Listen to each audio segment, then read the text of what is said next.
6:30 a.m. Happy New Year, first of all, to everyone. We've made it, and this is going to be a wonderful year. I can see a light at the end of the tunnel. I'm really excited about this year. I'd like to welcome the board members and their guests for the virtual swearing in of newly elected and re-elected State Board of Education members. Traditionally, this is an in-person event for our members to begin a new 4-year term. However, as you know, we're not doing a whole lot traditionally anymore, or even normally, and I think this is called our new normal, so I guess this is what we have to bear with. But before we start with the ceremony, I would like to ask each of the board members who are not being sworn in to turn off their virtual feed so that we can highlight the board members that are being sworn in. At this time, I will ask Dr. Watson, who will have the honor of introducing our Chief Justice Luckert, who will administer the oath of office. Dr. Watson. Thank you, Janet, and welcome everyone. What a great start to the school year, and congratulations to the board members that are serving in a second term and to those that are new to the state board.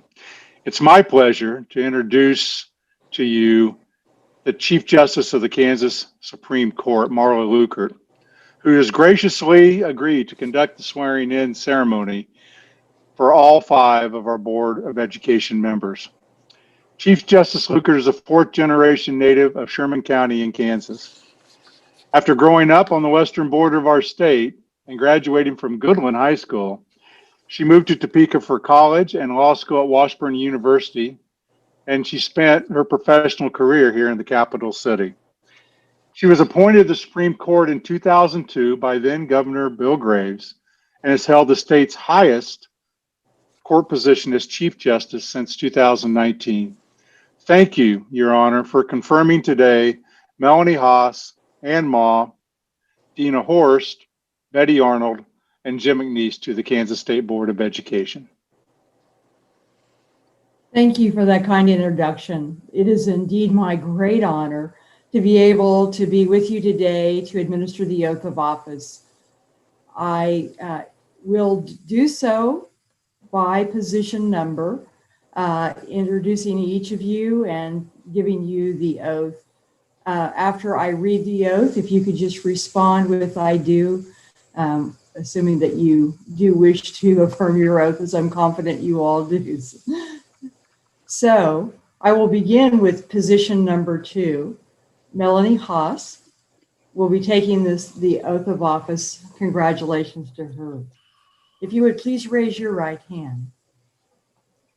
Do you, Melanie Haas, solemnly swear or affirm that you will support the Constitution of the United States and the Constitution of the State of Kansas, and will faithfully discharge the duties of the office of the State Board of Education, so help you God? I do. Thank you, and congratulations again. Thank you. Moving to position 4, Ann Ma. If you would please raise your right hand. Do you, Ann Ma, solemnly swear or affirm that you will support the Constitution of the United States and the Constitution of the State of Kansas, and will faithfully discharge the duties of the office of the Kansas State Board of Education, so help you God? I do. Thank you, and congratulations to you. Thank you.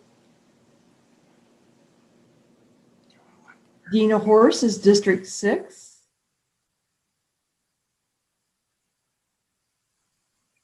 If you would please raise your right hand.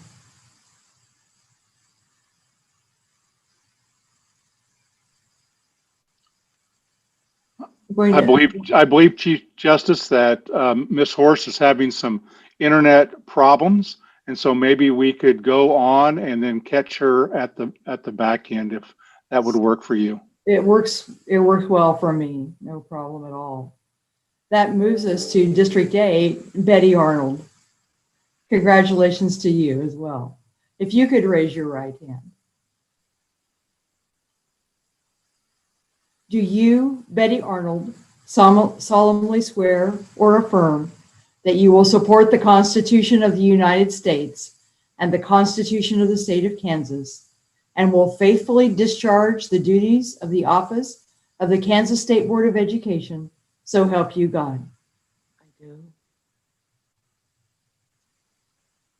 I saw your lips move to say I do. So congratulations to you in taking your oath. And finally, well, highest in number, I guess we'll be returning to a district, but District 10 for Jim McNeese. If you would please raise your right hand. Do you, Jim McNeese, solemnly swear or affirm that you will support the Constitution of the United States and the Constitution of the State of Kansas, and will faithfully discharge the duties of the office of the Kansas State Board of Education, so help you God? I do. Congratulations to you as well. Thank you. And Chief Justice Lukert, it still looks like we're having trouble connecting with Miss Horst. She was connected, but her internet has dropped. And so if you don't mind, we're going to try to connect her. If you could give us maybe 2 or 3 minutes. And if we aren't able to connect, we may, I know that she's taken the oath locally. We may not be able to connect with her today, but could we just take 2 or 3 minutes to see if we could get her connected, Chief Justice? Certainly, no problem at all. Great. And I'd be glad to join back in at some other point if that helps as well. Thank you so much. Let me see if we can get her connected.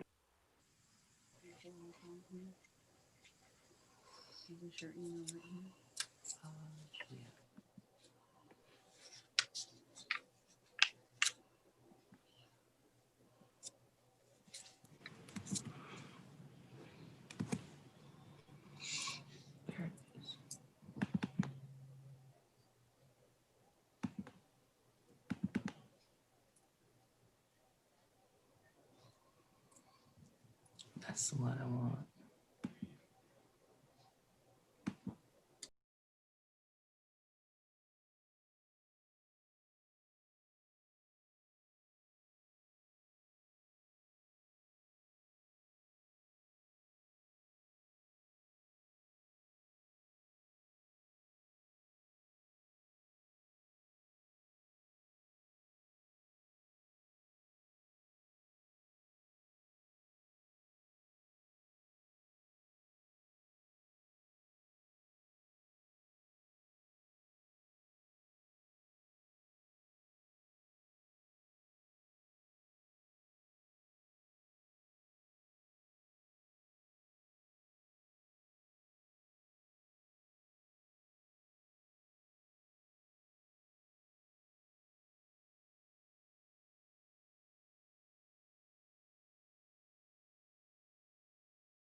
I do. And Thank you. congratulations to you, too. I'll again say congratulations to the entire group, and it's been my honor to be able to administer the oath of office to all of you today. And as I had indicated before, but I'll restate for all of those who have been sworn in this morning, that by my authority as Chief Justice of the Kansas Supreme Court, with our jurisdiction over the entire state, I attest to your swearing in, and I congratulate you on your commitment to public service and to the students of Kansas. Thank you for the work that you do. I'd like to thank you, Chief Justice. We really appreciate it. And congratulations to all the board members who were just sworn in.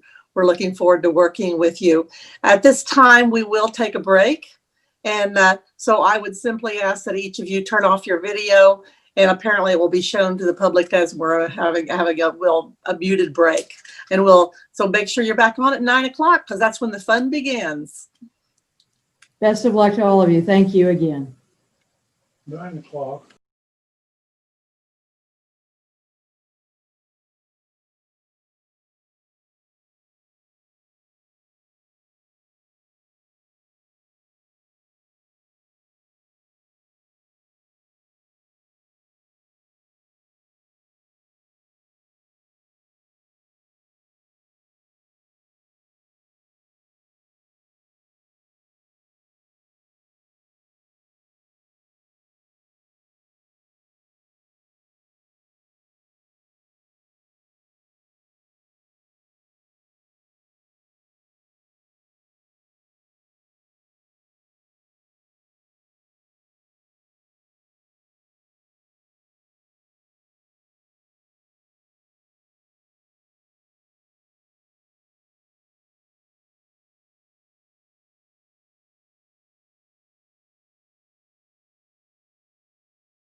State Board of Education to order.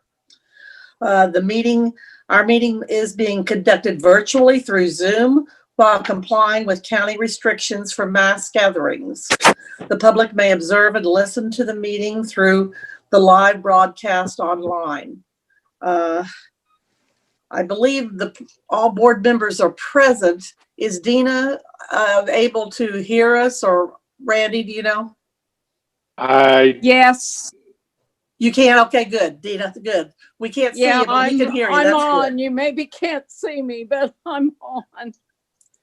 Okay, well, we would like to I would like to welcome our newest board members, Melanie Haas, representing District 2, and Betty Arnold, representing District 8. Welcome to the board. We look forward to working with both of you. And I'd also like to welcome all our online viewers. Thank you for coming and observing what we're doing. The mission statement for the Kansas State Board of Education is to prepare Kansas students for lifelong success through rigorous quality academic instruction, career training, and character development according to each student's gifts and talents. Our mission is for Kansas to lead the world in the success of each student. At this time, we will pause for a moment of silence.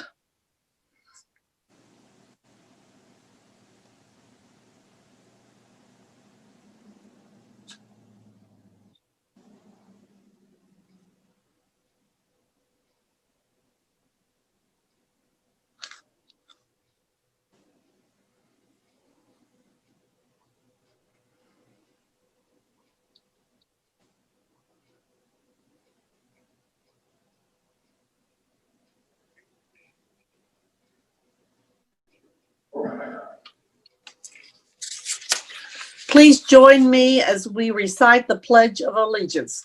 Dr. Watson will put on a flag so we can have one. I pledge allegiance to the flag of the United States of America and to the republic for for which it stands, one nation, Nation under God, indivisible, with liberty and justice for all.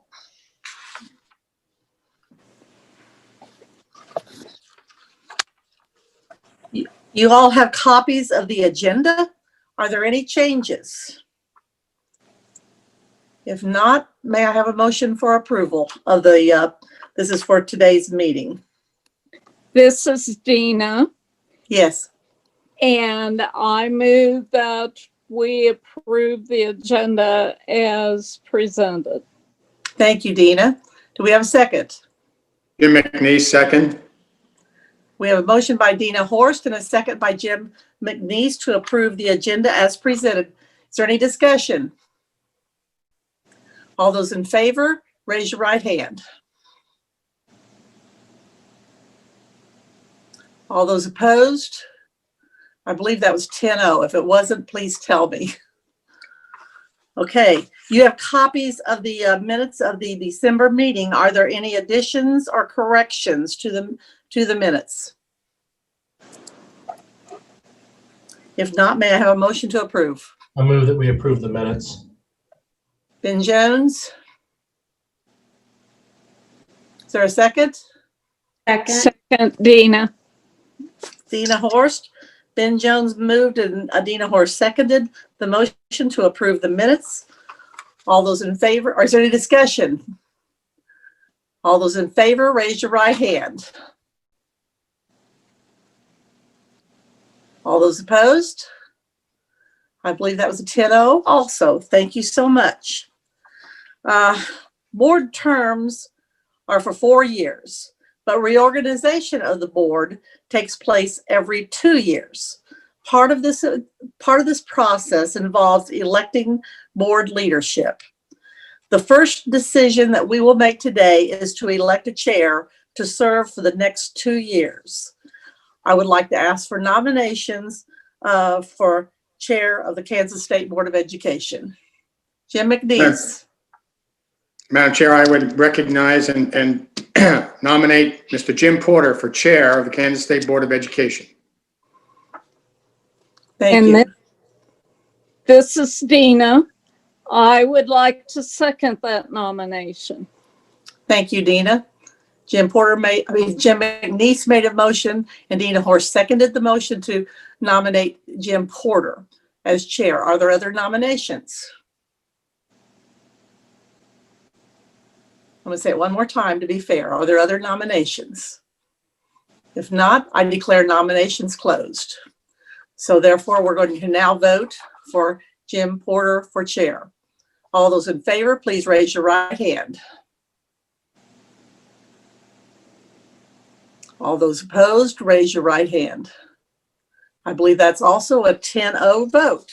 Well, congratulations, Chairman Porter. I look forward to working with you. And at this time, we're supposed to change chairs. I think that's called impossible today. So I'll let you just take over from here. Thank you. Thank you, Janet, for your leadership. We really appreciate that over the last couple of years. And again, I want to add my congratulations to Melanie and Betty as our new members, and we really look forward to working with you as we do our best to do what's best for the 500,000 kids of Kansas, for which we are responsible. At this time, we are going to nominate or elect a vice chair. And at this time, I would like to open nominations for vice chair, and I see Jean Clifford. Yes, I would like to nominate Janet Waugh for vice chair. Thank you very much. Is there a second to that nomination? I will second that motion. Ben Jones seconds that nomination. Are there other nominations? As Janet did, I will ask twice. Are there other nominations? Seeing none, I will close the nominations, and at this point, we will vote for Janet Waugh for Vice Chair of the State Board of Education. All in favor, please raise your hand.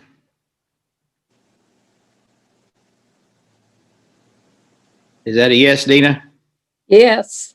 Okay, that is a unanimous vote. Thank you very much.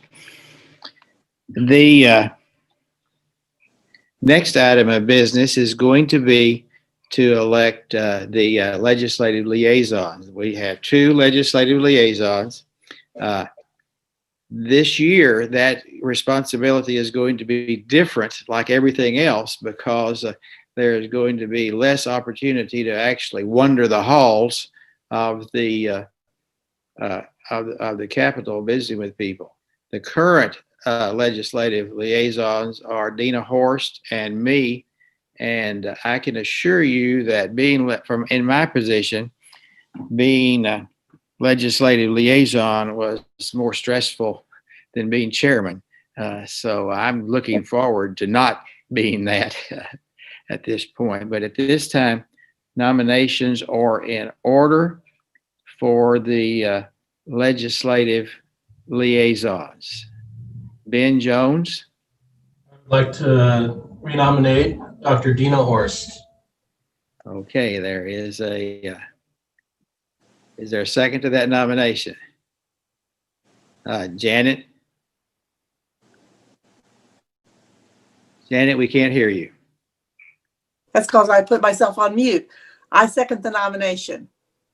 Okay, thank you very much. This is for the first legislative liaison position. Are there, and we'll do these individually. So all in favor of electing Dina as a legislative liaison, please raise your hand. All opposed? Seeing none, congratulations, Dina. Thank you. At this point, we need to nominate the second legislative liaison. Our nominations And if I may, you may. Chairman Porter, I'd like to nominate Ben Jones as a legislative liaison. Okay, Ben Jones has been nominated. Is there a second to that nomination? Mr. Porter, Jim McNeese, I would second that nomination. Okay, we have 2 seconds, so thank you very much. Appreciate it. Any further discussion? Any further nominations? quite frankly, I don't see why anybody would want to do this. So we certainly appreciate your willingness to do that. All in favor of Ben Jones, please raise your hand. All opposed? I see none. At this, the only other nominations that we have are that we do as a group are is the policy committee. We can have, there are 3 members of the policy committee. We have done this several ways in the past. We have had nominations for a slate, or we have nominations for individual members. So I would now accept nominations for the policy committee. Janet?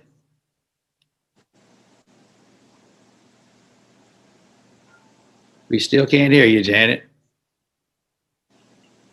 Sorry, I mute myself because I'm afraid I'll make noise otherwise.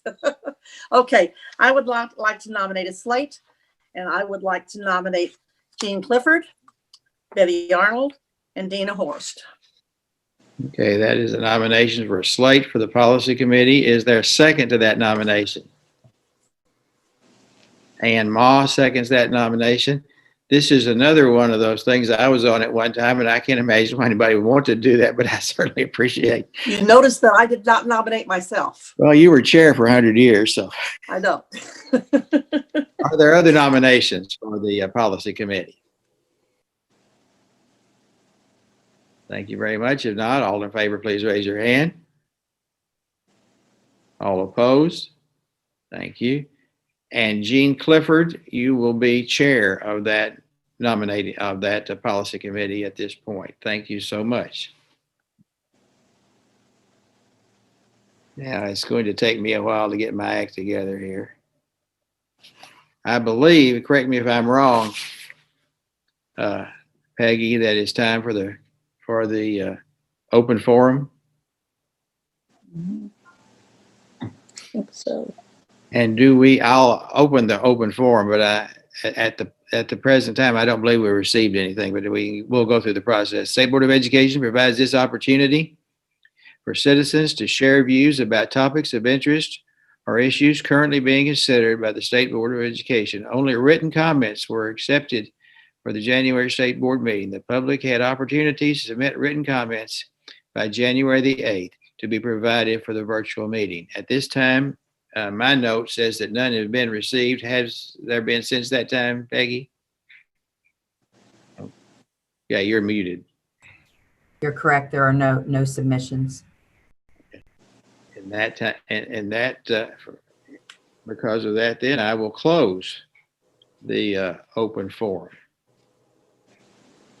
At this point, we need to approve the positions of board attorney and board executive secretary. This, if you'll see the recommended motion, it can be done as one motion.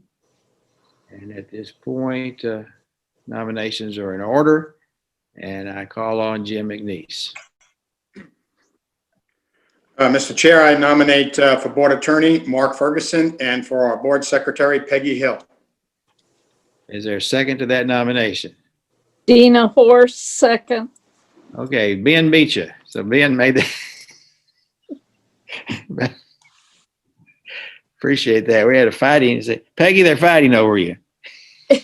Mark, they're fighting over you. And Mark. Okay. All in favor, please raise your hand.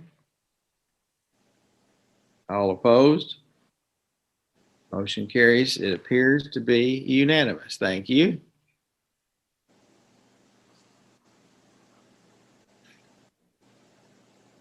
Later this afternoon, we will, for all of the committees, you were asked to provide that information to do your preferences. I've had the opportunity to look over that list, and actually there were several things that everybody wanted to do, and there are several things that nobody wanted to do. So my guess is that nobody will be assigned to everything they wanted, and you may be assigned to things you don't want. But we will meet again at noon today to finalize that list. And then I believe it's on the agenda for sometime this afternoon that those assignments will be made.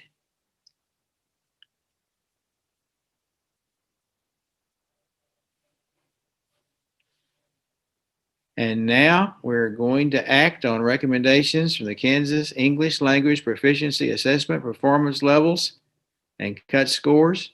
And I believe Beth is the presenter. Are we ahead? Mr. Chair, we're ahead by about 45 minutes. I believe, though, Beth will be joining us at any minute. But if we'd like to maybe take a minute or two, and if Beth is not available, I might suggest doing the commissioner's report and then circling back. I'll leave that to your decision, Mr. Chair. Your wish is my command, Commissioner, so go right ahead. Well, thank you. Appreciate the opportunity. It's good to see all of you. I can just tell you, being in the office today and yesterday, Peggy will confirm this, we long to be back in person with all of you. I can't tell you how much we want that. And we're doing everything we can in the future to maybe do whatever we can in February to be in person. So I'm going to share with you 3 things today with you, and I'm going to try to make this as interactive as possible.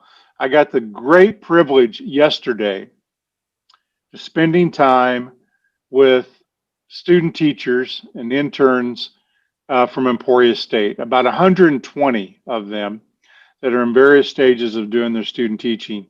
And I got to spend about an hour with them.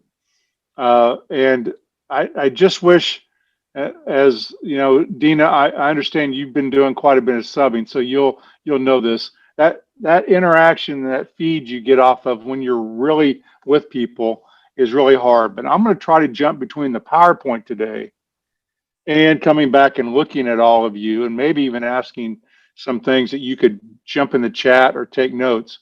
But I hope you have a way to take some notes, because I'm going to go over again 3 things with you that will carry over into February as we start to think about transitioning out of a pandemic and what we need to do as a board and as a state agency to do that work. But before we get to that, last week on Thursday, I got the great honor to recognize 32 outstanding teachers who have started or in their 2nd year.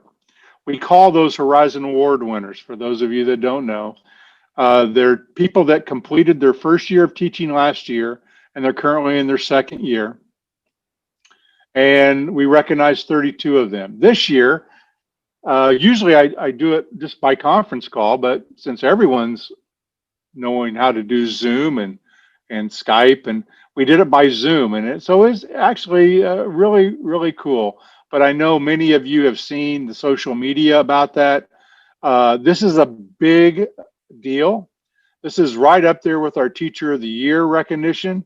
In this case, we're recognizing those that have started their career and have been nominated by their school district as outstanding. So if you think about the section of this, we've got thousands of 1st-year teachers. We had hundreds nominated, and we chose 32. And I say we, there's a group of educators and business leaders that look at this anonymously and make that determination. So congratulations to all of the Horizon Award winners. And I know that many of you, again, got to share social media with all those.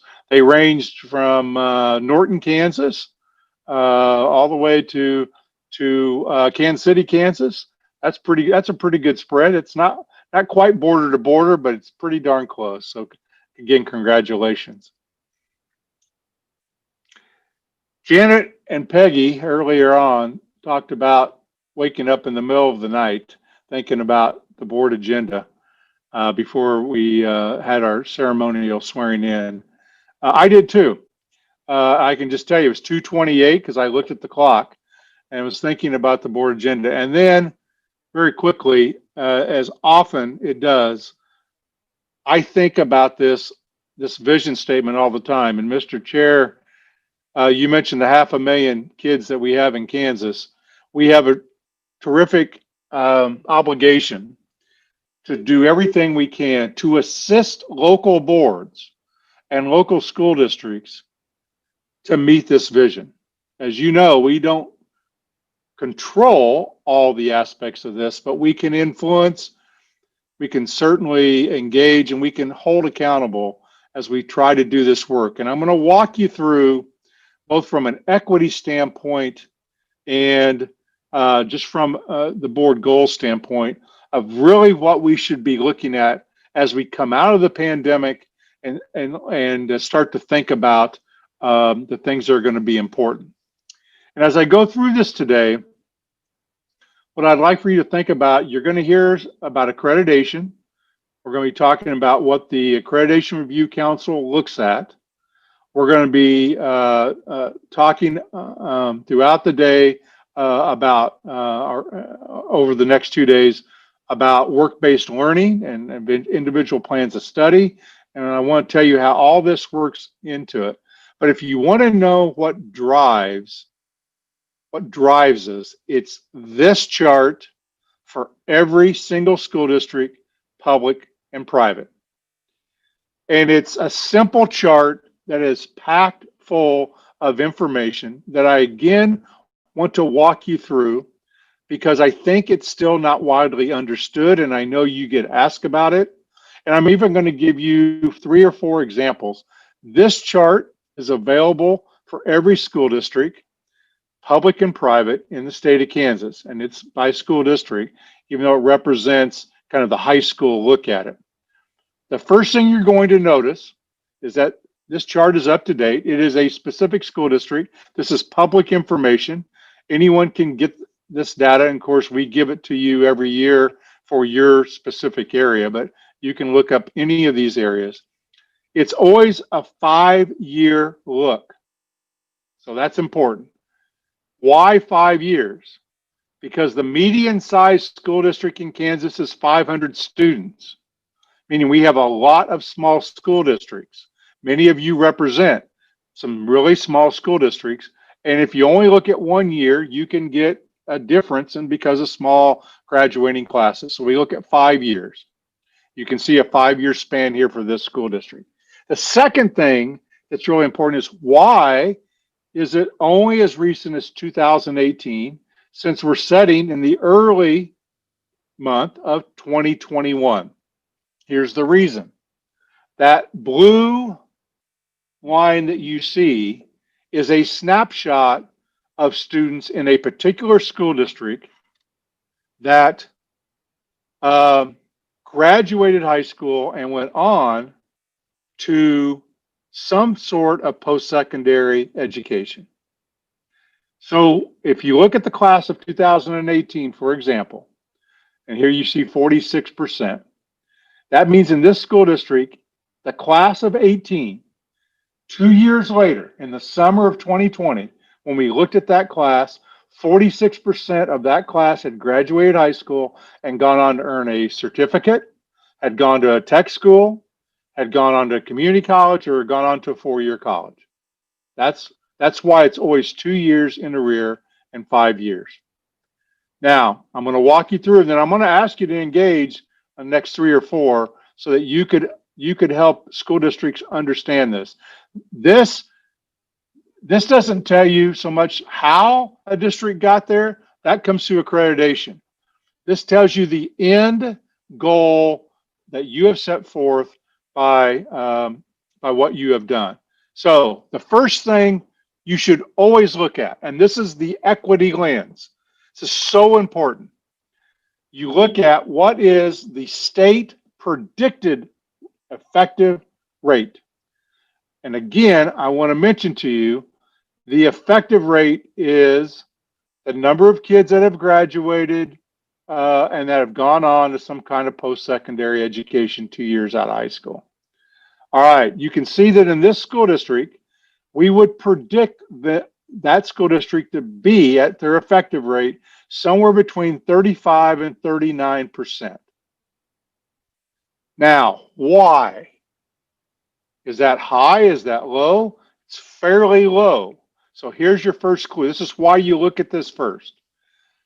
The reason that we look at the predictive rate as the number one criteria is because the predictive rate takes into account risk factors that influence whether or not a child will graduate high school and go on to post-secondary. And there are three. You need to know this. There are three. Lots of people throw out all kinds of reasons.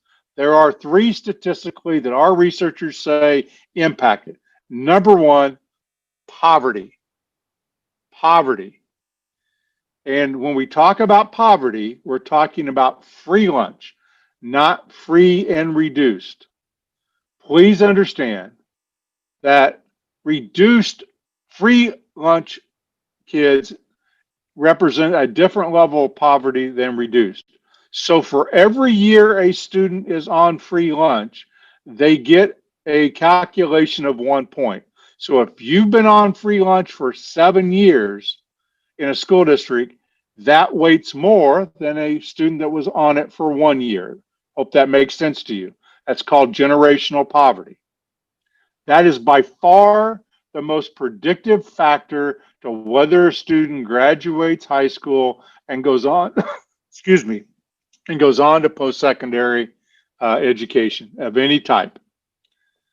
The second, how much mobility? How often do students move during the course of one school year? We have some students that move well over 10 to 15 times a year. That is a huge risk factor. Janet, with her work, your work in juvenile justice, you'll know this. Kids that get into the juvenile system or are in foster care tend to move a lot more than students that are not. That creates a risk factor, right? We've talked to the legislature in the past about foster care. Every time they move, that creates disruption and that starts to increase the risk factor. So that's the second criteria. The third criteria that calculates this rate is chronic absenteeism. The number of students that are missing 10% of the days of school. Those are the three biggest risk factors to graduating high school and that student going on to earn a welding certificate or go to the University of Kansas and later on med school. It's not, was my teacher young or old? It's not where I grew up. It's those three factors. And in this school district you're looking at currently, they have a fair amount of those three things, fairly large amount. Now I'm going to jump back because I want to see your faces. So I'm going to ask you, and I'm asking everyone, maybe an unfair question, but here's the question. Tell me, you can throw this in the chat. Tell me the school district that would have the least poverty, the least mobility, and the least chronic absenteeism, public or private. This would be the interactive part, you know, when we're not together. Because I could look at you and I could say, well, what do you think about that, Gene? So you can throw that in the chat, and not a right or wrong. What school district, public, private, has the least amount of poverty, the least amount of, measured by free lunch, the least amount of mobility, kids moving during a year, and the least amount of chronic absenteeism? Yeah, it could be public or private, Gene, because of the accredited school districts that we have. And we're only talking about accredited. We don't have data on the other. So Melanie says Blue Valley, and Gene's asking private. St. Thomas Aquinas. Michelle, that would be the Kansas City Diocese in general. So I appreciate that. Cunningham for Ben, so a smaller school district. And so see what the rest of you think. Dina says it is private. It would be one of the private school districts.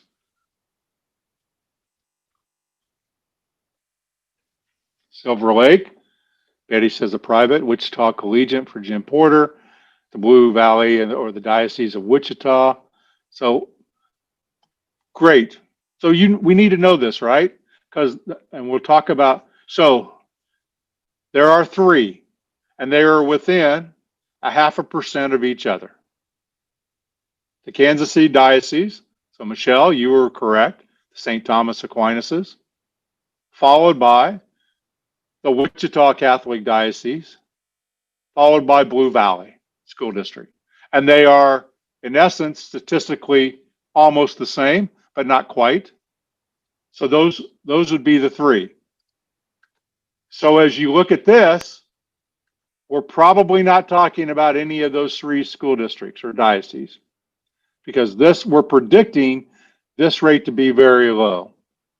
And so as we look at this, we ask the question, was your 5-year effective rate better than your predictive rate? Why? Can you outperform your risk factors? So I like to think of this. When Little River goes to play football, they are a 1A high school. They do not schedule Lawrence Free State. They just don't. Lawrence Free State is a 6A high school. And we have classifications because we believe size matters. You need to know that in this case, if we were to put this school district head to head with Blue Valley is going to be higher, and they should be because of the risk factors. It's not easy in Blue Valley. What I'm saying is we have equated for poverty, mobility, and student absenteeism.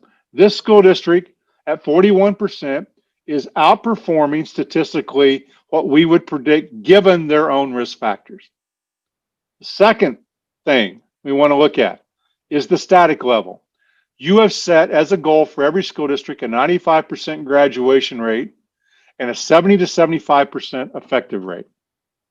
Now, where did that come from? Was it made up? No, it's driven by economic factors. If you do not graduate high school in Kansas, the odds are really diminished greatly that you will ever live in the middle class in Kansas. It's not impossible, but it greatly diminishes. 95% would beat every state in the country graduation, and it would beat any developed country that produces a graduation rate in the world. The effective rate is simply that blue chart, that blue-purple chart of the number of kids that go on after high school. Why 70 to 75%? Simple. The state of Kansas, if you go to apply for a job, if I take my resume, Melanie, and I go apply for a job in Kansas, 71% exactly of those jobs in the state of Kansas will require me to have graduated high school and have some other piece of paper, a welding certificate I mentioned, or CNA, or beyond high school. That's the number. In this school district, let's take a look. Well, they're at 83% graduation. We want them to be at 95. So they're 12% too low. We don't like that. We want them to go toward 95. Their effective rate's at 41. We already talked about that. They beat themselves. We'd like for them to be at 71. So we'd like for that to go up 30%. So the second thing we're looking at is how are they doing relative to the highest of standards we could set for them so that these kids are successful. As Mr. Chairman, you said that we are assuring that these kids have the skills to be successful. The third thing, you're going to look at growth. How have they done over the 5 years? So let's look at graduation. Start at 77%. It'll never be a linear line. And right now they're just short of 90%. So their 5-year average is 83. Are they making progress toward their 95? You bet. They are growing toward that. But Jim McNeese has told me so many times, Randy, I'm an old high school principal, you can fudge those graduation rates. You can get those graduation rates up. So you've got to look at not only high school graduation, but at the same time you look at it, you have to look at how many kids go on to the post-secondary. You have to look at those two together. And you can see in this school district, it's grown from 46 to 51 over the 5 years. So they've grown their graduation rate, and they've grown at the same time the number of kids that are going on to earn something else. So therefore, their predictive rate is going up. Exactly what we want to see. They're not at the goal, but they're going toward the goal. And for those of you that are in Mr. Chairman's district or have visited Southeast Kansas, this is the district of Pittsburg, Kansas. We're really proud of the work that they're doing, and this is what the ARC takes a look at as they go forward. So very quickly, I want to show you 3 other ones. Quickly walk you through. I'm just going to ask you, you can jot down some things on paper, because I want you to be able to look at these in your district and know, are they making the progress we want them to make? It doesn't tell you, Ann, what the problem is, right? Is it an academic problem that we need to address? Is it a chronic absenteeism problem? We don't know. That's what the ARC's going to look at, but you need to really zone in on this data. So let me just share with you another school district. Let's look at this one.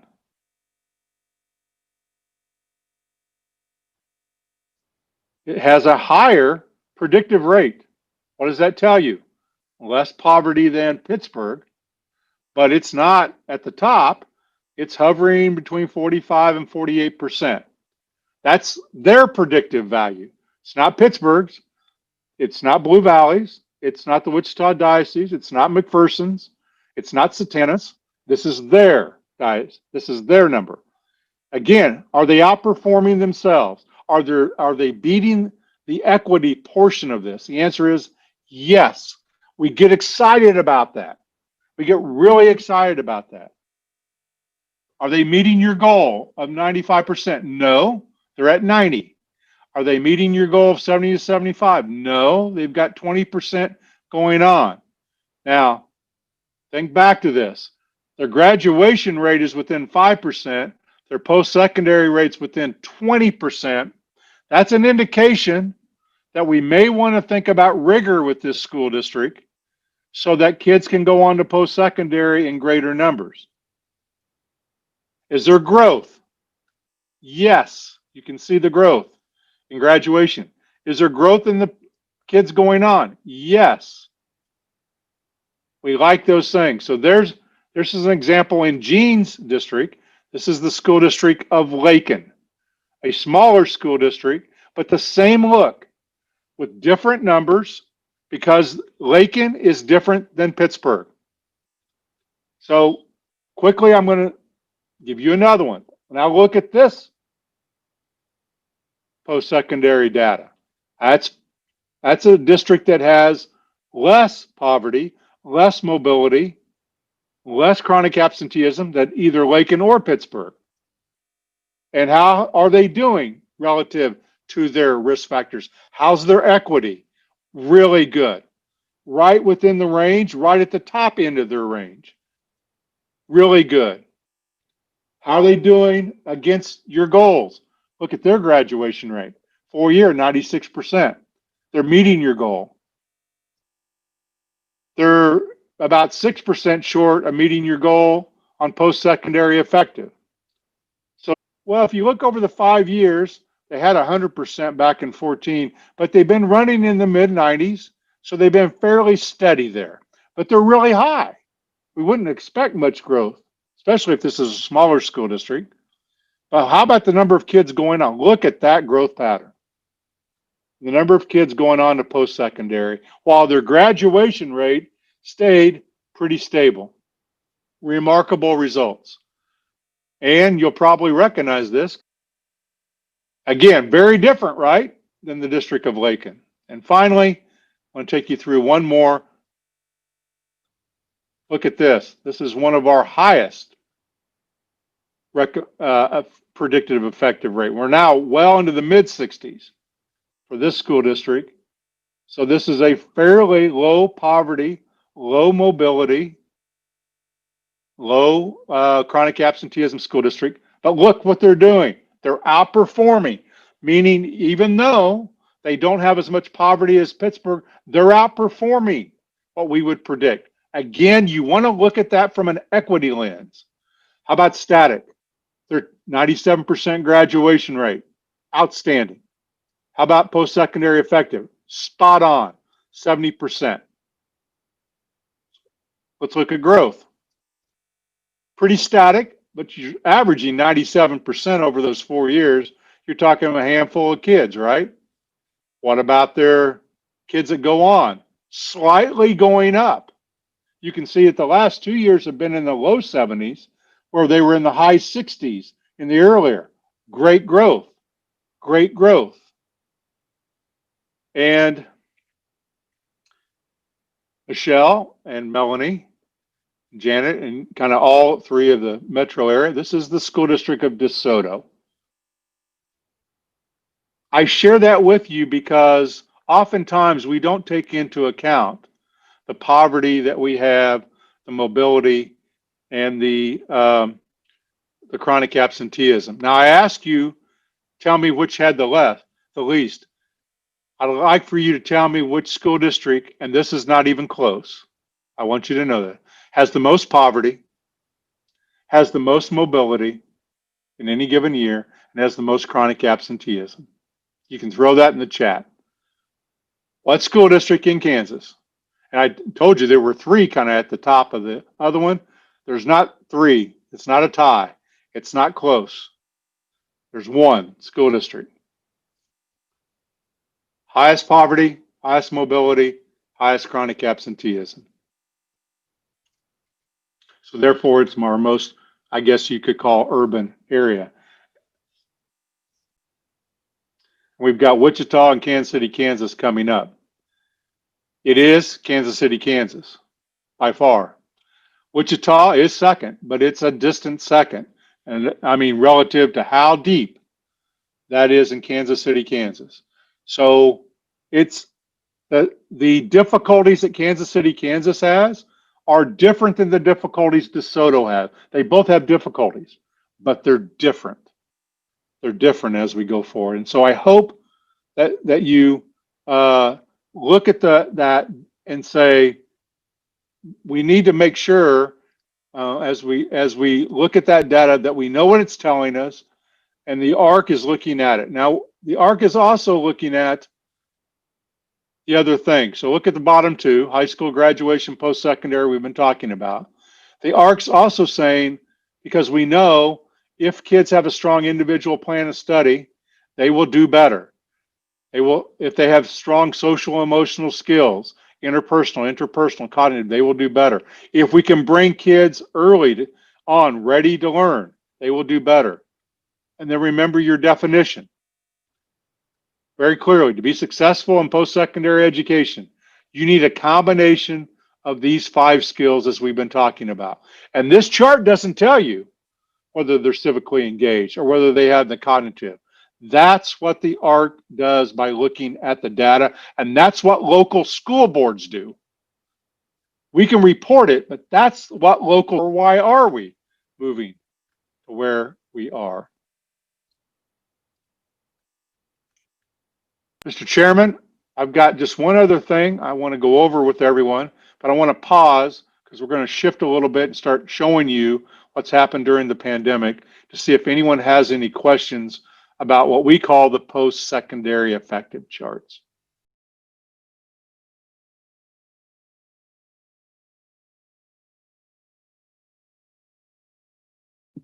Are there questions? Ann? Randy, I think we used to look at like 6 different risk factors. Why did we reduce it to 3? Excellent question. So you'll hear, I think at one time we looked at the length of tenure of teachers. We looked at students with the percent of students with disabilities.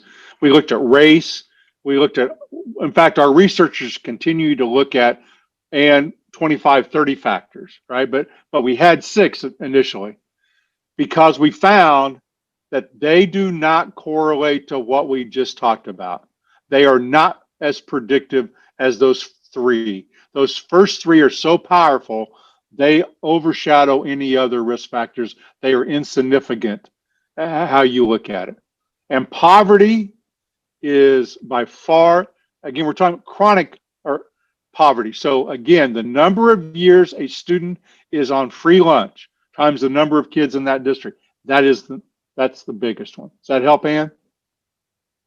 Our researchers continue to look at 25 to 30 different things of what matters, right? What are the things that you don't control for that matter in that? You don't control, the poverty in your district. It just is what it is. Any other questions before I go on, Mr. Chairman?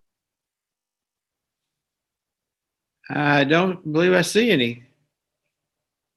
Michelle, I believe, has one. Okay, go ahead, Michelle. I'm sorry, I didn't see it. Yeah, thank you very much. Randy, you were talking about there used to be more factors, and I know poverty is by far the one that they look at the most. Are they breaking those down as far as risk factors as like English language learners, like dyslexia, literacy? Have they correlated that with poverty? Thank you for that question, Michelle. We have looked at English language learners, as a separate group, and the answer is they do not. That is not a risk factor relative to this. We have looked at scores, Michelle, in language arts and mathematics and social studies. We haven't broken it out by a label of dyslexia. We have broken it out by students with disabilities.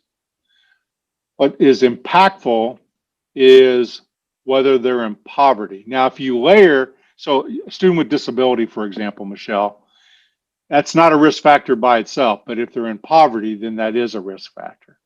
So we continue to look at 500,000 kids going to accredited public-private schools, and our researchers continue to look at what makes a difference, and they isolate all of those together. And those are the 3 right now that they say truly makes a difference. Does that help, Michelle? It does. I was just concerned about the literacy part of it, and knowing that 1 in 5 are dyslexics, as far as like succeeding on beyond 8th grade and then continuing on to high school and graduating. So I just be curious across the state of Kansas where those kids fall as far as our graduation rates and going on and succeeding beyond graduation. So, sure. Thank you. Eddie? If you were to do an overlay of those predictive factors and put that on KCK and Wichita, would those predictive factors still hold consistent? Yes, they hold consistent across the entire state. Now, what I can tell you, and I'm not the researcher, so we bring our researchers in to tell you the scattergram on this. As you get to the ends, Eddie, so the end, one end is KCK, the other end are the Catholic Diocese and Blue Valley. As you get toward the end, because there's not a lot of districts like them, it's slightly not quite as predictive as it is as you get toward the middle. That's just simply because of your data sets. But it is predictive in KCK and Wichita when you overlay against them. And that's why it's different. If you look at Kansas City Turner, Janet and I have this conversation a lot. If you look at Kansas City Turner or Kansas City Piper, those school districts are very close to each other, actually butt up to each other, but they serve completely different demographics of students. Betty, does that help? Well, yeah, we'll have to have a little more conversation about that as I really delve into this. But let me take it a step further, because when you look at those risk factors, there's so many subsets, I guess you could see, as an example, chronic absenteeism. There's a great subset that might occur with that. The same with mobility, the same with poverty, where you would start to identify more specific areas. So while it gives me a general focus, if I, as a school district, was looking at what kinds of things could be done, the drilling down is where the big question would come for me. I don't know if there's anything available that would address that or not. Yes, I can tell you, and we could do a retreat, Mr. Chairman, at some point. And I know we will around the board goals and vision. But what our researchers do is they isolate the characteristic. So let's take ELL. Michelle brought those up. They look at ELL, and then they look at that against that predictor. Then they look at chronic absenteeism. Then they look at poverty. Then they look at students with disabilities. And I'm just giving you some examples. They look at race. They look at length of teacher tenure. They look at multiple, and what they find is when you isolate for that, which is different than the disaggregation of that, when they isolate for that, those three factors. Poverty would account for a significant number of, or significant percentage of the absenteeism. Mobility, again, looking at those school districts that might have a greater number of foster care students or other factors. And so the factors 1 and 2 would then become a subset of number 3, which would be the absenteeism. And because of all of that cross-referencing and subsets, it just leaves you to question, now, what is it that I have to really work with? If absenteeism is a factor and it's caused by 1 and 2, which is poverty and mobility, and I can't impact poverty and I can't impact mobility, then how do you impact chronic absenteeism? So I guess even having those predictive or risk factors, I really would love to see us drill down a little more into areas of what do we do with the foster care? Maybe disaggregate some of the data to give us some hope instead of, these are the reasons that they're not being successful, looking more at what can we do.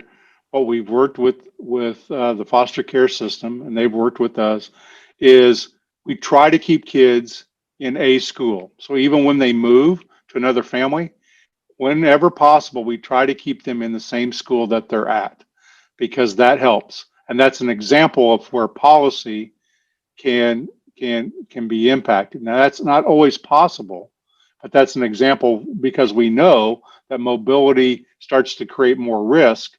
And so that's an example that DCF has done in consultation with us to try to move students from their school, not so much families, from their school as to the least amount possible in order to help that. Another time we looked at larger school districts have sometimes looked at busing. And so when a kid stays in a school district, a large one, let's use Wichita, but they move within the Wichita school district, just every 2 months they're moving. Some school districts have looked at busing them back to their original school so that they don't change school boundaries, even though they're changing locations. It's not always true, but that's a mitigating factor that you could do as a school district to provide some stability. Now, let me just tell you, most school children change schools at least 3 times in their career, right? So they start in middle school and they go to a different high school. That transition's a risk factor. When they leave that middle school and go to a high school, that transition's a risk factor too. So, and that generally happens with 3. So I think we can delve deeper into this, Mr. Chairman, in a board retreat. I know we're anxious to get everyone together so we can do some of those things. Jim, you're muted. Most people like that.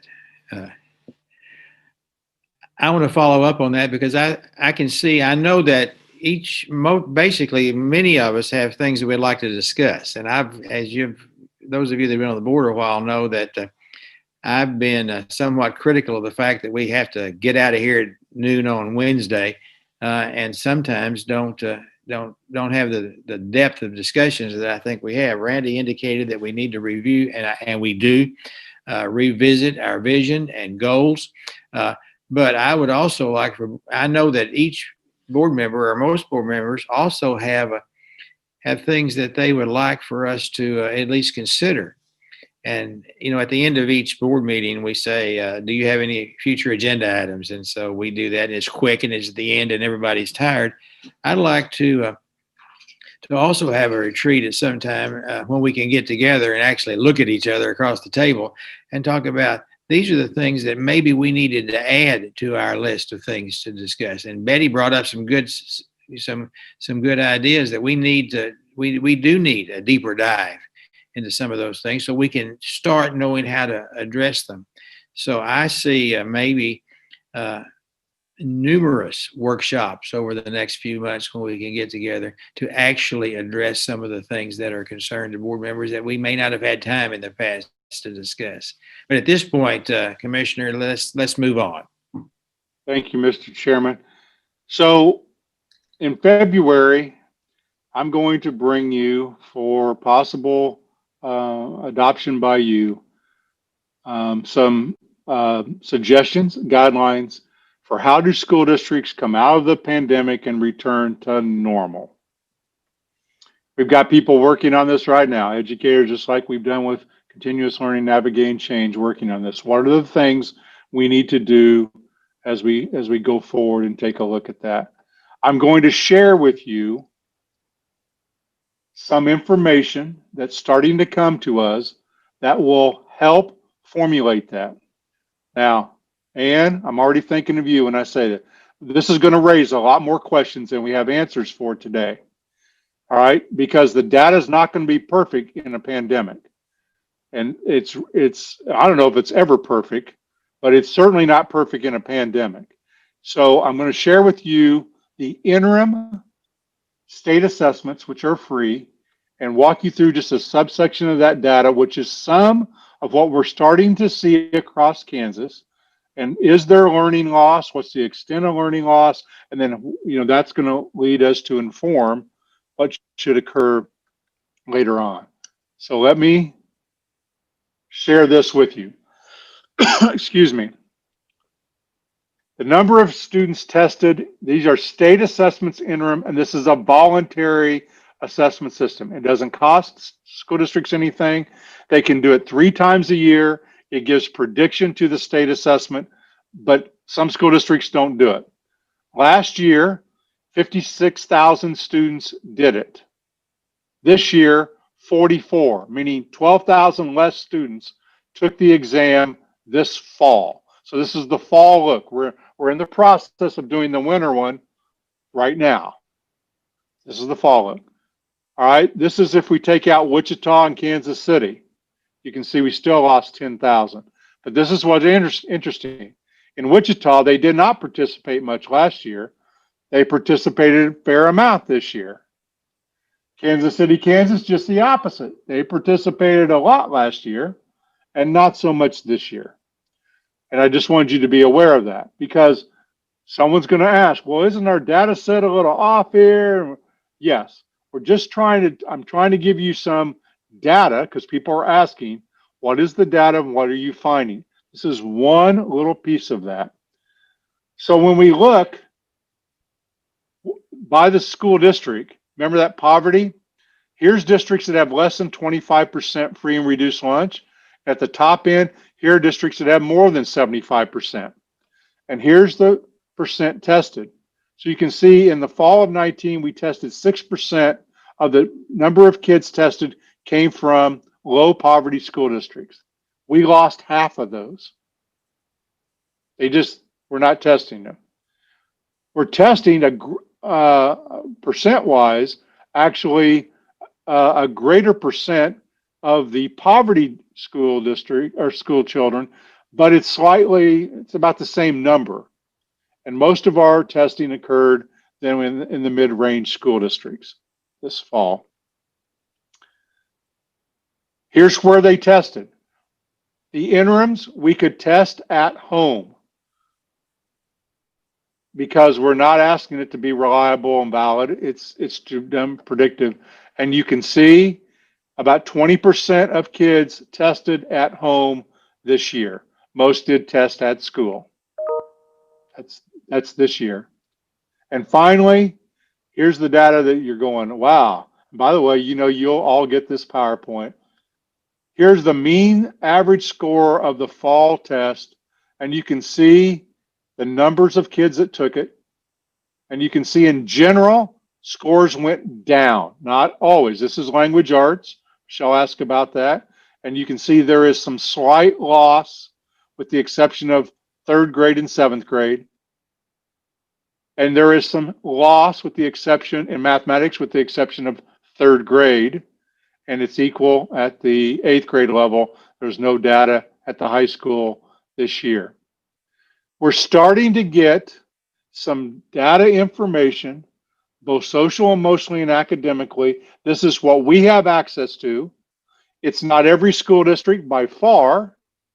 It's scattered because schools have been in and out of session, but it will start to give us some indication of, is there data loss? Where is learning loss? And then, of course, what can we do to maybe correct it? And Mr. Chairman, that's kind of a preview for what you're going to see in the Commissioner's report in February, which is this is what we see, and here's our recommendations and guidance to school districts as we start to get people vaccinated and we start to come back to a new normal. What should we be doing over the next several years to mitigate whatever loss we have seen? And I know, just as another preview, one of those is going to be paid close attention to the class of 21 because they're going to be leaving us in about 5 months. So, Mr. Chairman, I'd be happy to answer any questions. And I thank you for the opportunity to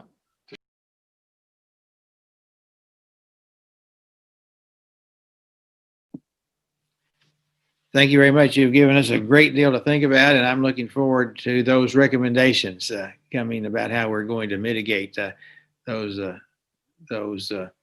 losses. Now, at this time, I believe we're sort of back on schedule, which means that we're probably going to get to go to lunch early. I recognize, I see Beth is online. So Beth, it's all yours.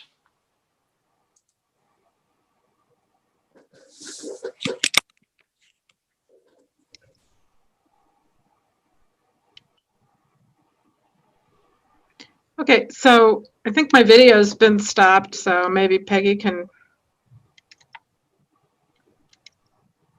Thank you. Thank you, Chairman Porter and State Board members. My name is Beth Fultz, and I'm an Assistant Director for Assessments on Career Standards and Assessment Services. Both federal and state laws and regulations require Kansas schools administer an assessment of English proficiency to all students identified as English learners every year until they meet proficient. Only proficient students may exit EL services. The Kansas EL assessment is called KELPA, Kansas English Learner Proficiency Assessment. Last month, we shared the standard setting process to establish performance levels and cut scores for the KELPA. As a reminder, we do not release raw scores. That would be the number or percent correct. Instead, we release performance levels and scale scores. Today, I'm asking you to approve the recommended performance levels shared at the December State Board meeting. At this time, I would like to introduce Dr. Neil Kingston, the Director of Achievement and Assessment Institute at the University of Kansas. Dr. Kingston is the lead for state assessments in Kansas. and Dr. Brooke Nash, an Associate Director for Psychometrics at Accessible Teaching and Learning Assessment Systems at KU. Dr. Nash is the lead psychometrician for CALPA. Dr. Kingston and Dr. Nash will provide a brief review of the information shared at the December meeting and answer any questions you have relating to the standard setting process. Dr. Kingston? Thank you. Chairman Porter, members of the board, Commissioner Watson, thank you for inviting me here today. I think my screen is now being shared. I hope you can all see it, so I can quickly show you, bring you back to up to date on what happened with the standard setting. So the CALPA is aligned to the 2018 Kansas Standards for English Learners. We provide results in grade bands: kindergarten, first grade, second and third, fourth and fifth, 6th through 8th, and 9th through 12th in the 4 domains of listening, speaking, reading, and writing. We used a particular standard setting approach called the bookmark method, which we have used in Kansas before and has been used in many states for their assessment systems. Trained panelists recommended 3 cut scores on each of the 4 domain tests to differentiate student performance into 4 performance levels. So at the level of the domain, there are 4 levels, but those are aggregated into 3 different categories for final reporting: level 1, level 2, and level 3. This was done. The results seemed very reasonable, comparable in many ways to what our expectations were in the past in Kansas. The panelists provided very positive feedback. The vast majority said the recommended cut scores were reasonable, appropriate, and defensible. The vast majority also said they found the standard setting procedures to be effective, observe the process, and they felt that the training and meeting protocols provided strong support for the integrity of the CALPA standard setting process and validity of the standard setting outcomes. The grounding of the standard setting plan in professionally accepted practices and the fidelity of its implementation suggests that KSTE can have confidence in the results of CALPA cut scores. With that said, are there any questions that I can answer? Okay, I can't see everybody, so if you have questions, just ask them. This is Jane. I had a question. I was wondering how they compared to the prior cut scores. Because the tests themselves are different, one can't make a comparison based on the number of questions necessary to questions. But the ultimate way of looking at that is what were the results in terms of the percent of students in each one of the categories, and they were quite similar. Thank you. You're welcome.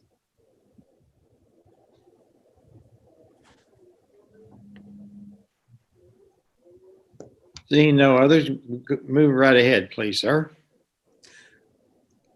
I'm finished with my presentation. Beth, I'll turn it back to you.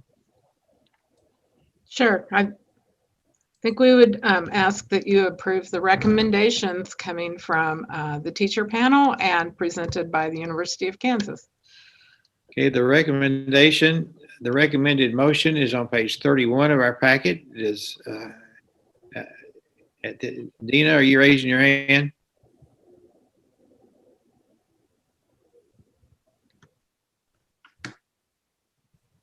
And you're not, you're muted, Dina.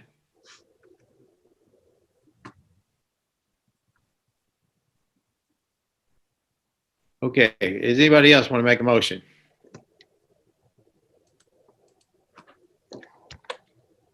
Janet, you're muted. I'm not. I make the motion. Okay, the motion is to move that the Kansas State Board of Education approve the recommended performance levels and cut scores for grades K-12 Kansas English language proficiency assessments. That's exactly what you said, wasn't it, Janet? That's exactly what I said. I thought I did it quite well. Yeah, I did too. Congratulations. Is there a second to that motion? I'd second that, Jane. That motion. Is there any discussion? we've got these folks here. Let's ask them questions if we need to. Seeing no questions, all in favor, please raise your hand. All opposed? I believe that was a 10-0. Thank you very much. We are running well ahead of schedule, so at this time, I would like to move to the consent agenda so we can get that done. Since there was nothing removed from the consent agenda, a motion would be in order to approve the consent agenda. Ben Jones. Is there a second? Second, Dina. Ann Ma seconded the motion. Any further discussion? If not, all in favor, raise your hand. All opposed? Motion carries unanimously. And at this time, we will also act on board travel. Does anybody have any additions to the travel that they would like to have approved? Go ahead, Dina. I would like to add our meeting that we had with the education lobbyists. Okay, that was, I've forgotten when that was.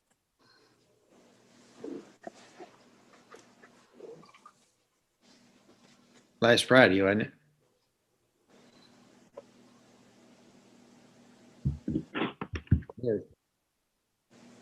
Well, we'll get that. Just make sure that Peggy has the date. Anything else? Jean? Yes, I would like to add February 2nd and 3rd for visits to the Superintendent Council meetings at in Oakley and Sublette. Okay. Anything else? Ben? Thank you, Mr. Chair. First of all, I want to apologize in case I call you Madam Chair, and I haven't. So don't get mad at me. One of the things in life, Ben, is you have to be adaptable. I'll try to remember. It might take a while, but I need to add for next Tuesday, January 19th, I did send it to Peggy an email. I am presenting at Rotary and Lions and then visiting the superintendent in Emporia. Okay. Anything else? Mr. Chair? Yes, sir. I would like to put on January 27th, I'll be going to the Horizon superintendent, participating in a superintendent meeting with Horizon. Okay. Anything else? Seeing none, Peggy? Are most of those meetings all virtual, or are you guys actually doing mileage? Virtual. Jean, what about Oakley and Sublette? I'll be driving there. And is Oakley on the 2nd or Sublette? Oakley is the 2nd and Sublette is the 3rd. Ben, are you virtual or in person? I'm on the road. Okay. Anything else? If not, a motion to approve the travel would be in order. Ben and Jim. All in favor, please raise your hand. All opposed? Motion carries unanimously. And at this point, just a second.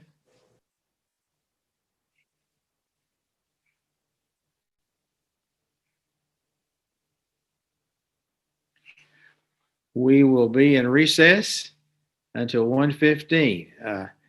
Those of us that are going to meet to go over the appointments, what time are we going to do that, Peggy? We were scheduled for noon, Jim, to do that via Zoom. So that's 45 minutes out. I didn't know if it was possible to offer, if there was further discussion from Commissioner Watson's presentation, that we might utilize 20 minutes of that. That's totally up to you. Do you have anything else to add, Randy? I do not at this time, Mr. Chairman. We could start the committee discussion at 11:30 if that was agreeable to you. Why don't, to give us time maybe to pick up lunch or something, let's go ahead and meet at noon. Those of us that are going to meet, let's meet at noon and give us time to do some other things in the process. Is that okay? Does that meet your schedule, Randy? Yes, sir. Peggy? Does that work?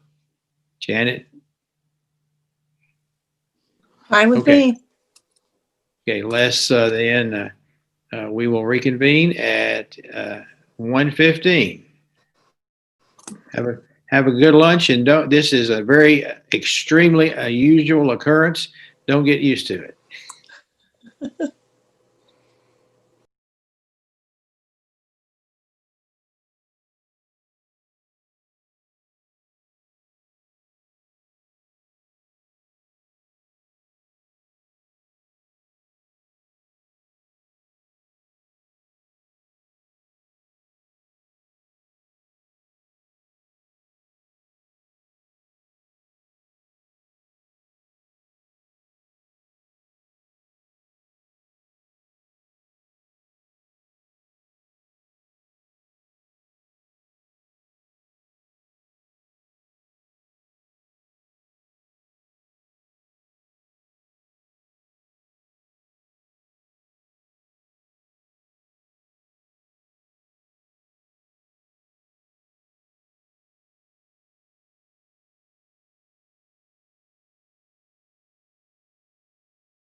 And so we are called back to order. At this point, our agenda item is to receive Accreditation Review Council recommendations for accreditation. And our presenters are Jeanette and Michelle. So whoever's supposed to go first, have at it. Thank you. Before I begin, can you all see my slide presentation? Yes, ma'am. All right, perfect. Thank you so much. Chairman Porter, members of the board, Commissioner Watson, thank you so much for this opportunity to be with you. Jeanette and I will take on the challenge of presenting this information to you this afternoon. And also know that either when we finish or at some point throughout, if you have questions, Mr. Porter, you know that you can slow me down at any time and I'm happy to answer, and Jeanette will be as well. So the process of accreditation is based on your state board outcome, your successful high school graduate definition that has the academic, cognitive, technical, employability, and civic engagement skills to be successful in a post-secondary setting. And the accreditation process is designed around these outcomes of kindergarten readiness, individual plans of study. Of course, we know we have data that we examine on high school graduation, post-secondary success, and we ask that school systems measure the social emotional growth locally. I might stop for just a moment for the acronym KESA, Kansas Education Systems Accreditation. It took me a time to wrap around the notion that system means district.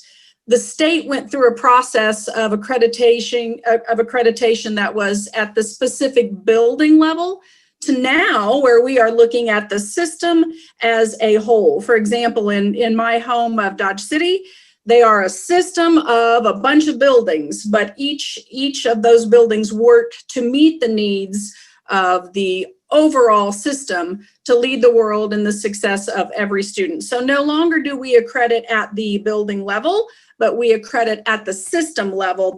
Thus the acronym Kansas Education Systems Accreditation. So we get there using this process of accreditation that uses evidence in these areas that are orange on your screen, the foundational structures that each of our schools are responsible for, and then we also monitor compliance issues for each system in Kansas, both public and private systems. And it ends up being for our team somewhere around 350 systems that we accredit. And today we're bringing you a set that have come through the process.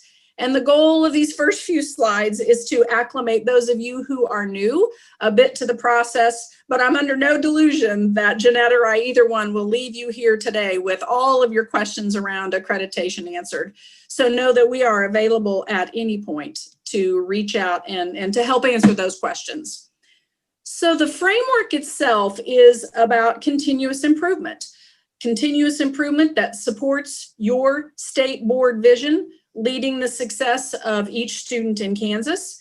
And that is what we try to do through this process. Remember, I said to you that it was about buildings and systems working together. So there are parts and there are reaching the whole. So what we're bringing you today are those systems who have completed this growth cycle. We allow for 5 years at this point in time and we support systems in meeting these goals. And it's a process that never ends. Continuous improvement never ends, even when a pandemic strikes, as we've been through right now. We've done our best to help support our school systems in their continuous improvement growth cycle, which is about looking at your data, specifically in those areas that I mentioned. But there are, we also allow our systems to embrace who they are uniquely. I mentioned Dodge City. Dodge City is a school system far different from Kansas City, Kansas public schools or St. Francis schools. So we've created a process, we believe, that supports all of the varying levels of schools in Kansas. We look at our data, we determine where we have deficits, we determine goals in those areas, strategies for implementation, we continue the implementation, and one very key piece is analyzing results. You've heard conversation about CELPA scores this morning. How do we look at our CELPA scores and determine growth areas for our students where we might have areas of deficit? We collect that data, look at that data continually so that we can be right on target in creating the best learning opportunities for our students in Kansas. Now, there is a piece of this. This is what you all will talk about today. In the entire process, the state has, we've created an accreditation review council. This review council takes a look at each system and provides you all a recommendation about what their status ought to be regarding accreditation. They are charged with making that recommendation to you all. They take a look at what a local team of outside visitors might have analyzed about evidence and artifacts as they make that recommendation to you all. And one really key piece that we've struggled with, but I think are beginning to settle nicely on when we talk about the results. The results was the last piece of the puzzle that came together in this process. So, as a former superintendent, my district was in charge of creating a process to do all of those things that I shared with you here, and to also examine the data and create a balance there between those two things. So we balance our processes with all of the leadership teams and outside stakeholders in our districts with the results. This gets a little confusing. So again, I know that we're not going to answer all of your questions today, but when we entered the system, when we began the system in 2016-17, every school district in Kansas got to say, we're going to take the full 5 years to develop this process, or we only need 2, or we only need 1 before we want to come before the ARC for them to recommend a process, to recommend a status for us to the state board. So you can see that we have worked this out since 2016-17. And right over here, your year in the KESA process, this gets a little confusing. So for today's purposes, if you can please just stay with those systems that have come to a point where they're ready for you all to place a recommendation on them, that will be helpful, because we allowed our systems to choose where they wanted to enter. So it can get, we know that, it can get a little confusing. So if you look at this piece, this tells you that right now in the 2021 school year, you all will see another set of systems later in the spring come to you for an accreditation recommendation. Right now, today, Jeanette will share with you that due to the COVID pandemic that began last March, we're just now finishing up last year's set of systems that were coming to the Accreditation Review Council. So we know that if you look at the year 2022, 2023, I get a little nervous when I look at that 168 systems that are coming to you all. But we have processes in place that we know can help us solve that puzzle, and we will make good recommendations via the ARC to you all about an accreditation status. Chairman Porter, do I need to stop there to see if there are any questions? I know that this is a lot, and for new members, typically we would have time to sit down with you all ahead of time. So forgive us for kind of giving you all of this, and I know there are many questions, but perhaps I could stop and see if there are any specific ones so far.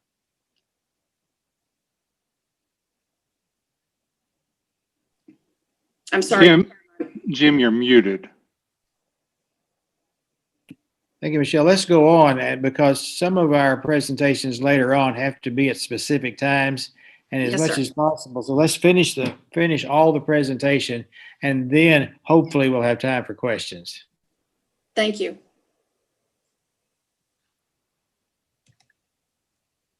Let me spend a minute on the definitions for you all.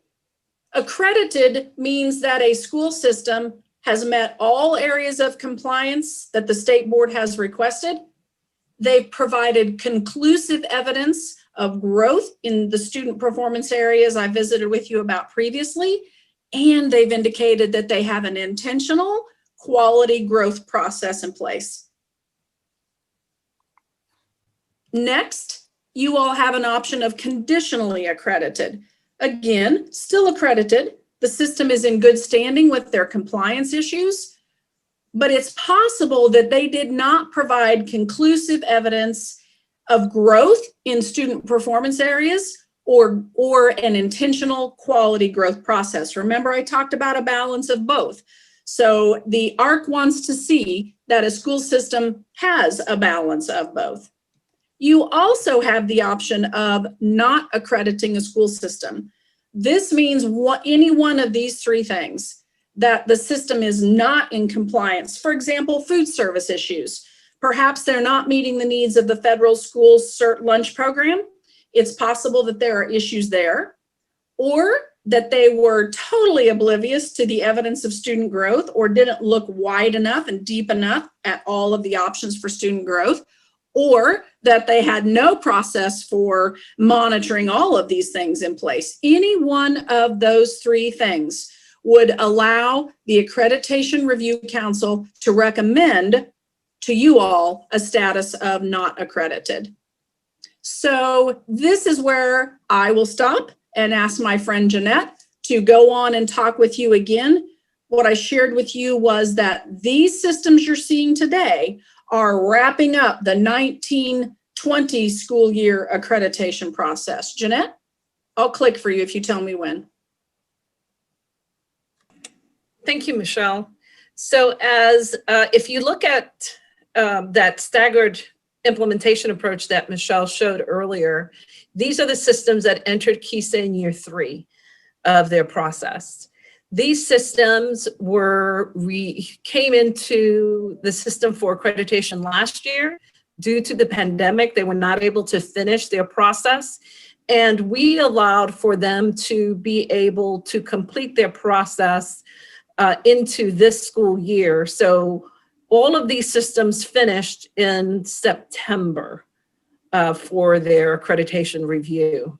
Now, these systems are coming to you at this point in time because we reviewed in October and in November, and these systems were initially reviewed and were given a status of a recommendation of conditionally accredited. Consequently, our process indicates that if a system is recommended for conditionally accredited, the system itself has 15 days to request an appeal. These systems requested that appeal. Once the system requested appeal, it is our responsibility to get an appeal team together to review the information submitted based on their response to the Accreditation Review Council's recommendation. That appeals team comes together, reviews that data and that information that was submitted by the system, and gives a recommendation at that point in time. There may be some give and take. Let's say the appeal team says, oh yeah, this was good information, but I would like to see X or Z. And so we would go back to the system and say, the appeal team reviewed this. They still would like to see this data if you have it. We give them another opportunity. They submit the data. The appeal team reviews and provides a recommendation based on that appeal. So all of these systems went through an appeal process. And I am going to just briefly go through with you what the appeal was, what areas were of concern, and then what was the end result. So Coffeyville, USD 368, received a conditionally accredited decision initially, a recommendation. They appealed that, and of course their appeal satisfied the appeal team concerns. The idea was that there was no measurable goals, that they had a lot of missing impact data, that there was no information really in terms of state board outcome areas, and no growth data was evident for students. So when the appeal team came in and responded, or the system responded with regard to their appeal, they provided information and they said, yeah, you're right. We probably didn't have measurable goals, but we knew where we were going. Here is all the data that we have for this. Okay, here's how we are seeing this information. So they responded to the concerns of the Accreditation Review Council, and the appeals team found that the data that they supplied was sufficient enough to warrant a recommendation for accredited. So this system went from a recommendation of conditionally accredited by the Accreditation Review Council to a recommendation for accredited by the appeals team. And once the Accreditation Review Council does its recommendation, and oh, that's right, sorry about that, it is USD 445. Thank you. That's the problem with using the same PowerPoints, isn't it? So once the Accreditation Review Council does its work and does its recommendation and the appeal team takes over, it's the appeals team recommendation that trumps the accreditation one in terms of its recommendation. So Coffeyville USD 445 is recommended for accredited for an accreditation recommendation. The next 5 systems that are coming up are all private systems. And I would like to kind of stipulate here, all of these systems were conditionally accredited or recommended for conditionally accreditation initially. And they all appealed their decisions. The thing about it was that most of this area, when you look at the information, there are 2 areas of concern for many of these systems. One, no measurable goals or growth data, and no IPS in place. IPS is actually a compliance issue for us. It is listed in our compliance saying systems must have an IPS in place, okay? These systems believed that they did have some type of process in place, okay? Consequently, we didn't go and saying, oh, you're not accredited. The ARC said, we're not gonna not recommend you for accreditation because there are some things that are happening, but it's not a true IPS process that is in place. So St. Paul Elementary sent them information. They tried to submit information about what their goals were and some of the growth data, but there were other issues that were there. So when the facilitator or the appeal person went to the system to say, hey, this is the recommendation from the appeals committee, the principal at that school says, I was not surprised. We thought maybe we could pass with the information that we got. But the truth of the matter was there were illnesses on board, there was a new principal, and a lot of the information was not cohesive enough for the appeals team to make a decision to change that the conditionally accredited decision. And so, Jeanette, we should note that that IPS should begin at the 8th grade. Yes. So even though these systems are K-8 systems, they are all required to have an IPS in place because it begins in the 8th grade. So St. Paul was recommended for conditionally accredited, and the appeal team maintained that recommendation. Our Lady of Unity is another system that was recommended by the Accreditation Review Council for conditionally accredited. As I said before, all of these systems had the same issues: measurable goals, data to support the growth, and no IPS. They were not able to provide the information when the appeals facilitator went to them. They said, we could probably give you measurable goals and that data information, but yeah, we don't have a formalized process for IPS in place. So we'll accept the recommendation of the appeal team of being conditionally accredited. Curia of ours, conditionally accredited, again, the 2 same areas, but they supplied sufficient information to show that there was a very concerted effort, and they provided the data to show and support growth.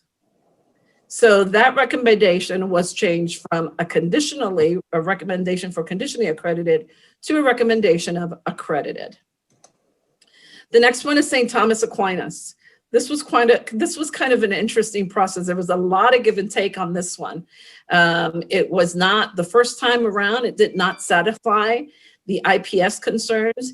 And yet we knew we had some people in Accreditation Review Council that was very surprised when they received these reports and the lack of information that was in the report, because they knew that they were doing an IPS. They knew, they understood the process. They knew it was there. So what was interesting to me through this process was the need to kind of, if you will, and excusing the phrase, kind of pull teeth in terms of getting the information really requested that we knew existed and yet was not available in the reports, but they had it.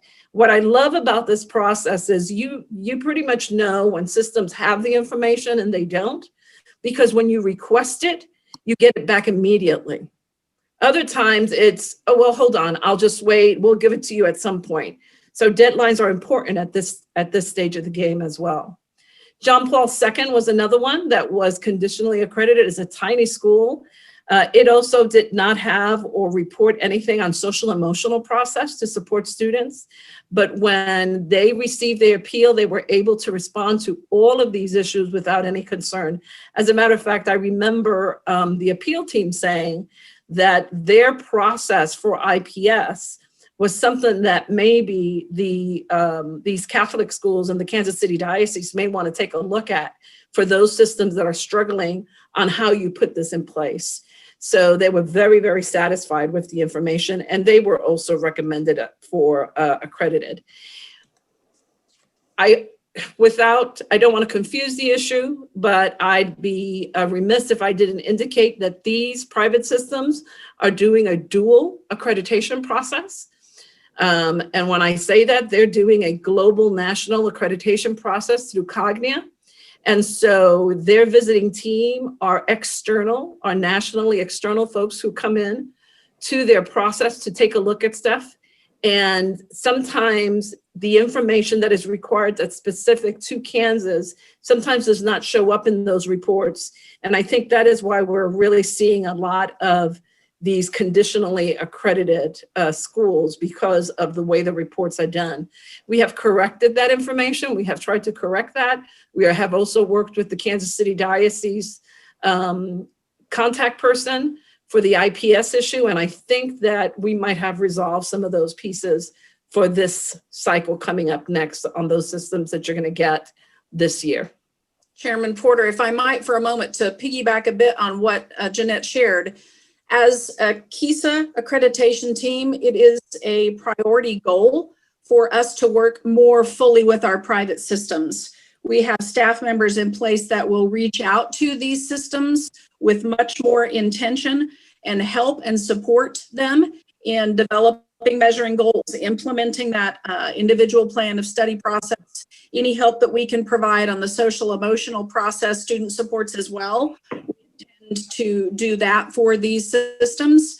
When this information comes to us, we use it to develop more supports for the field. I will tell you this morning, we did a accreditation Zoom with 240 participants, and I am certain that some of those participants were from our private school systems, but we will reach out to them and help address their needs as a group, separate from the public systems, because there are, as you heard Jeanette say, some unique needs for those systems. But with that, Chairman, we would stand ready for questions. Okay, thank you very much. I want to make a couple of comments. First of all, I am correct, please, correct me if I'm wrong, the private schools are voluntarily asking us to accredit them. They're under no obligation to do that. So they are. That's correct. They are voluntarily asking to be accredited by the state, but they follow the same rules as a public school in that area when it comes to that. And the second thing is that this is a general rule for anybody that this is not criticism, but this is a general rule that I'm requesting from anybody that makes presentations to the board. Those of us here know what an IPS is. There may be people that are listening to us that do not know what an individual plan of study is. And the first time I was ever on a hospital board, I told them to talk to me in words and not letters.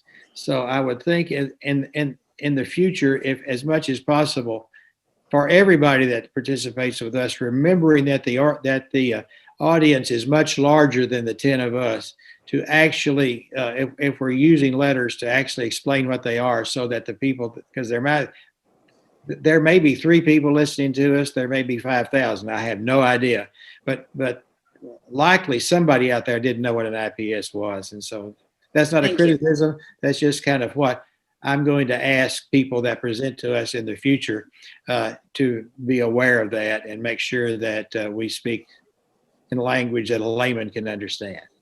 Are there questions to either Jeanette or Michelle? Jean. I just had a sort of a quick comment. I wanted to thank you for the way that you provided this data. I think it was really helpful. And I like the system status overview that you provided, and I think it'll help our districts really focus in on areas that might be sticking points, or maybe common areas which are more difficult to provide data on, so that they can focus on those. So I think you did a great job, and I appreciate it very much. Thank you. Are there other questions? Is your hand up, Jim? Or is that something? Oh, Betty. Just a quick question as I'm beginning to understand a lot of this. Could the problem in compliance not be not doing what was required, but challenges or difficulties in the way that they're being asked to report out the information? Thank you for that question. You heard Member Clifford ask about the data and what you all received today.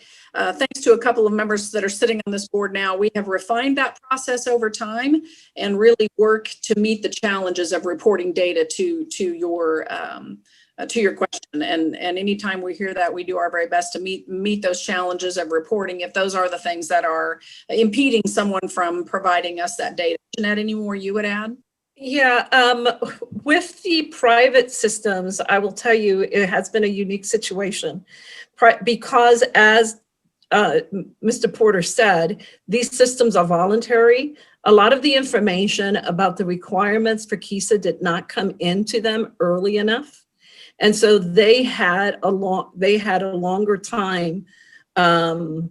They were delayed in terms of implementation and putting things in place as we tried then to provide them with information. That is one of the reasons why we chose not to do this as a compliance issue in terms of the recommendation, but put it more as an area for improvement, something they can be working towards, because we understood very well that much of the information on that requirement did not get to them until later. So they've probably had 1.5 years to implement a lot of that information. We know that they will be implementing. We also know that private schools take a look at some of these things a little bit differently.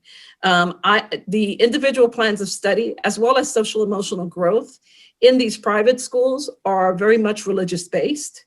And so we have to take that into account. And we try to be very sensitive to the wording that takes place for these pieces. So an individual plan of study might be addressed for some of these systems in terms of talents and what they're giving back to their community in terms of where they want to go. And so it's a very different wording that we try to be very sensitive to as a result of these schools being private and coming in through our accreditation process. The same holds true with social emotional. Many of these might not seek necessarily counselors, because it's not only the Catholic schools, we have Lutherans and some other private schools that are religious based. They might not go to a counselor, they might go to their pastor.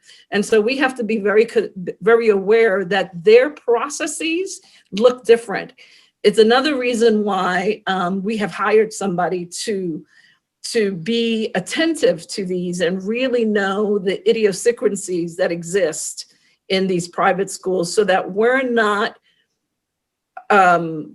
holding them at a larger or a higher standard than some of the other systems as a result of where they're at and who they are. So we are trying to take that, and yes, to some extent it is, but we have tried to consider those things. Very good point, Betty.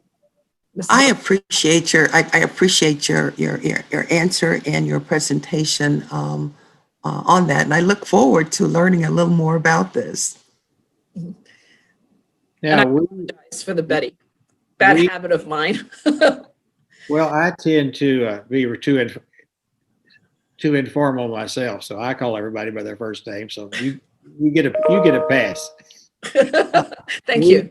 This is a presentation to us this month. We will be voting on these next month. Now, this is a question. I'm going to ask a question I've already asked before.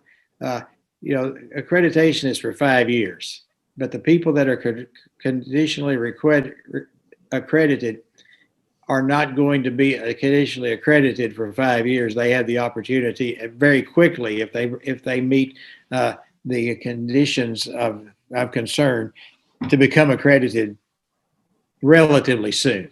Mm-hmm. Is that accurate statement?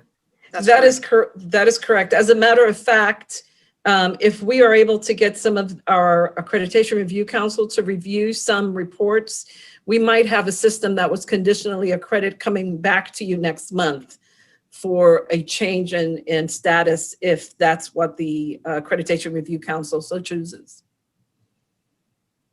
Okay, well, thank you. Last chance, anything else? Ben. Thank you, Mr. Chair. You just answered it, the question, but I did want to appreciate the answer, particularly in regards to the religious aspect, especially the Catholic and the Lutheran schools, which they all go through us. They choose to. And that was a concern that I had over the weekend and discussed with the commissioner. And I appreciate the answers. Very thorough answer and how we look at it. So I appreciate the work. I just want to state that publicly. Thank you. Well, Michelle and Jeanette, we thank you very much for your presentation and for the thoroughness and answering our questions. We look forward to hearing you again. If anybody has any questions, we'll have another opportunity next month before we vote on those to ask those questions again. But thank you very much. We appreciate your presentation. Thank you. Thank you. Our next agenda item is Kansas Can Highlight Utilizing Navigating Change Guidance Successfully. And Dr. Neuenswanger, welcome. Thank you, Chairman Porter, and good to see everybody again, and hope everybody had great holidays. I'm going to be introducing a couple teams here, but to kind of set the stage, we are now going into our second semester. As we all well know, the first semester came with a lot of challenges to our school districts. But if you go back to last March, when we had a team that worked on continuous learning guidance, then we moved in to over 1,000 Kansans working with schools with the navigating change.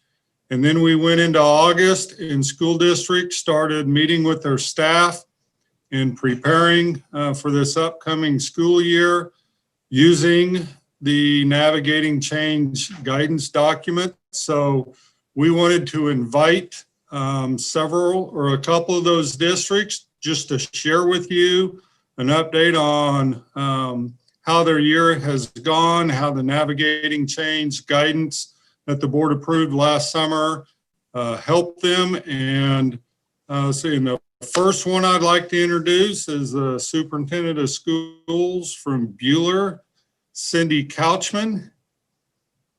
If she is, I see her on here. I am.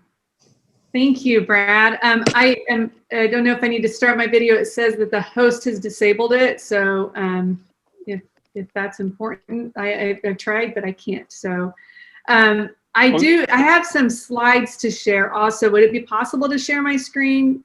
Yes, and we'll get that video checked off for you. Cindy, I'll work on that right now. No problem. No problem. No one needs to see my face anyway. And my picture is much better than my real person anyway. So, all right. Well, I'm going to go ahead and share my screen, and you can look at then. I have just some information to share. I served actually on the oversight committee for the Navigating Change document, and in that, let me start my video there. There you go. My role really was very minimal in some ways because I just really got to cheer on and look at the work that was done by the people that were serving on the Navigating Change document. It just sort of came up to the oversight committee and then just kind of went up from there. So think of it as we were kind of proofing their drafts and giving feedback. And so a couple things on how that Navigating Change document helped me. I am a first-year superintendent. So imagine that I'm taking over the district July 1. And then all of a sudden this starts and at the time I took the job, I was like, oh, well, COVID's over, like starting June. That was last year. This is this year. And then August hits, right? And we're like, whoa, wait, this is still going on. What's going on here? What about opening schools? We're going to delay. So as a first-year superintendent, the Navigating Change document became so important to me because we were not only a new superintendent, but we had eliminated some of our positions in Buhler. In fact, we made like over $500,000 worth of personnel cuts, including the assistant superintendent. And so we were short-staffed. We had new staff. I was new. I had a new director of finance. I had two new principals in our district. So I have 5 buildings and 2 of them were new. They hadn't even started yet. Their contract doesn't start till August 1. The time crunch that we were under, and then we didn't even know what materials to open schools with. And it became very apparent that operational became our immediate need with so many people new, not knowing really how to open schools safely. We could have like thrown darts in the dark, but it wouldn't have hit very many targets. And so the Navigating Change document became really our Bible. It gave us the structure to form our teams. I as a first-year superintendent, I was like, I don't even know what teams to form. Like, how do we divide and conquer this? And so it provided the structure. I knew that I needed an operations team. I know I needed an instructional team. I knew that I needed some transportation team and a food service team. It gave me the structure just to even start the process. And then after I started that with the teams, it gave me the format of what to produce. So I know this is a small thing, but when it's just you producing this document, how to list it out. Are we doing bullets? Are we doing columns? Like what format is best to use in it?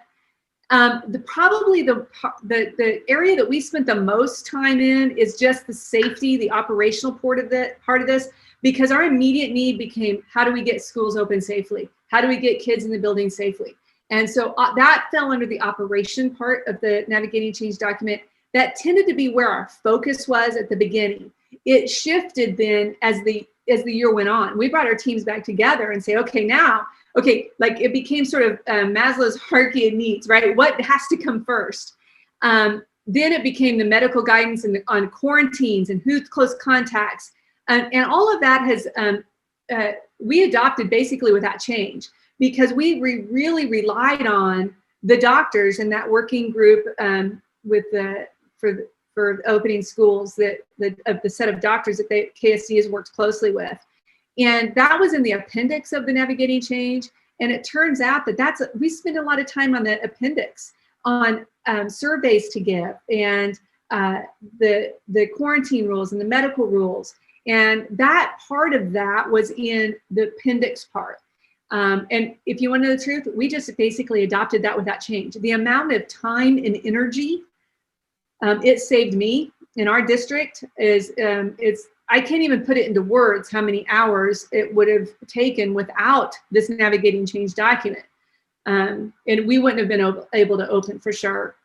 So then what we did, this is our, we created a return to learn. Let me go back here if I can.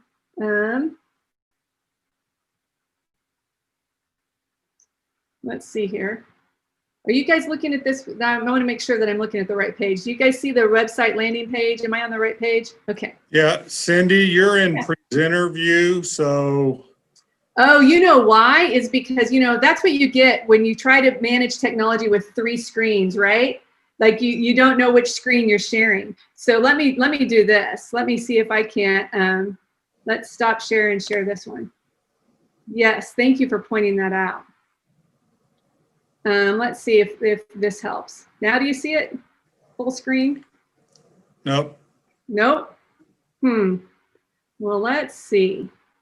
I'm sorry. Let's see here. We love technology. We really do.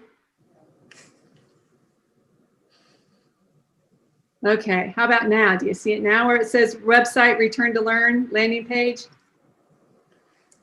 Yes. Awesome. Okay. So we You might try and make it bigger. Okay, I will. Let's do this. I'm not going to go into present because otherwise you will get my dual screen.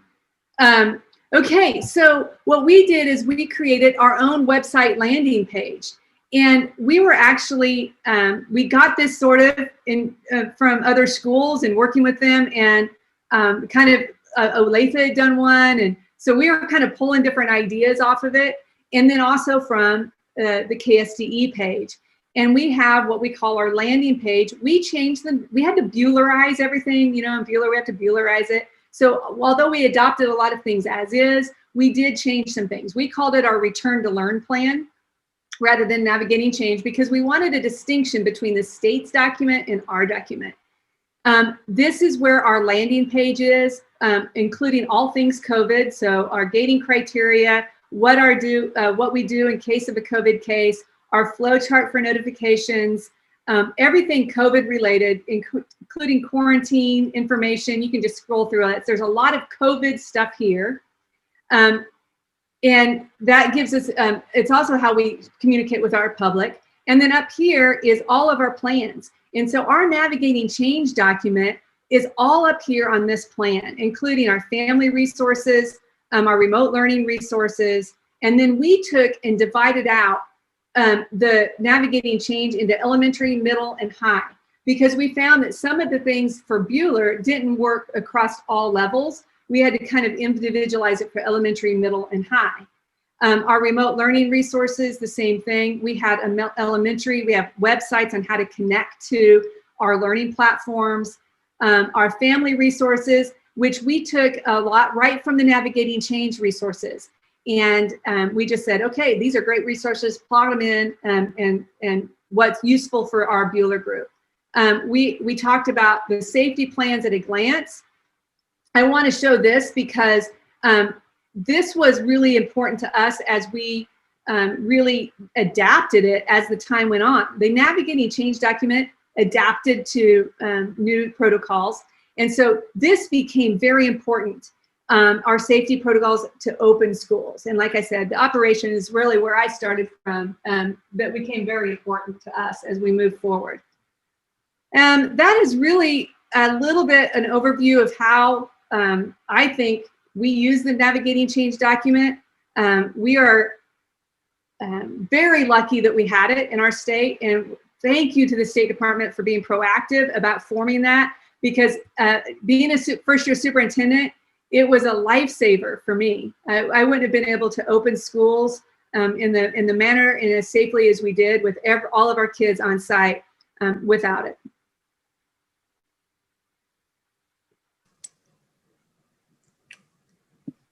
Thank you, Cindy.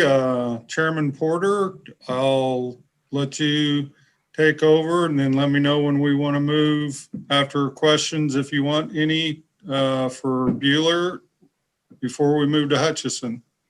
If you can stay on, Cindy, let's wait. Let's have the other presentation and then go to questions.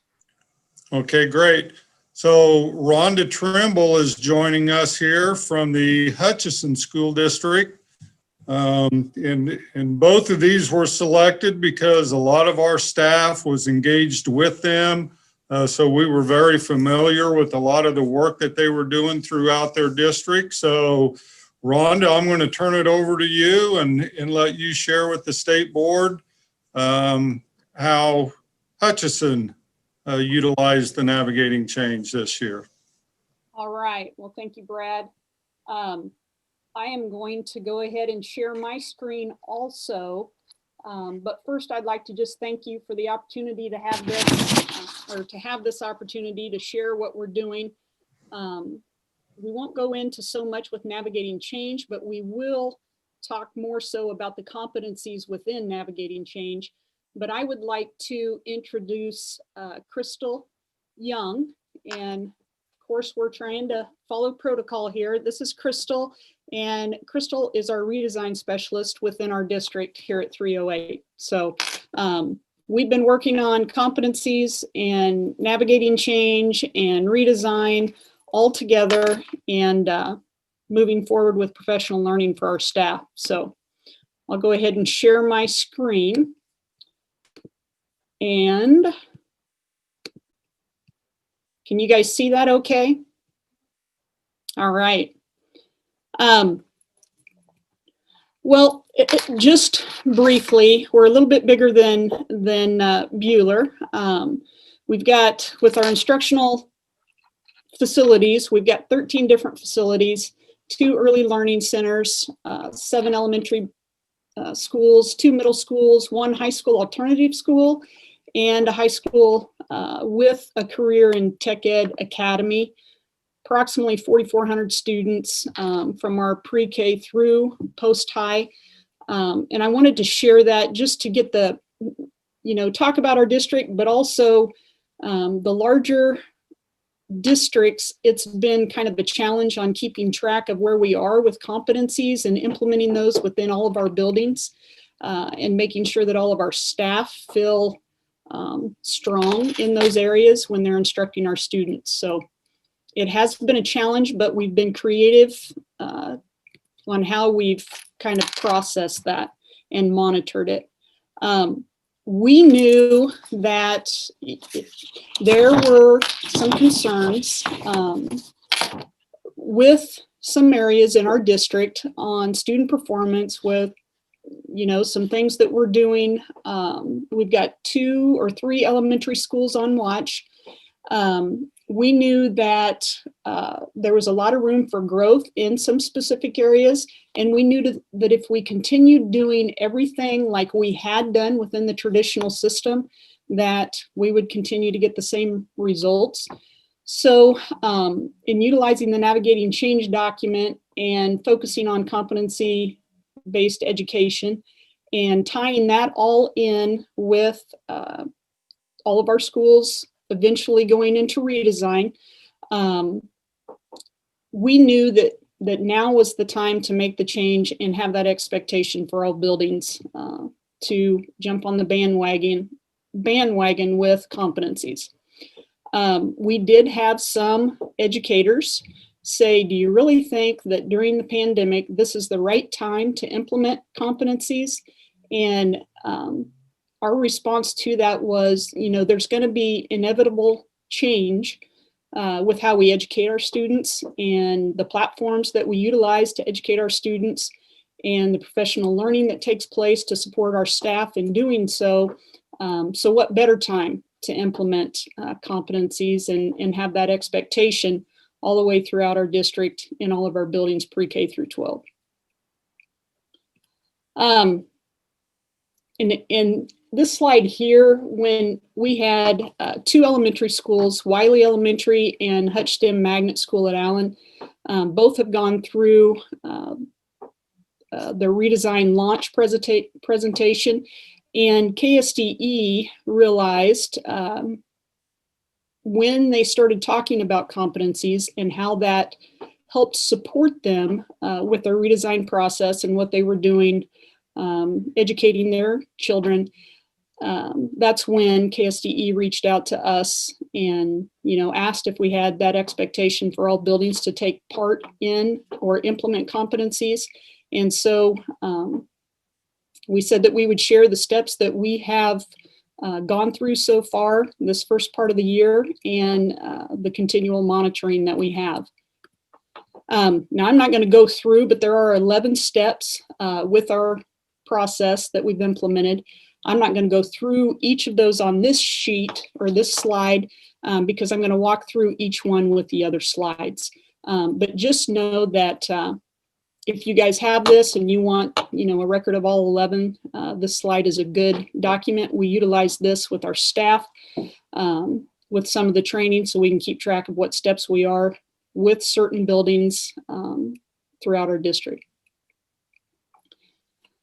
So step one, the district made the decision, like I said earlier, what better time to implement this? We knew that we needed change. We knew we were actually transferring from Cognia to the KISA process. And there were just some things where we needed to improve upon throughout the entire district, and what better time to implement competencies. So we wanted to make sure, just like with the health and safety, transportation, a variety of different things, that we were aligning with navigating change, that we wanted our instructional process with competencies to do the same. We wanted to be a leader in the state with the implementation, and we're tying everything together. It aligned with Redesign, Kansans Can, KISA, and our district's vision and our goals. The second step that we focused on was the best professional learning resources that we could get our hands on, and make sure that our staff, classified and licensed staff, were fully prepared to do what was best for student learning with competencies. Now, were all staff members masters at the beginning of the year? No, but once we got into those competencies and started working through them, we gradually saw an increase of buy-in from our staff, because they were seeing the difference that it made with personalized learning for our students, especially with the different learning platforms that we've gone through throughout this entire year. So we evaluated some different models.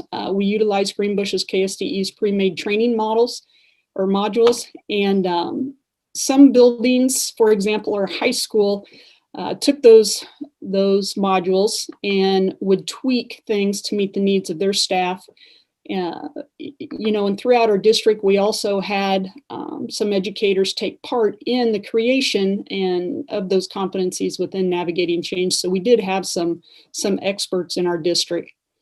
So anytime there was an adaptation to those training modules, they were approved by district administration. So then step 3, we took all of our facilities and we designated teacher leaders within each building, depending upon the population within each building. We chose 4 to 8 teacher leaders. Many of them were already members of our COVID equity and learning recovery team. And then we also, to fulfill the 4 to 8, we had recommendations from our building administrators. We wanted to focus on those people that would be excellent role models in their building, would have the buy-in for it to be successful, and were respected members, colleagues within their buildings, and they could support their colleagues in the implementation process. Step 4, the district trained, and we've had tons of dates, the building teacher leaders and every principal in our district. That training consisted of the roles and responsibilities of the principals, what they needed to support the implementation of that professional learning, the teacher leaders. We went through each competency-based learning module, just like we would expect that training to take place when they got back into their buildings. We walked them through that. And we went through the strategies to support staff, through an ongoing process in their classroom. And then, like I said, on that last bullet, we went through that exact training that we expected them to do back in their buildings. Step 5.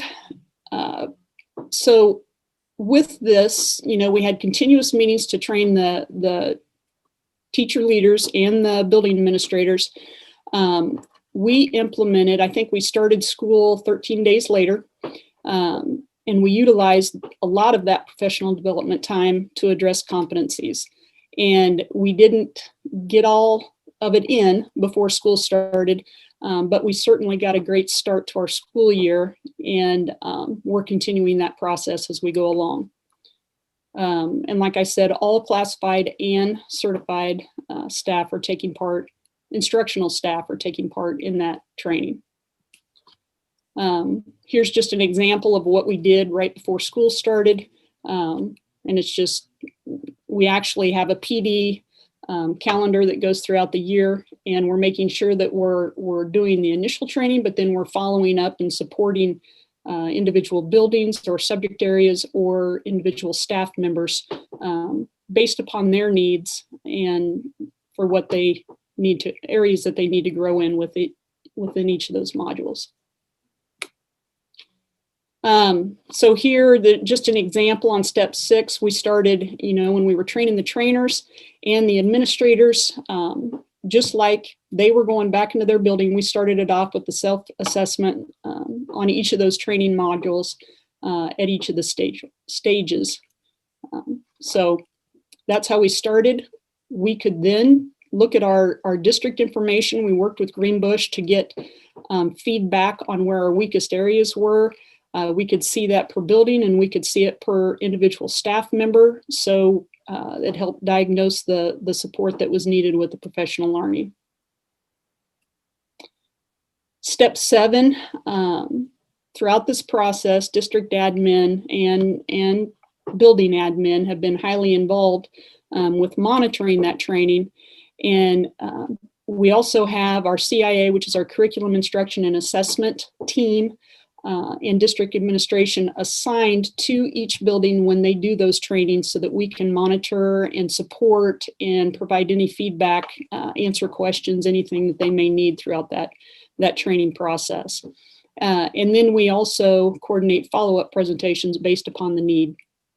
And it's different for different buildings. We'll see trends where some buildings are much farther along than others. We see subject areas within a building that are farther along, and we see groups of teachers that are farther along because they've had more buy-in in the process, and they're more flexible and open to change.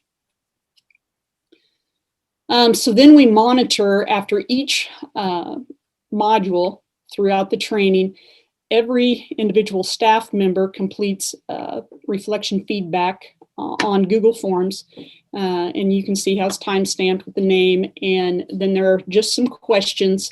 What are their biggest takeaways? What are some concerns? How do you think you can implement this into your classroom? Which, as you can imagine, we have over 900 staff members in our district. So keeping track of everything and making sure that we supported people with their professional learning so that they could in turn make an impact on students and their learning. Google Forms saved us, and it's helped us diagnose what needs to take place next. So then we also use Google Sheets because we look at each individual.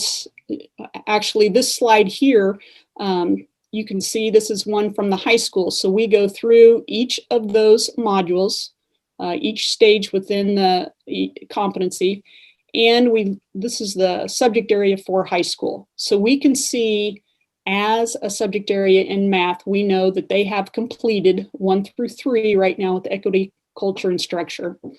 So we do it per subject area within the buildings, and then we do it like this would be math within the high school also.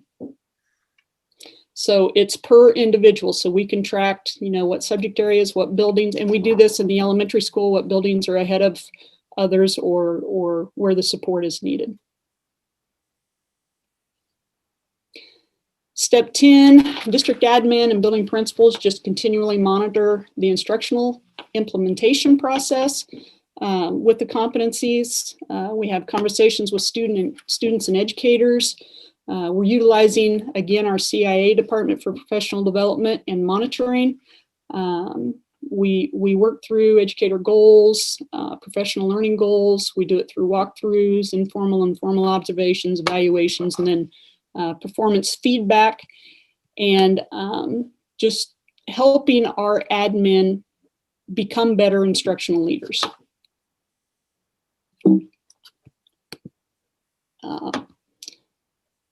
And then step 11, it is evolving, and it's taking the place of our pacing guides that were aligned to the standards, because each competency is made up of several standards put together.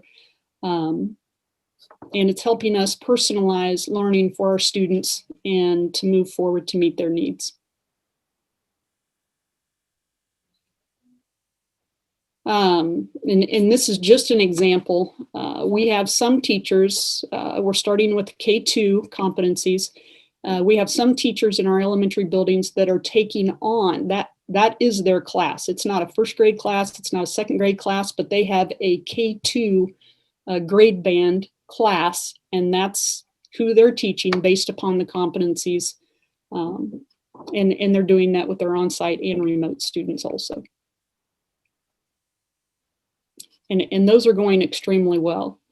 And then again, you know, we tie in the redesign principles, and you know, it's all about personalized learning, students being successful, that having relevance and real world application, and stepping up the rigor are some major areas where we needed to improve. So that was, you know, one big reason to implement competencies with navigating change.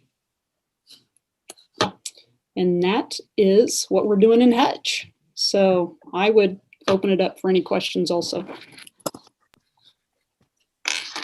Mr. Chairman, we might ask, as we get ready for question and answer from the board, if Cindy and Rhonda would just maybe talk about, just briefly, because we appreciate your comments so far. You've obviously had challenges between remote, hybrid, and in-person.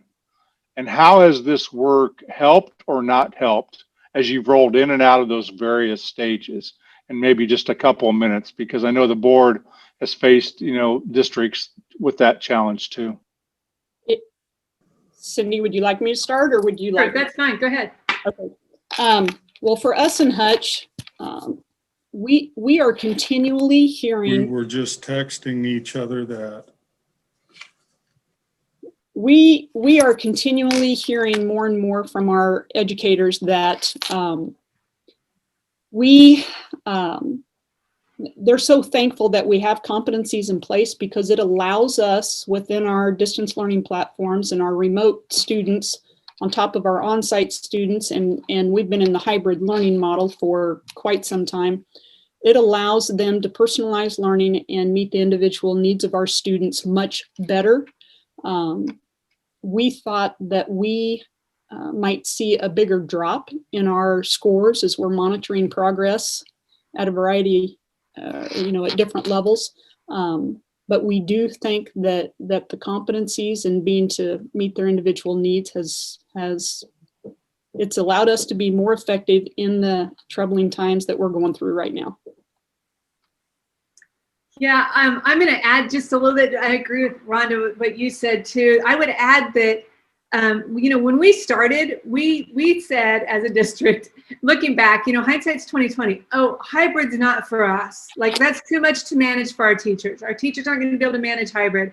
And then as the pandemic went on, we went back and we said, I think maybe we should have considered hybrid. And so then we went back to the document and said, yeah, I think that let's bring that hybrid back into play. And so we had to do that. And then the flex learning, we called it flex because we were getting confused with our students who started remotely. The word virtually, the word remotely. And then when our kids were quarantined, we were getting all of the platforms, like how are we referring to these students confused? So we kind of came up with some new words and we called it flex learning.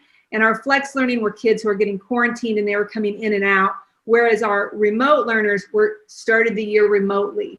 And so, and then we have our hybrid. And so that was something that we had to, you know, adapt and build on the fly. And then that's when we went back to the navigating change document and said, okay, how was this hybrid working? Originally, you know, back before the numbers started escalating, we just thought, oh, well, this is, you know, you're either in school or you're not. we aren't going to have all these quarantine things. And as obviously the virus has expanded and the numbers grew in Kansas, we had to adapt to that, and was very thankful to have the document to go back to, because we obviously didn't start the way maybe we should have with having all of those plans in place. And so then we had to come back and build it. And I'm very thankful for that. The hybrid model, we have been face-to-face. We started our K-5 has been face-to-face since the beginning of the school year, full-time. Our 6-12 has been hybrid after our numbers got bigger because we just couldn't keep kids separated. And so that's when we had to go back to the document. And we call, it's funny how we use terms differently, even though we're right beside each other. But we have our total remote students all year long. And we have our start switch kids that are, because as numbers, our PTR goes up and more students go remote, or they're in quarantine, or they're back and forth. We call those students start switch. So we have our total remote, start switch, on site, and our hybrid kids. So I want to thank both Cindy and Rhonda. We appreciate your presentations. Very interesting. For my colleagues on the board, can you put me back on so I can see everybody, please? The next presentation is time sensitive, so I'm going to ask Peggy, if you have questions, I'm going to ask Peggy to send contact information for both Rhonda and Cindy, because the next presentation, some of the presenters have other obligations very shortly, so we need to try to stay on time there. And I apologize for being the horse's rear, but that's what you elected me to be. So I'm going to go ahead and do that at this point. But again, we thank you very much for your presentation. It was very interesting.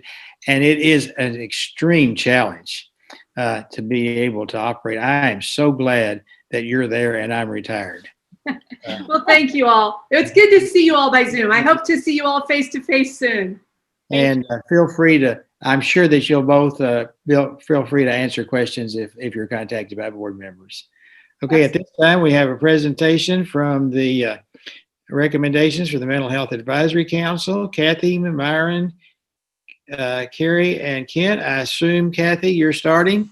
Yes, I am. Thank you. And thank you very much, board, to be able to come to you today via Zoom land.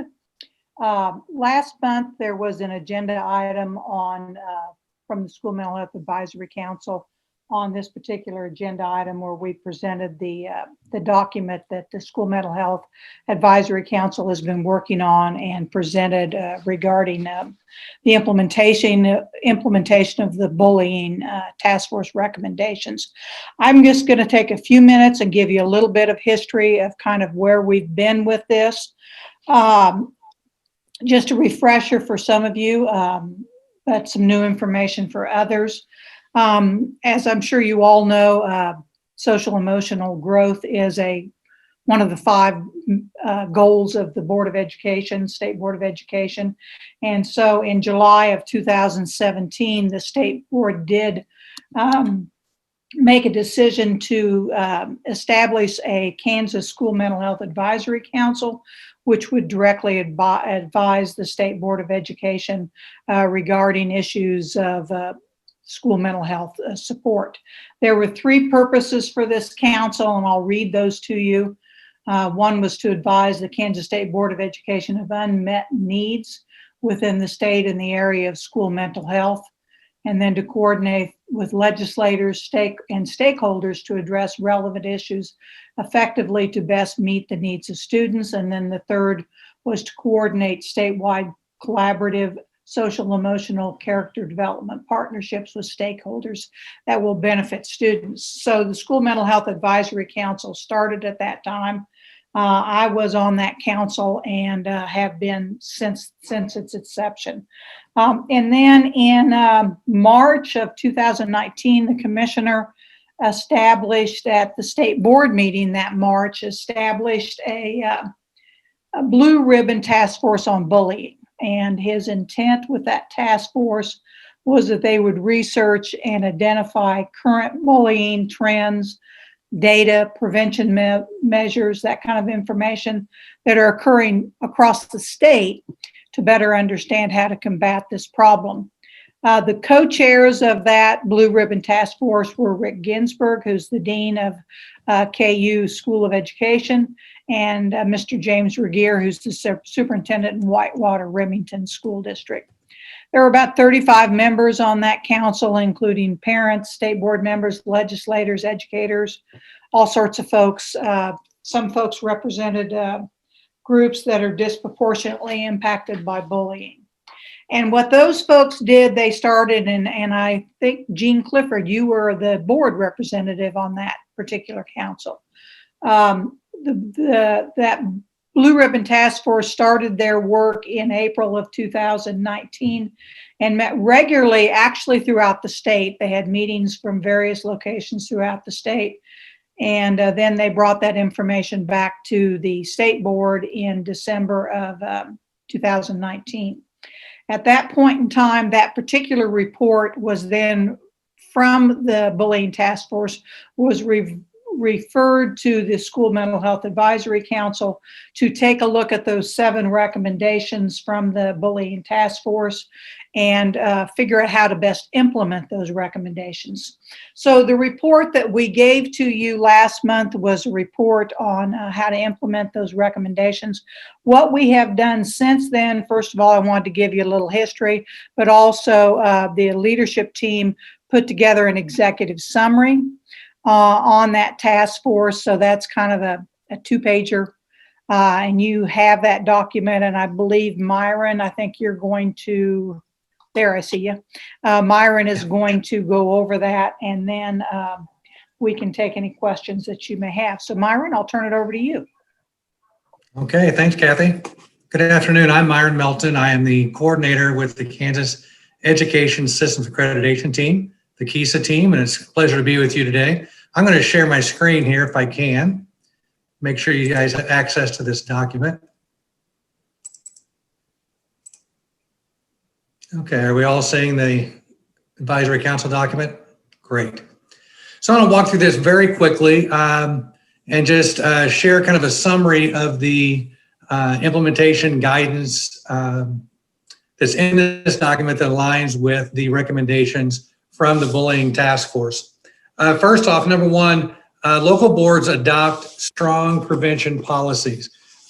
This is not new. Districts have been required to have policies regarding bullying in the past through statute, and it's specifically about bullying, cyberbullying on school property, school vehicles, and at school activities. However, we know with those policies that we haven't seen the reduction we'd like to see in the number of incidents of bullying. So you'll notice as you go through the implementation guidance that it's just that we're providing districts with guidance, with resources to help build more robust plans and more robust prevention interventions that they can utilize within their system. That leads us then to number 2. Local boards of education are assure effective district policy implementation. So we talked about number 1, building these robust policies. You can build all the policies, but if they aren't implemented with fidelity, we know the results won't be what we want to be. So to measure that, we are providing the guidance that districts will receive an annual update to the local board of education on bullying, cyberbullying, on the use of the Kansas State Department of Education's social and emotional and character development standards and data on bullying. So we have the policies in place, but we also know that annually those you're being held accountable. We're reporting, we're showing transparency to our community about efforts that we're making. On number 3, district support data-informed implementation across pre-K through 12 buildings. So we know to do this right, we have to measure, we have to have good data sources to work from. Our guidance is that each school district would collect data on bullying incidents from a minimum of 2 social and emotional data sources.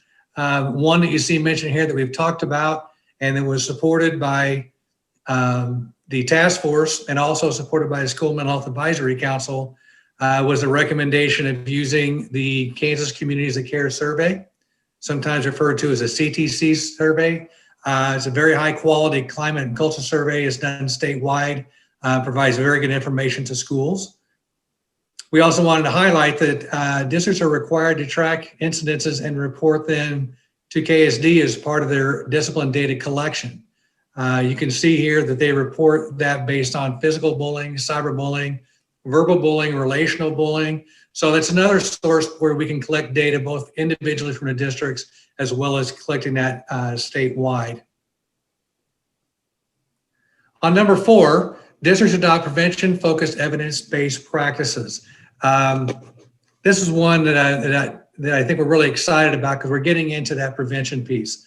One of the things we learned throughout the task force, as well as throughout the work with the School Mental Health Advisory Council, is to really make inroads with the bullying issues we're having. Is really about prevention and how we do that. So when we talk about prevention-focused evidence-based practices, we're talking about implementing a social emotional learning curriculum that includes family engagement components. This ties directly back to our state board outcome on social emotional growth. Those things we talk about through social emotional growth and social emotional learning, those are our prevention efforts and teaching those competencies that really really help to dissuade some of the issues that we're having with bullying. When we move to number 5, districts and families establish common expectations. One of the things that was pretty clear through our work was that there was not a real clear definition for bullying, that different across the state defined it in many different ways. That sometimes with our parents and our communities, their understanding of bullying might be different than the understanding of the district. So it's really important that we involve our families, involve our communities, knowing this is not just a school issue. This affects families, it affects communities, and how do we bring everybody in with some common understanding and common expectations around bullying, how schools will respond. You'll notice just real quickly that we talk specifically about incidents that do not qualify as bullying. We've found as we talk to districts across the state that this is a fairly common occurrence, that because we don't have that definition of bullying, things that really aren't bullying are seen as bullying by families and by communities, and there's expectations that the district will deal with them in a certain way. But we know, for example, when bullying occurs off of school property, that we have limited ability to deal with that. You notice here we have a resource we referenced in the guidance document to help parents understand how they can address those issues, even though it might not be within the purview of the school. Looking at number 6, strengthen digital citizenship competencies. This is really about empowering students and empowering families.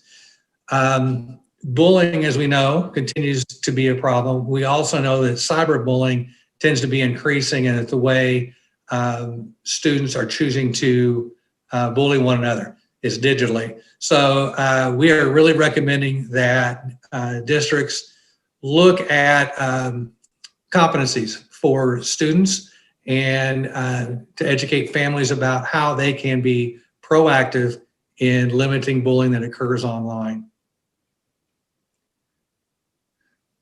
The 7th recommendation, KSD make legal requirements, a legal requirements training module available.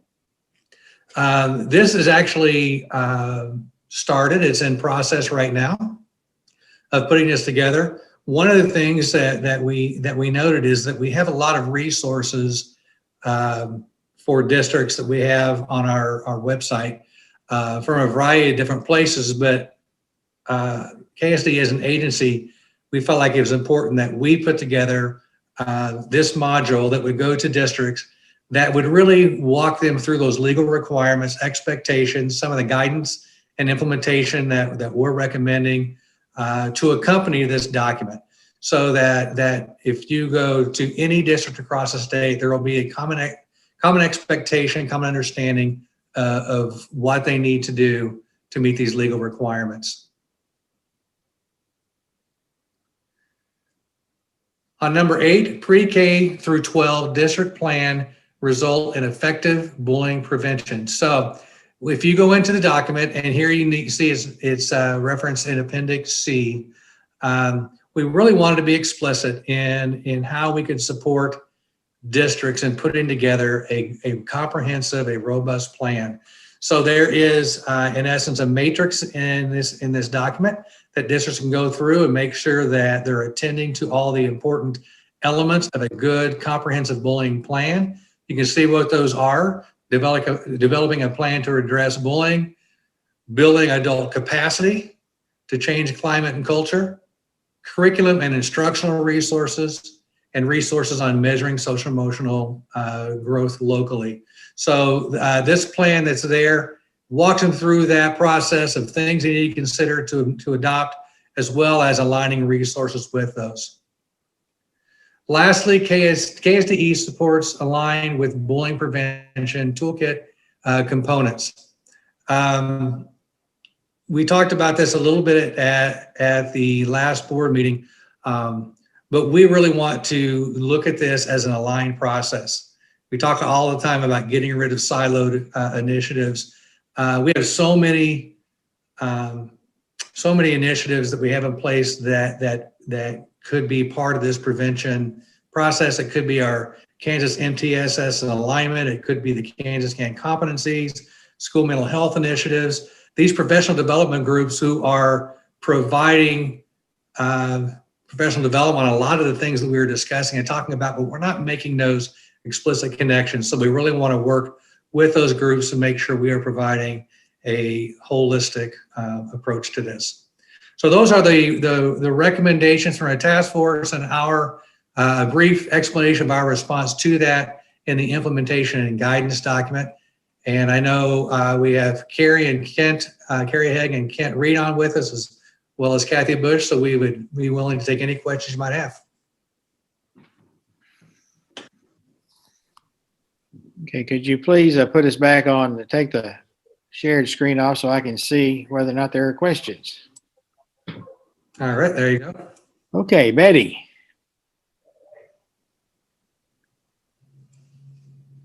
Well, first of all, that's a great presentation. The thing that, I'm so sorry. The thing that really concerns me, you addressed a lot of factors, but one of the things that I noted when it comes to bullying is just students not really wanting to report what's going on in a timely manner. It's kind of, I'm trying to think of the term they use. I think back in my day, it was like you didn't squeal, you didn't tattle or whatever. How is that issue addressed with trying to change the trajectory of bullying? Well, I'll jump in quickly on that, and then I'll just let the others, if they want to add to it. And I'm trying to go back to the area that we talked about with regards to the culture and climate piece. When we get into that part, I think we're really talking about the culture of the school. There's a culture where, you know, it's not cool to report, or we can't do this because if I do that, somebody else is gonna think differently of me. But so it gets back to trying to think about how do we change that culture within our schools? How do we give students permission to do that and do it as anonymously as possible? And within our Kansas CAN competency framework, we were talking about different things that are in place, and they talk in there about appropriate ways to be assertive, that it's okay to be assertive, but how do you appropriately do that? And one way would be asserting yourself by saying, this is our school, we're not going to let that happen. I'm going to let somebody know what's going on, an adult that's in charge. So it's kind of a rethinking our culture and climate and that whole idea of everyone having ownership in that. Carrie, Kent, Kathy, you guys want to comment on that? Well, I might add to that, Myron, that in our technical assistance and also in our SCCD and school counseling standards, we try to get schools to understand there's a difference between the bystander and the witness. And we want kids to understand how significant that role of being the witness and reporting is. And one quick follow-up, and I'll be brief on that. You were talking about building adult capacity, and it is so widespread where many adults believe that, you know, your children have to learn how to handle these kinds of issues on their own. You know, if somebody is bothering you, then you deal with that person. It is so widespread promoted that I am wondering, how do you look at building adult capacity when there are so many adults that really don't accept that bullying is a widespread problem? And I think I think you've hit the nail on the head. That is a huge piece. And that's part of what we talk about when we talk about building adult capacities.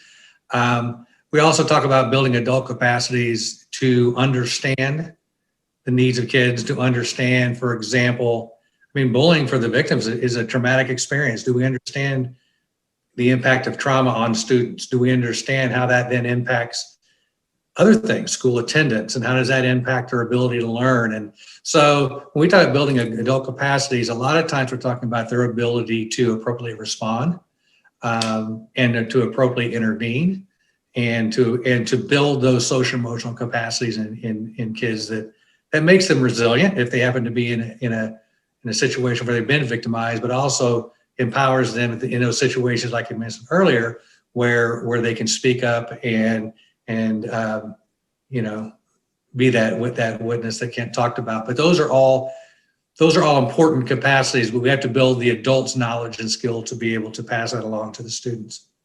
One of the things we included in this also, which I don't think was as explicitly included before in our work, is we really emphasized the need for family education and family involvement. That we provide support and training for our families too. Talked to our vice chair, Jane Groff, who works with our families always. She's certainly a strong advocate for that and has some resources that we've provided and put in this. And then also when you look at these plans, one of our goals also is that parents will be involved in the final development of the plan, that we want it to go through some kind of an organization at the district, whether it's a site council, whatever it is, but some kind of an organization that also involves parents as far as a plan is concerned.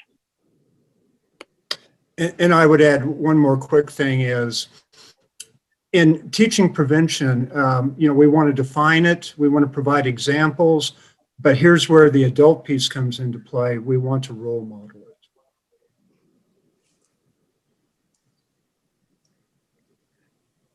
it. Okay, thank you. Ann. Thank you, Mr. Chair. Two things. One, the first thing is that I keep telling people that we have a lot of good work going on in mental health, but when we go to our website, KSDE website, and I know it's a monster, we have millions of pages of resources out there and it's tough to manage, but if you go to M, there's nothing there under Mental Health Advisory Council, and there's nothing under S for School Mental Health Advisory Council, so people can easily go see what we're doing. So if whoever's in charge of that, I hope we can help put something on our website to navigate people better to what we're doing. But my question for you guys is, you know, last session, there was a group that wanted to pass some legislation to put more teeth in our bullying requirements for districts, and that did not pass. And what I'd like to know is, do you guys think there's enough teeth in this that after a decade of talking about it, schools are actually going to have to address it now? And that's my question. Thank you. I might kind of address something. I'm actually going to have to get off here in about a minute. I have to go get a COVID test. So, and I'm scheduled at 3. So in item number 9, which is on the summary, is that it talks about Through training and technical assistance, all bullying-related policies will be implemented in keeping with our accreditation. So this will become a foundational part. You remember our foundational parts of accreditation. This piece will become part of the foundational part as far as accreditation is concerned. So when they're going through accreditation, reviewing accreditation, they do have to look at what happens as far as accreditation is concerned for bullying. And then the other thing I'd mention is, having parents involved as far as the development of plans. Yeah, did you have a comment? Yeah, in anticipation of Member Ma's question, knowing full well that we're going to have to probably answer to our colleagues across the street in the legislature, and having done this for 15 years, real quickly, let me tell you what we're doing differently with this than we have over the last 15 years. First of all, item number one, we've never asked them to develop a reporting process. So we're asking them to develop a reporting process.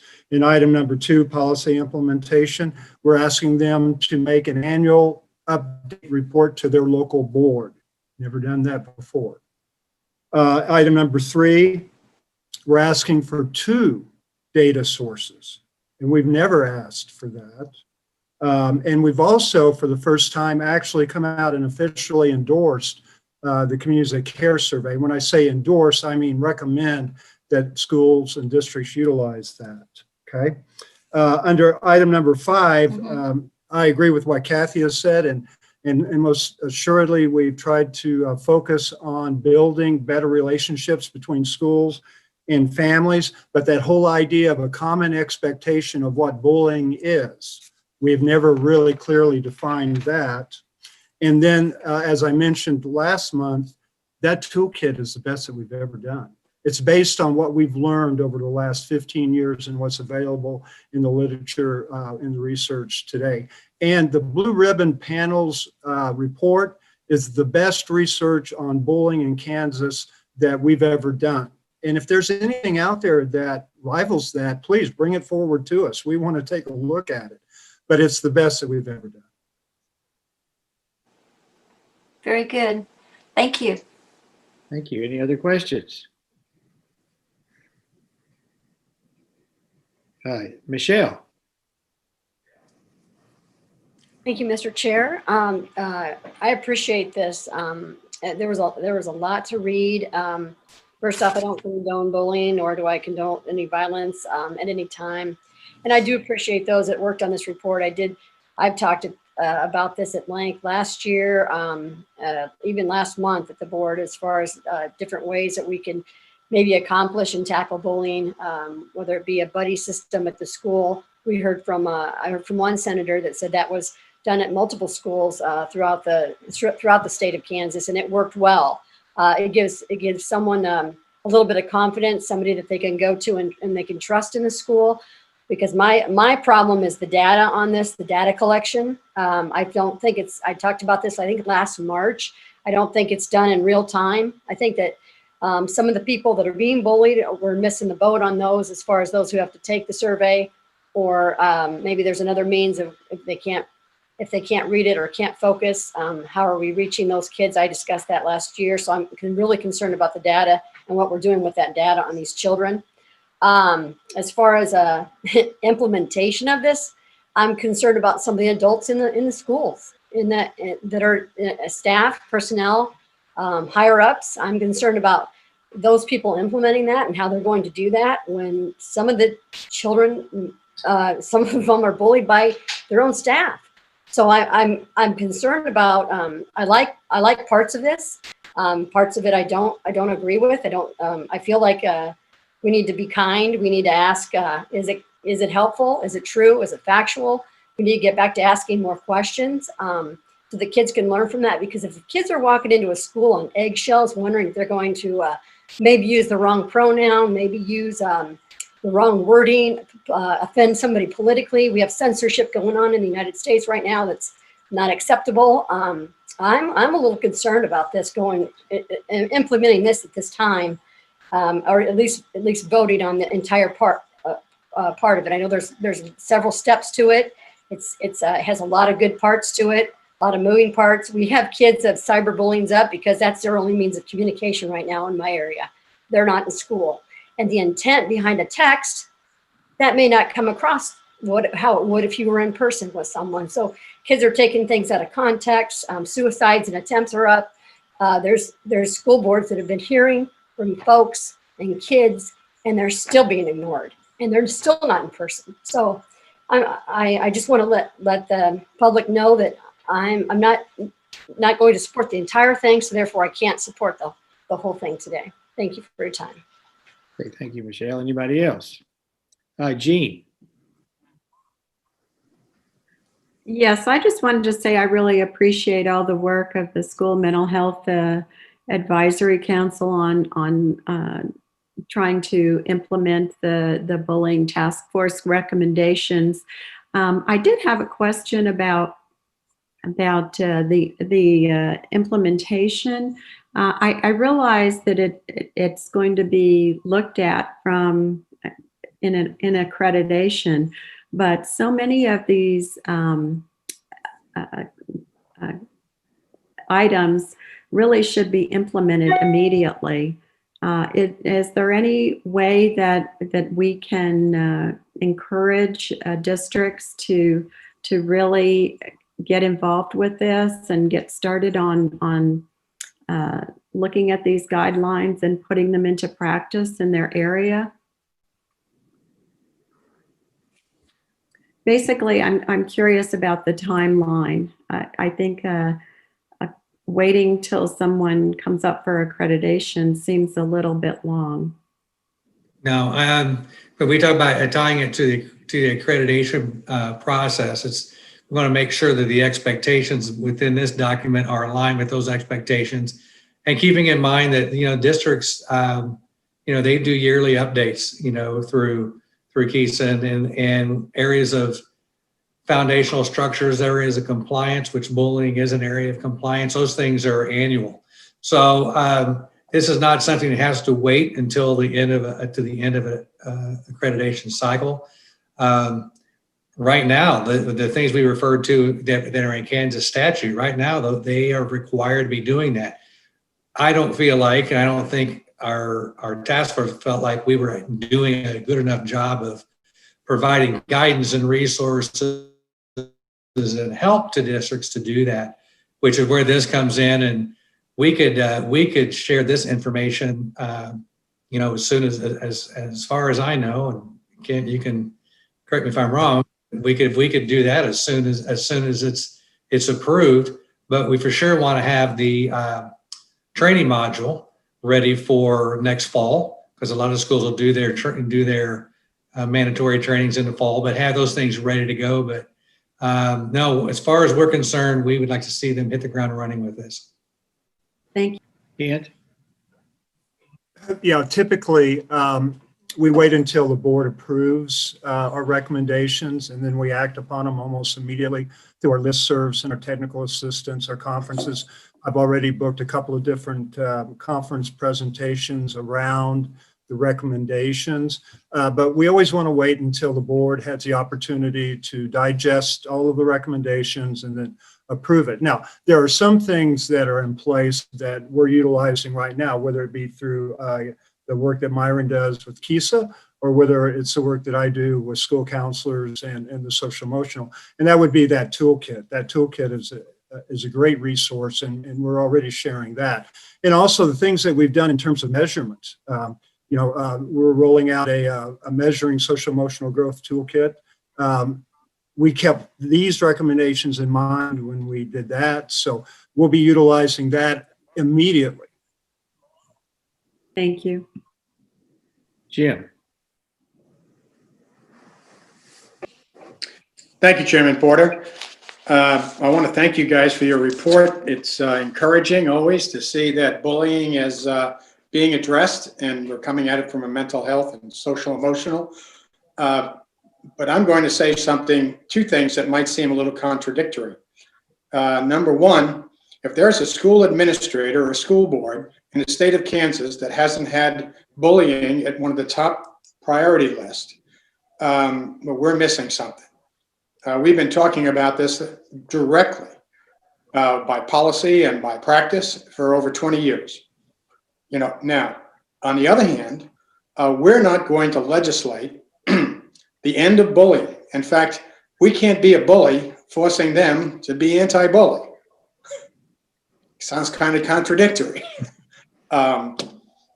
So I think where we are right now, and speaking directly to some of the things that are in the report we just received, that we might step on some toes doing this because it's important to do. We're trying to change a culture in the United States, in our state, in our schools, in our communities, where bullying is either tolerated or mildly accepted as long as it's not happening to me. Now, I've had a great definition of bullying that I worked with as an administrator that challenged me and others to change our way of thinking about bullying. And I think that's what this report is doing. It's a next step in changing our understanding of how bullying is going to change. It's going to change because our culture changes. Thank you. Any other questions? Dina? Thank you, Mr. Chairman. My question has to do with more the training module that's being planned. I can see that has multiple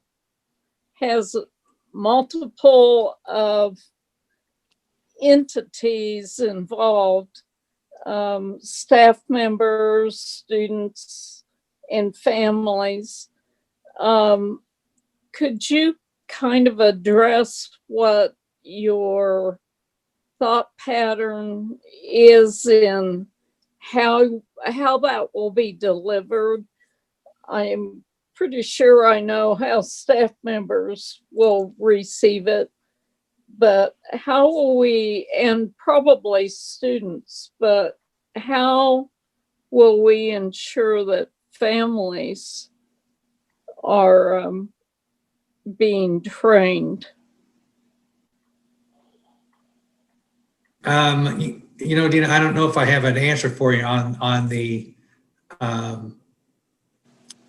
family side. I know that districts currently are required to do staff training and do student training. I don't know that training across the state is consistent. I don't know that it's as robust as it should be.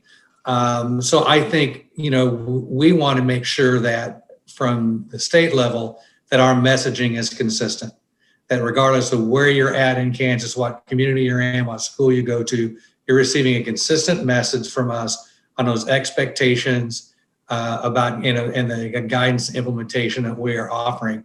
From the perspective of families, as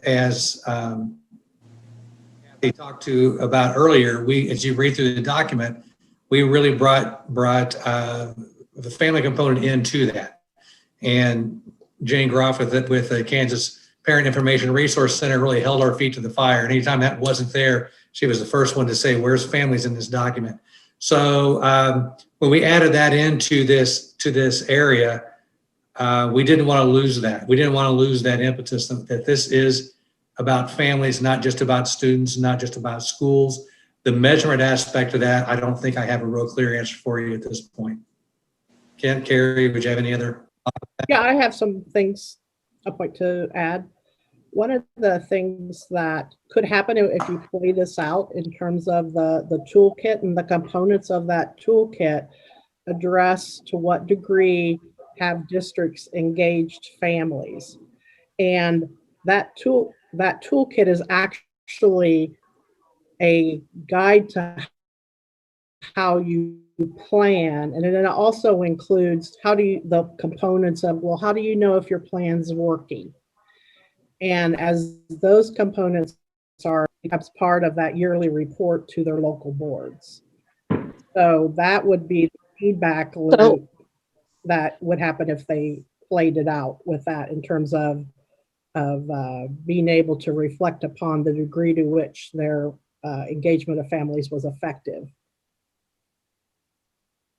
So the modules would be more comprehensive than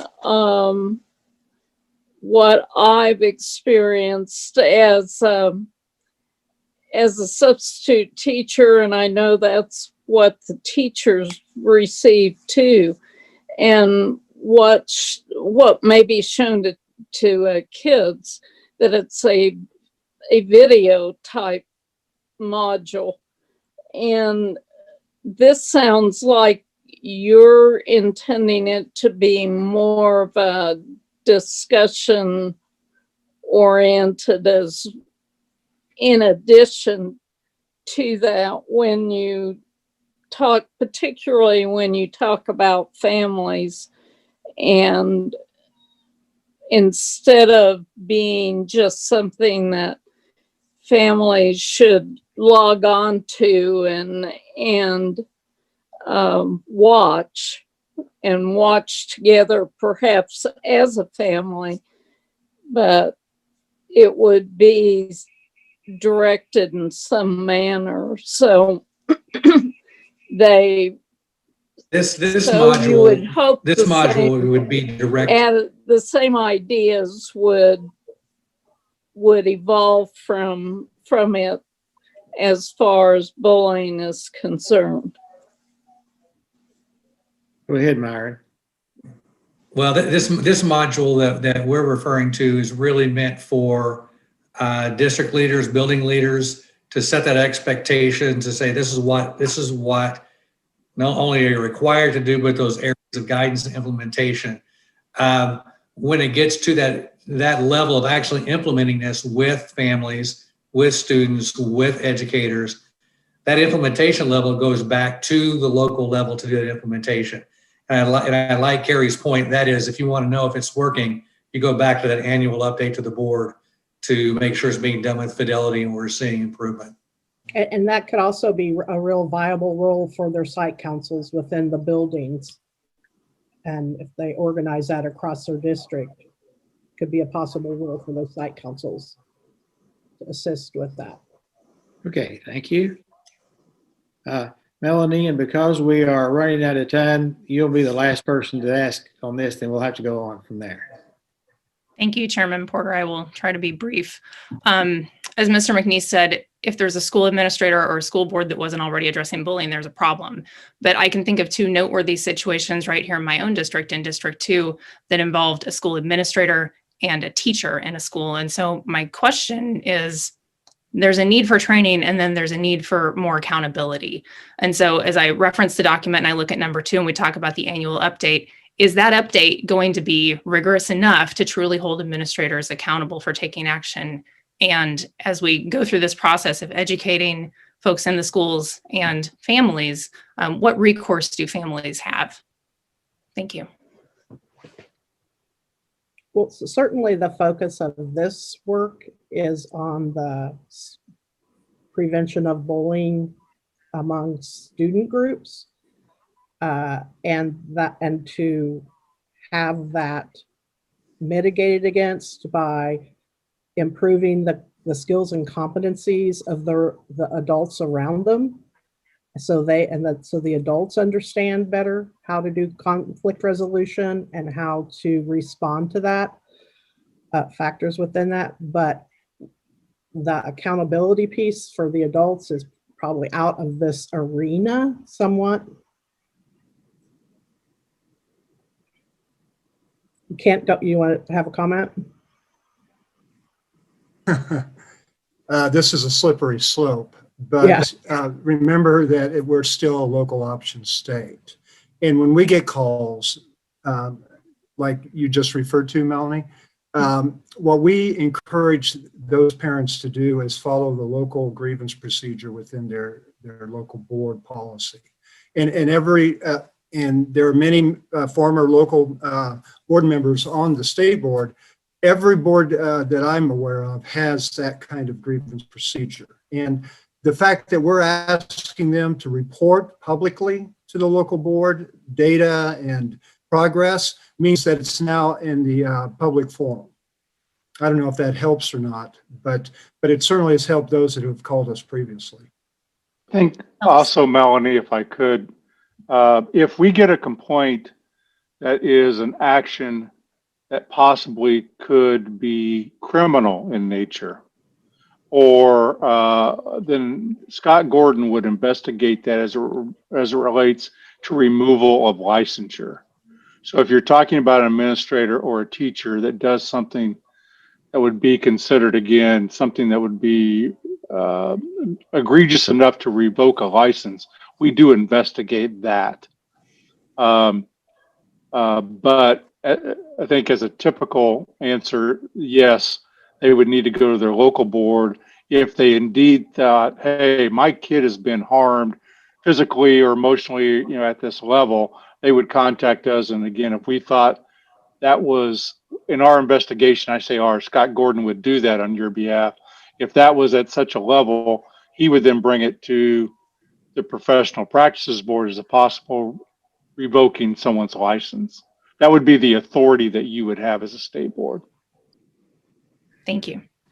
And because there's so much discussion here, I think I'm going to reverse myself. I think I saw Ben had a question. Mute myself. Would the motion that's tied to this be in order right now, Mr. Chair? Yes.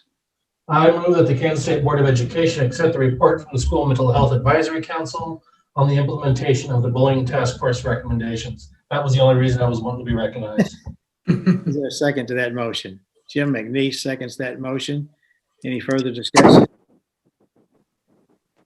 Two things I would like to point out. First of all, I was there last year whenever we made the presentation, and we were really beaten up about accountability. And I appreciate the fact that there's so much accountability involved in this. I also want to reinforce what both Jim and Melanie said. If there are people that are not dealing with this, then they are years back.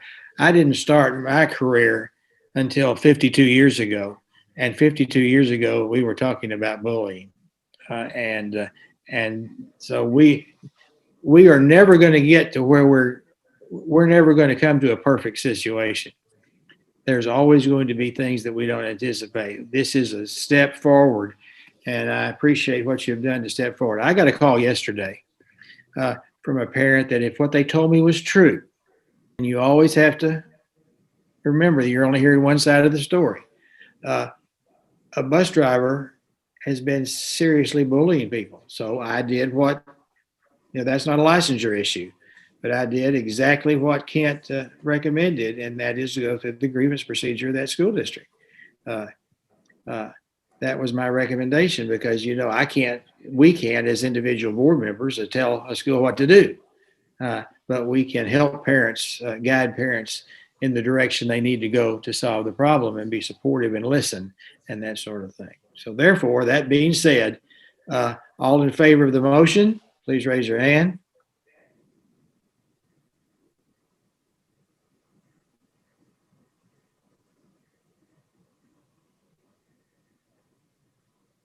All opposed?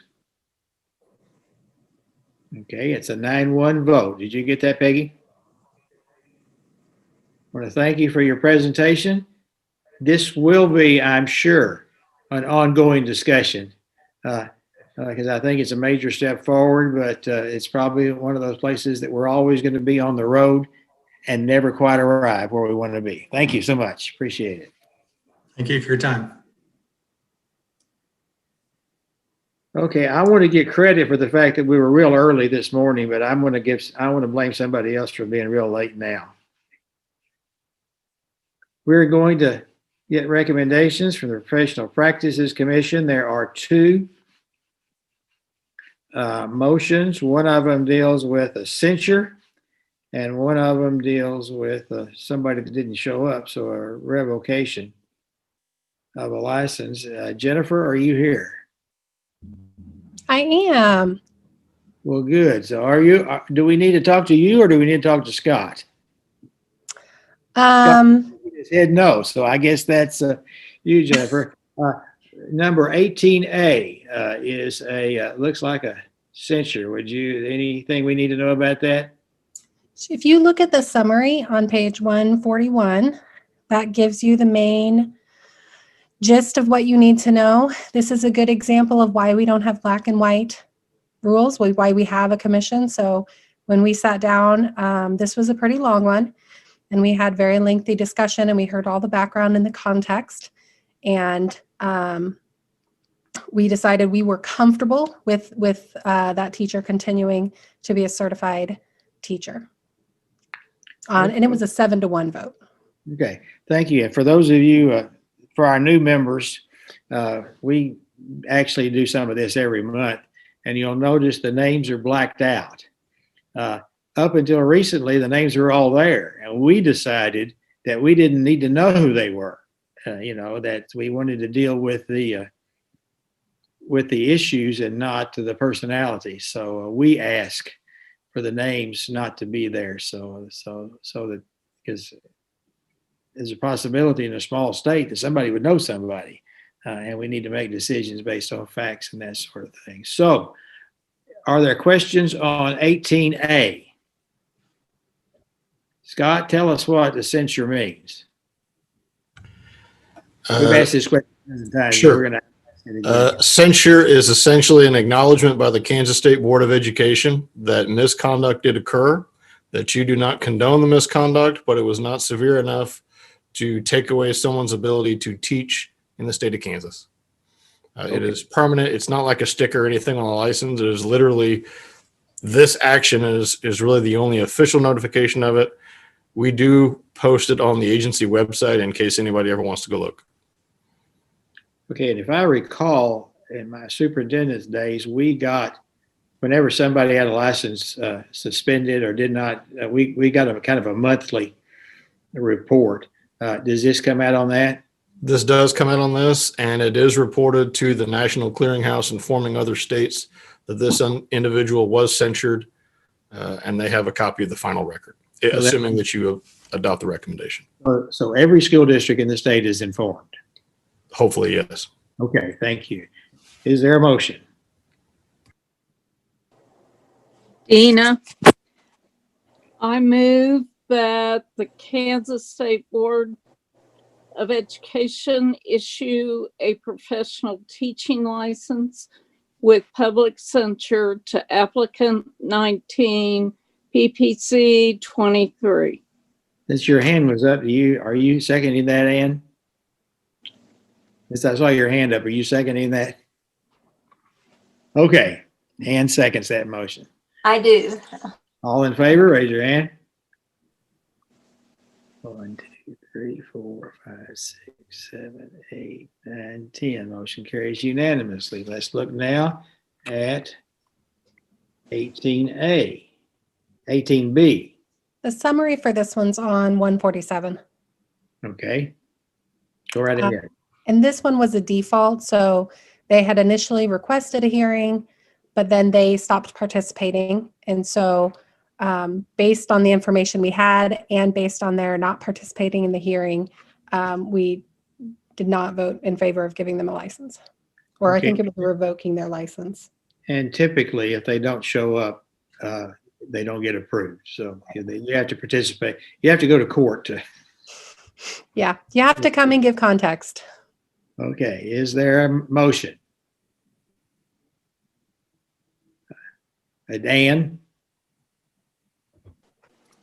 Thank you, Mr. Chair. I move that the Kansas State Board of Education adopt the findings of the Professional Practices Commission and deny the application of 20 PPC 19.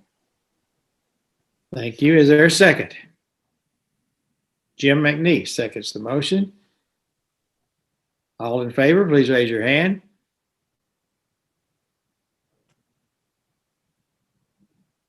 I think that's 10. Any opposed? Motion carries. Thank you very much. It is 3:14. Let's reconvene at 3:30.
to order, and we now have recommendations to accept redesigned school plans for launch in 2021. And we'll start with Tammy. Well, good afternoon, Mr. Chairman, Dr. Watson, and members of the board. We are most excited to be in front of you today because in spite of all that 2020 had to offer, we have schools to bring to you that are ready to launch their school redesign plans. We also have some redesign updates to share with you. If you'll remember, we're on kind of a twice a year basis bringing schools to you because we've been flexible in working with schools throughout all of this COVID-19 stuff to be flexible about having them launch their redesign plans. So for those of you that don't know us yet, my name is Tammy Mitchell and I'm the Elementary Redesign Specialist here at the State Department of Education. And today I am joined by my colleagues Jay Scott, who's the Secondary Redesign Specialist, and Sarah Perryman, the Redesign Coordinator. Talking about over the next few minutes, we'll start off with an update of the redesign project and describe the current state of the work. And then we will present schools to you for your approval. If you have any questions in our presentation, we ask that you would hold those to the end. And now I'd like to turn it over to Jay Scott for a project overview and current report. Perfect. Thank you, Tammy. Good afternoon to the State Board. I just want to take this moment to welcome our new State Board members. It's great to meet you virtually. It's nothing like the real thing, but soon enough, we'll get to that hopefully. So welcome. I just wanted to take a bit of time to talk through with the State Board from inception of school redesign, which is the summer of 2017, to currently where we are. So if we want to take a look at we have 5 cohorts. We're sticking with the space program names. So we have the Mercuries, who were our first ones through the proverbial wall. That was back in 2017. And we have our Gemini 1s, who also started at the same time as the Mercuries, but they had a little different criteria to meet than the Mercuries. They had a little bit more discretion on the time they took to go through the process. Our Gemini 2s, which is our largest cohort to this point, we have Apollo, and those were the schools that were interrupted in the spring, as the pandemic hit in March, and then we have Apollo 2s, who started this year in the midst of the pandemic. So we've got a good cross section of schools. In its entirety, it's 72 school districts in Kansas. When we say a district, that could be one, that could be some, or that could be all of the buildings in that district that are redesigning. Across those 72 districts, we have 180 schools, and of those 180, 121 of them have launched. And those are mainly your Mercury through your Gemini 2 cohorts. Our Apollos, we do have some Apollos that have launched, but mainly the ones that we're bringing to you today are Apollos or Apollo 2s. And so we're excited to bring those to you today for your determination on whether they're launch ready or not. So, and I just want to make mention that we do have plans for Apollo 3. So I know you were waiting for that. We are making plans for Apollo 3 this spring. Just a short synopsis of the timeline that as we work with schools in redesign. The first year that they're in redesign, we call the plan year. We probably need to move away from the year title, because really some of the systems that some of the schools we're bringing to you today have taken longer for their plan year than 1 calendar year, but that's okay. But basically the first phase of the work is the plan year. The second year, once you've reached launch ready status, then you have your launch year, which is that heavy implementation year. And then every subsequent year after the launch year, years 3, 4, and 5 and on, we call those ascent years. And our support of schools as they go through those different years and those different phases looks like this. We have regional training. We've partnered with our educational service centers across the state to provide regional training workshops that are really, really robust and keep our schools on track. We have coaching that goes on either from us directly at KSDE or from our educational service centers. We have a professional learning community that we started this year for all of our schools that are in the launch or ascent years. In years prior, we would go out and be on site and do the coaching on site or be at a regional training on site. But obviously this year with the pandemic, we moved towards the professional learning communities, which are virtual opportunities that occur monthly. And then lastly, and Sarah's going to talk a little bit more about this towards the end today, but we have a mentoring program that we're starting. We're very excited about. So the next slide, I think, will show you just a snapshot of the districts in redesign across the state of Kansas, color-coded by the cohort that they're in. So for our board members, you can see all across the state, the districts that are involved. Again, it could be one, some, or all of the buildings in that district engaged in redesign, as well as you can see your respective districts in your district. To be involved, schools have to meet certain criteria just to apply.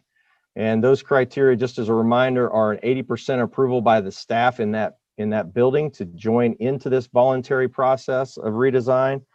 They also have to have a letter of support from their local teacher professional organization, and they have to have the approval by their local board to be, just to apply to be, and then they must be accepted through us and then engaged throughout the redesign process. So that's just a snapshot across the state currently of where we are with districts and buildings in redesign. So I'll turn it over to Sarah to talk about 2020. Great, thank you. Good afternoon, board members, Chairman Porter, Commissioner Watson. It's great to be with you this afternoon. We just wanted to take a moment to kind of reflect on the accomplishments that we were able to achieve during the 2020 school year. We know that we had a lot to overcome, but some great work was still able to happen. And so we want to take a moment to highlight some of that for you. So some of our 2020 wins, after this afternoon, we will have 5 Apollo schools that have been approved to launch their plans in the time of COVID. And we had 1 Gemini 2 school that was able to present for launch as well. Even in this tumultuous year, we had 17 schools that stepped up to take part in Apollo 2. They've been participating in bi-monthly trainings with our educational service centers. Some of those trainings have been fully online, some have been in person, some have been connecting in a hybrid fashion. And so we've had 17 schools that have been actively working to redesign this school year and prioritizing that even while bearing in mind all of the other challenges that they're working through. One big win that we had in October, we decided to host a virtual redesign conference.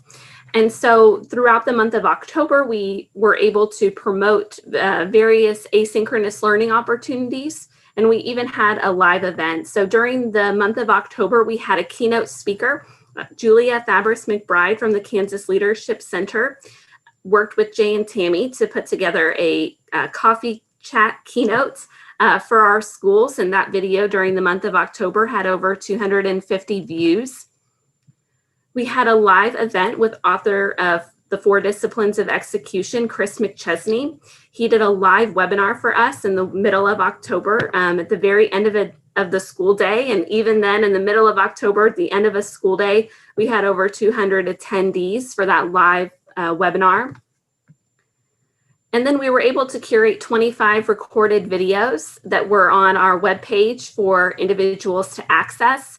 And we had 1,500 page views. And so these page views were individuals who spent a substantial amount of time on our webpage. So we had page hits, people that would just kind of come and click on the website. But then we had 1,500 people who spent on average 45 to 50 minutes on our website. So we know that people were using that webpage, were watching those recorded videos, and really getting something from that virtual redesign conference webpage that we were able to create. And then the last win we have an internal ground crew that we meet with quarterly, and we have an advisory group of external stakeholders that we also meet with quarterly.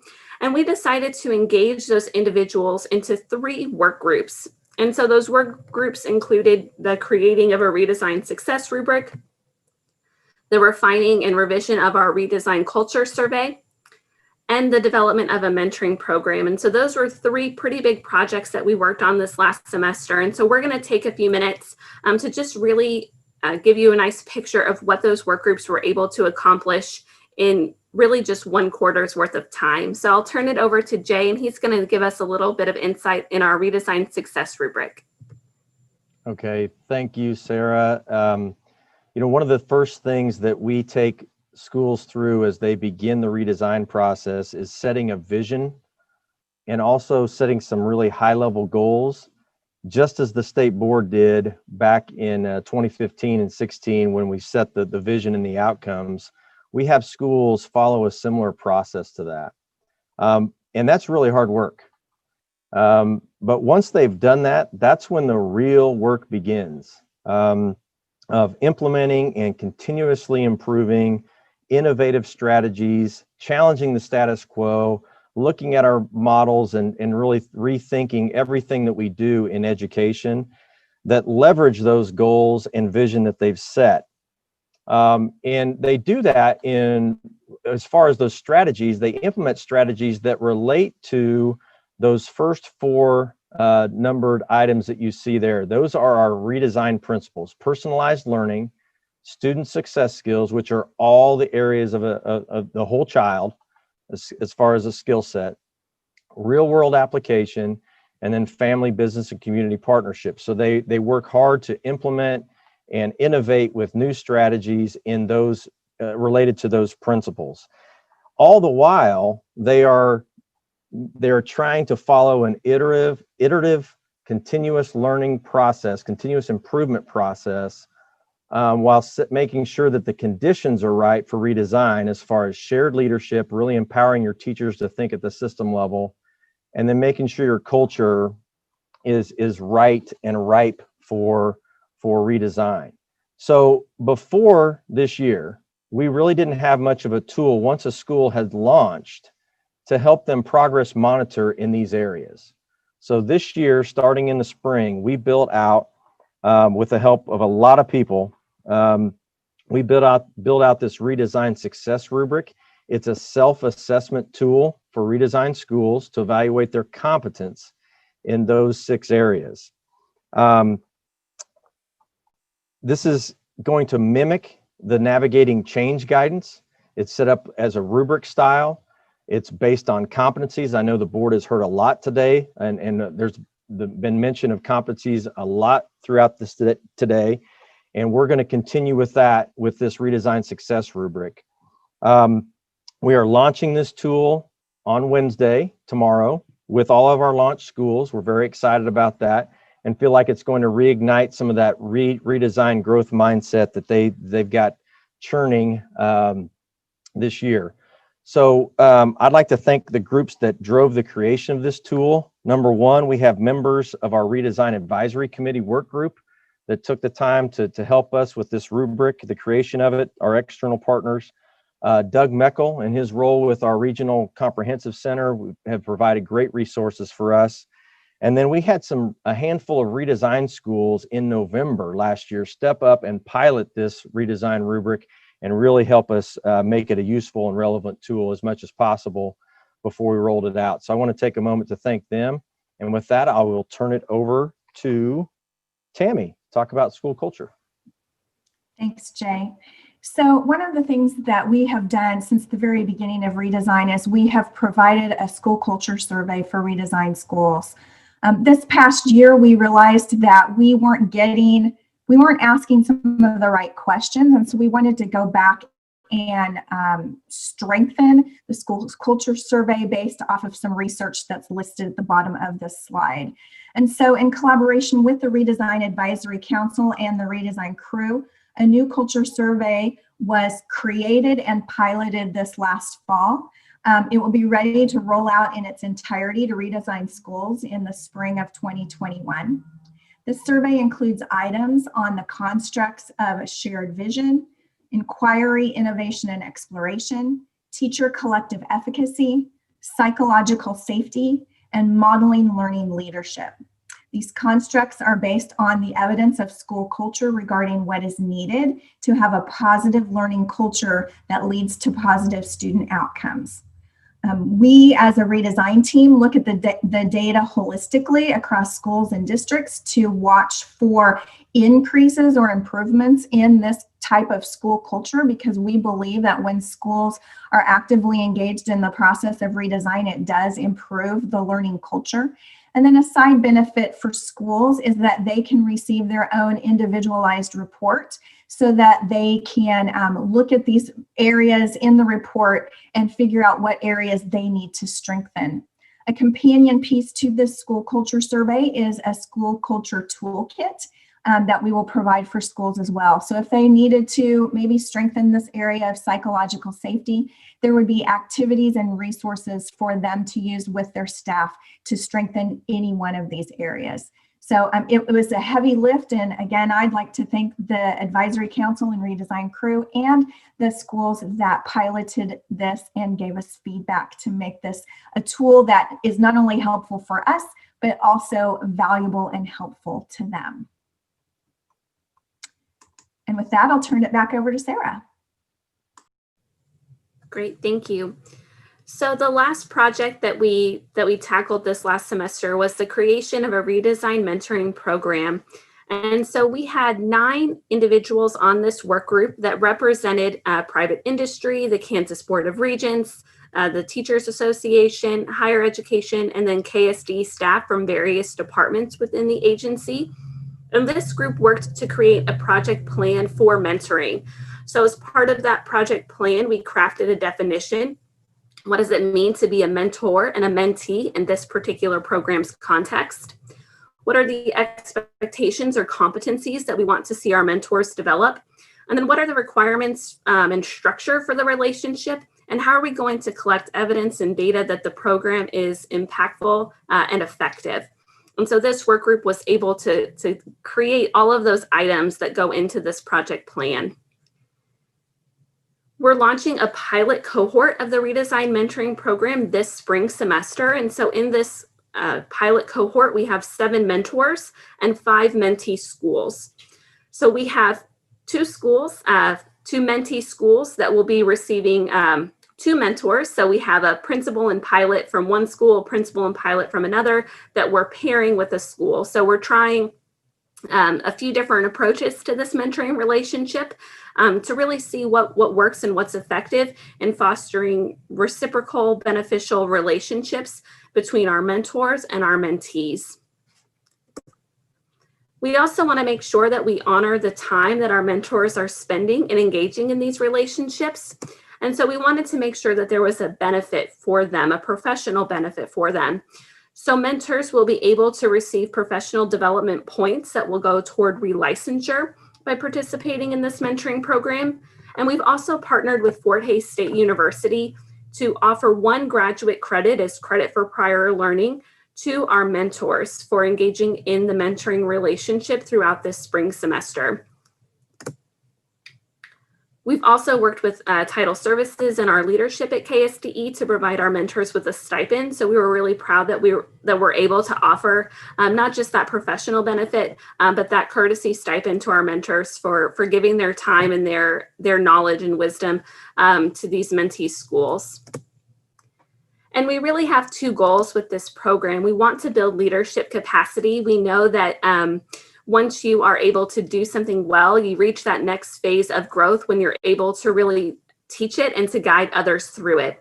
And so we want to continue challenging our redesign leaders as they become Ascent Year leaders. How can they then continue to grow? And so we really wanted to offer this mentoring program as a way to build additional leadership capacity. And we also wanted another way to support our schools through their plan and launch year. We have a robust set of supports in place for our schools that are engaging in that plan year, for schools that are in that initial implementation. But we wanted to make sure that in addition to some of those structured supports, that schools also had an opportunity to learn from one another. And we believe that that peer component is really integral to success. And we're excited to offer that to our schools through this Redesign Mentoring Program. So the commitment, we're asking our mentors to commit to being a mentor for this full spring semester or next year when we launch this program at scale for the entire year. We're asking that they have 2 conversations a month between mentor and mentee, but we also want to make sure that we're engaging our mentors in quarterly check-ins. We want to make sure that we're continuing to grow their leadership capacity, but we also want to make sure that we're getting a nice pulse on how our schools are doing and progressing and what we can continue to do to make sure that they have what they need to be successful. So that's the Redesign Mentoring Program. Again, we're piloting it this spring and we're really excited about that and hoping to launch it at scale to offer that support to more of our schools next year. And so with that, we're now going to talk about our schools that are ready to launch so that we can transition this into our action items. So I believe Tammy is going to talk to us about our first school that is ready to launch. Thank you, Sarah. So the following schools have participated in regional redesign training workshops and worked with redesign coaches from their Educational Service Center. These schools have been cleared for launch by a third-party launch readiness committee made up of representatives from KSDE and Education Service Centers. These schools have also been approved by their local boards of education to launch in 2021. And so first we have Wiley Elementary School from Hutchinson, USD 308. You heard a little bit from Hutchinson earlier about how they used navigating change in redesign. Linked in the slide, which you should have a copy of, is a link to a video of their launch readiness presentation. So if you want to get a little peek at what it looks like to redesign and navigate change and implement competencies in project-based learning, I encourage you to look at this video. Not only will you see that, but you'll see how excited they were and how proud they were to present their launch readiness plan to us. So next we have the Stafford Middle School, High School, one building. They are the Trojans, and I would say that their presentation for launch readiness, the highlight was their college and career continuum. And this is just an idea that they have. They're building it out, but it's really a strong model, not only for an individual plan of study for all of their students, just the product side of it, but also the process side of it, and really thinking in a small town out in Kansas differently about work-based learning experiences for their students, really tapping into their students' interests and building out an educational plan that fits with those interests. Very student-centered. This school redesign team at Stafford Middle School, High School has stuck together through a lot of turnover, both at the leadership levels and within their staff. But they've had a rock solid group that has stayed together and led them through some pretty tumultuous times there at Stafford. And we're very excited to see what they have in store. The college and career continuum is just one thing, but that's kind of the highlight from their presentation that we wanted to share with the board.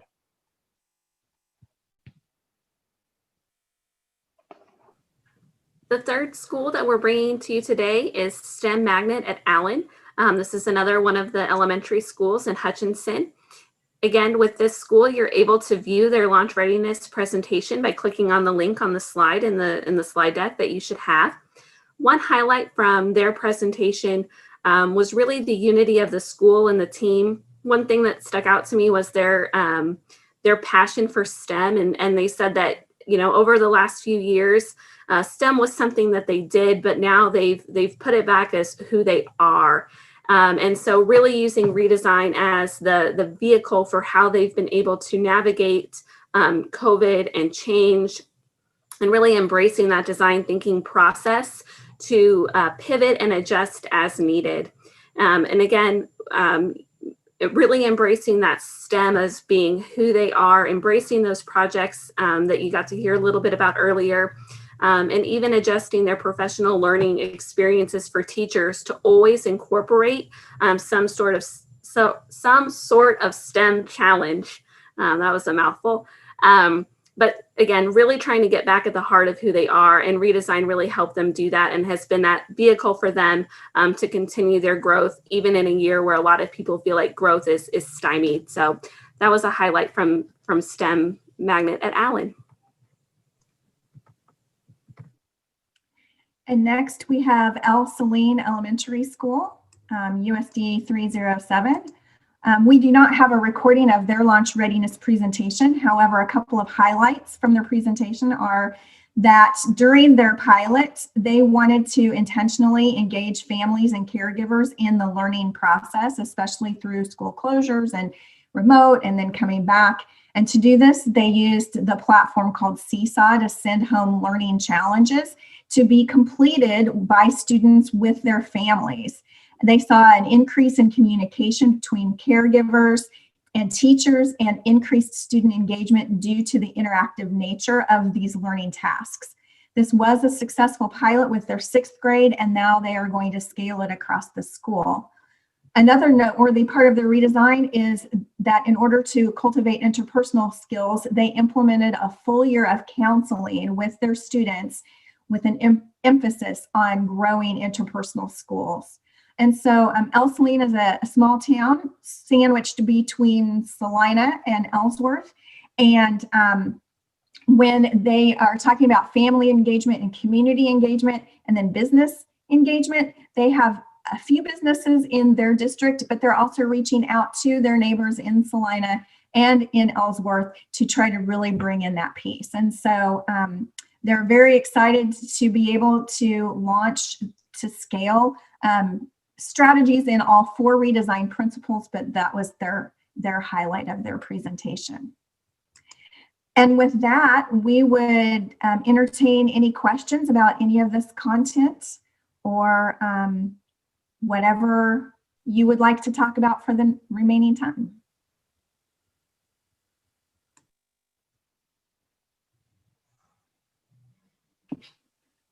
I said, thank you very much. We have a question from Ben and then Ann.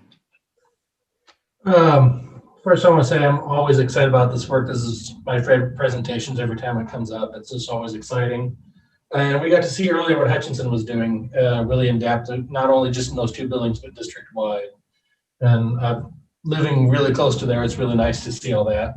And I get to experience almost on a monthly basis living in that community. So I move that the Kansas State Board of Education accept the Gemini 2 and Apollo schools identified as a go for launch for the 2020-2021 school year. Is there a second to the motion? Jean, Second. second to the motion. And then Ann, you had a question. Yeah, Jay, or Tammy, I don't remember who talked about the rubric. Is that available online that we can see? Yeah, Sarah has already linked it onto our webpage, so it's there for people to go and see. It's a little lengthy. It's about 15 pages, but we feel like it's some very abstract concepts or turn them into concrete in schools' minds is something that's going to take a little bit of time, but or a little bit of length to it. So yeah, it's available online, and we're going to launch them tomorrow and release those to schools that they'll use as a self-assessment. It's on the redesign project page. I'm going to look at Sarah. Yep, at the bottom of the page, there's a document box that has just a myriad of documents related to redesign. It should be kind of in the middle. I don't remember the exact number, but it should just say redesign success rubric. Okay. Thank you. Appreciate it. And to put it in perspective, Jay, you talked about a rather lengthy 15 pages. Your presentation ends on page 360 of our presentation today. Is your hand up, Dina? Yes. Okay, go right ahead. I wondered about the mentoring. Do these folks who just launched also have the opportunity to access the mentoring, or does it stop before they launch? So we have kind of both ideas in play right now. Right now we have just a very small group. So with those 5 mentee schools, I believe 2 of them are schools that have launched just now this year. And then the other 3 schools are schools that are still in their plan year. So originally our intention was that this would be a support for schools that have launched. But as we continue to kind of weigh the benefits of the program, we thought that our schools going through the plan year, because they're not able to do those site visits like they would in a normal year, we thought that maybe to supplement some of that lack of opportunity to learn from their peers in the field, that this mentoring relationship could be a good way to offer them that support. So we do have a kind of a 50-50 balance, as 50-50 as 5 can be, between schools that are launched and schools that are in their plan year. And then again, hoping to grow that as time goes on, and still hoping that we can encourage those schools that have launched to engage in those PLCs and to still get some of that peer relationship through that. Okay, thank you. I do want to say that I did put a link in the chat directly to the Redesign Success rubric. So it's easy for you to find, so you don't have to hunt around on the webpage. Thank you very much for those of us that are technology challenged. So, any other questions? If not, we have a motion and a second on the floor. And so we are ready to vote. All in favor of the motion to approve, please raise your hand.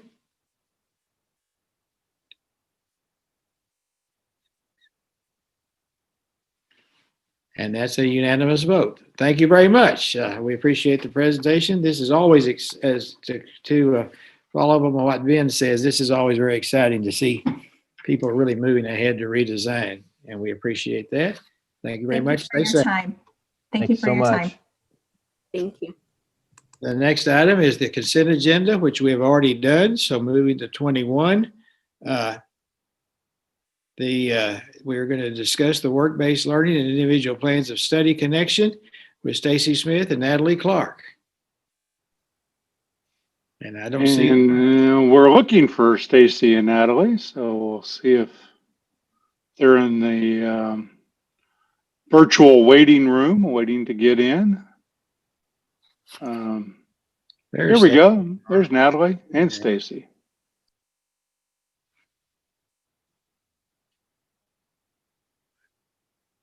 Okay, Stacy and Natalie, it's all up to you. It's your turn.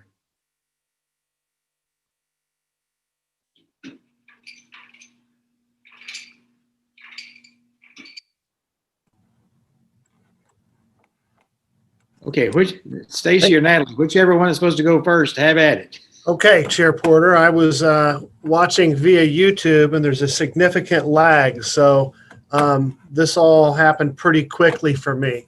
Try to get you on a screen where I'm not looking sideways and everything's great. But Natalie, would you share the PowerPoint and pull it up? Chair Porter, Dr. Watson, members of the board, it's great to be with you today to talk about the individual plan of study. I am an assistant director and I work for the Career Standards Assessments and Services team, a division of Learning Services. And we've got some state progress on the individual plan of study. Due to our late start, I'm going to look to move us forward pretty quickly.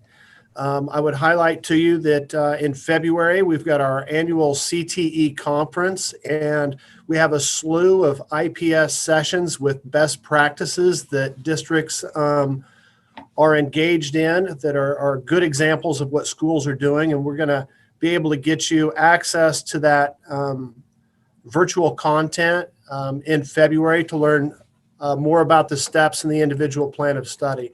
Natalie, if we could move ahead to slide number 11. The first 10 slides are largely historical information. And the next slide, Natalie. And go ahead to the IPS Professional Learning Network. And so the slide that Natalie has pulled up for you is kind of the duck, dodge, twist maneuver we came up with last April when it was pretty apparent we weren't going to be able to do one-stop shows through the road shows that we've done for the last several years. And so we set up a PLN, Professional Learning Network, that meets virtually, and our lead trainers are sharing best practices. Currently, we've got 86 school counselors, school staff that are engaged in revitalizing their IPS and stepping on the pedal to do a turnaround within their school. We were pretty targeted in the invitations that we sent out to make sure that we got some of our struggling institutions on board. And so that IPS PLN was a significant stretch of our strategy this year and a shift of how we wanted to approach schools. And that's one thing that I wanted to highlight. The next thing that we really want to cover in this presentation and reinforce today at the end of a very long day is the collaboration that we've done with other agencies. So go ahead and skip ahead to the KSDE KBOR collaboration, Natalie. And I'm going to turn it over to you to talk about some of what we've done in the face of the pandemic with KBOR, and then also some of what we've done with other agencies as our communities look to not just revitalize their IPS, but to revitalize the opportunities that they have for kids and how their community responds and brings together the whole host of services that they have for student support. So Natalie, if you would take us forward, please. Thank you. Good afternoon. I appreciate the opportunity to share with you today in regards to individual plan of study, our Kansas State Department of Education, Kansas Board of Regents Collaborative Initiative, and work-based learning. We began the KSDE KBOR collaboration in April, and the focus was to increase the coordination and communication between the two agencies to support the professionals working with students to make post-secondary transitions.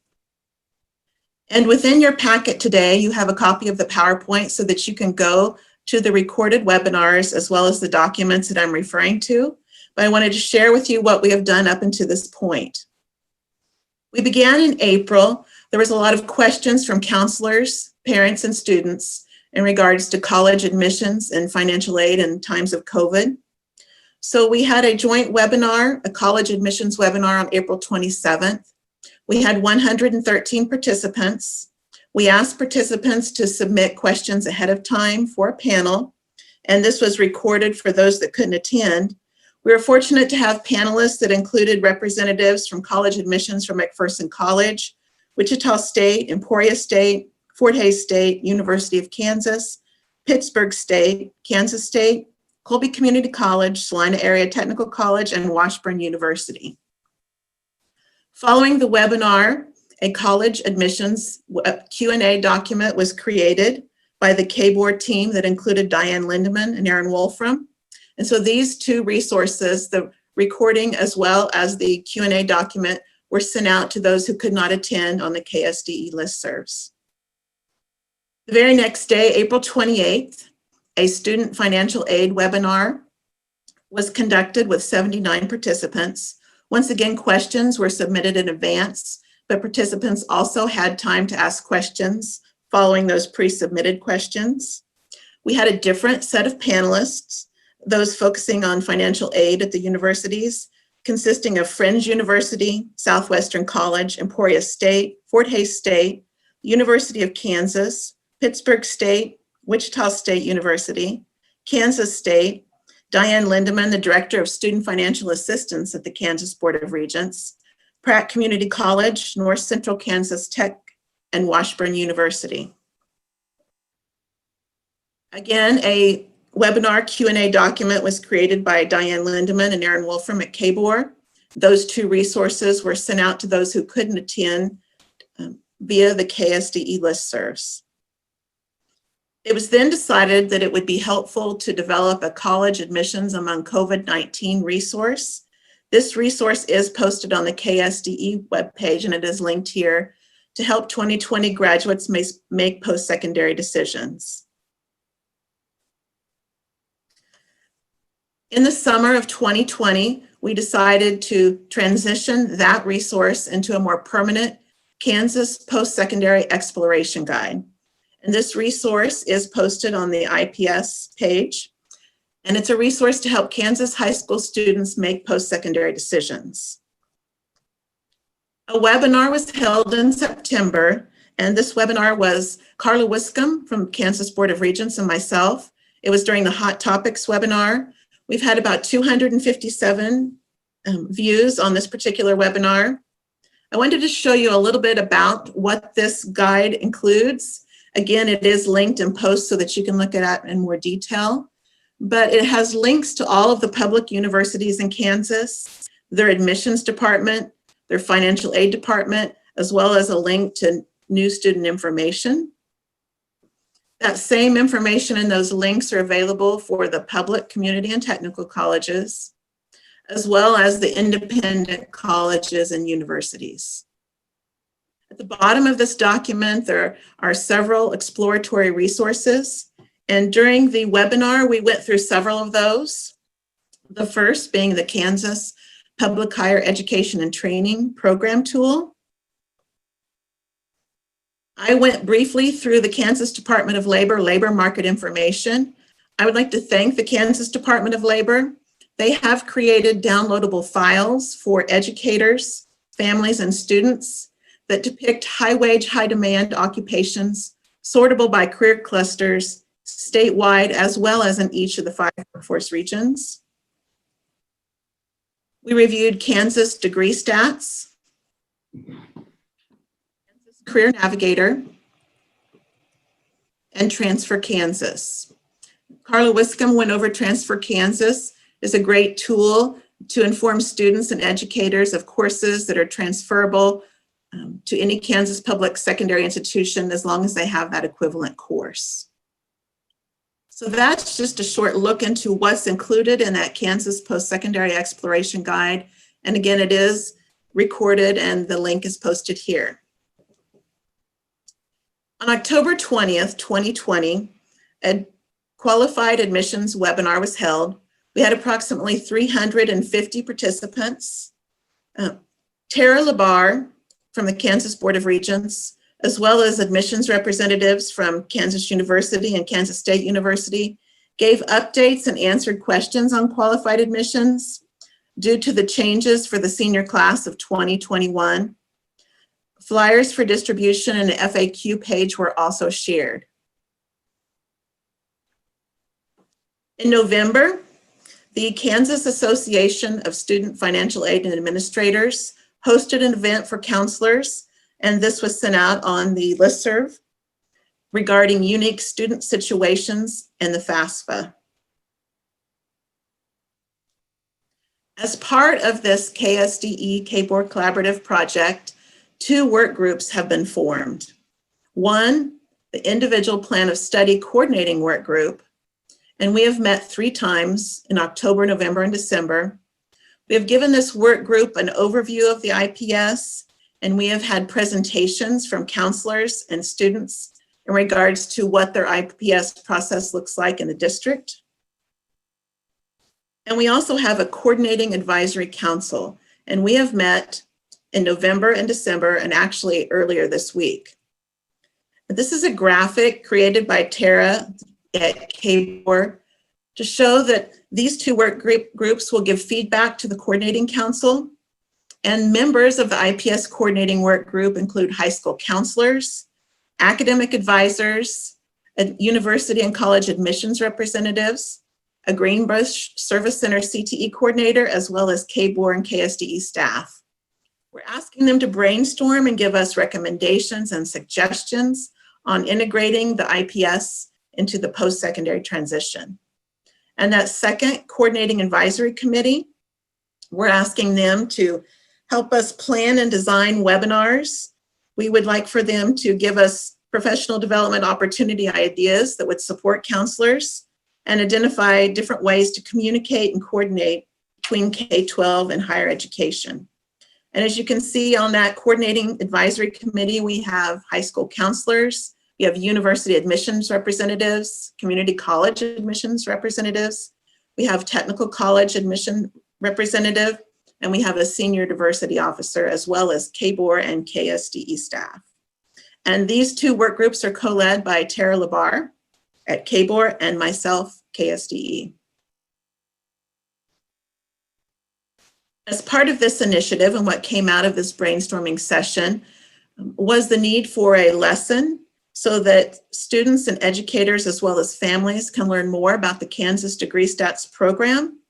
So Tara Labar created a lesson.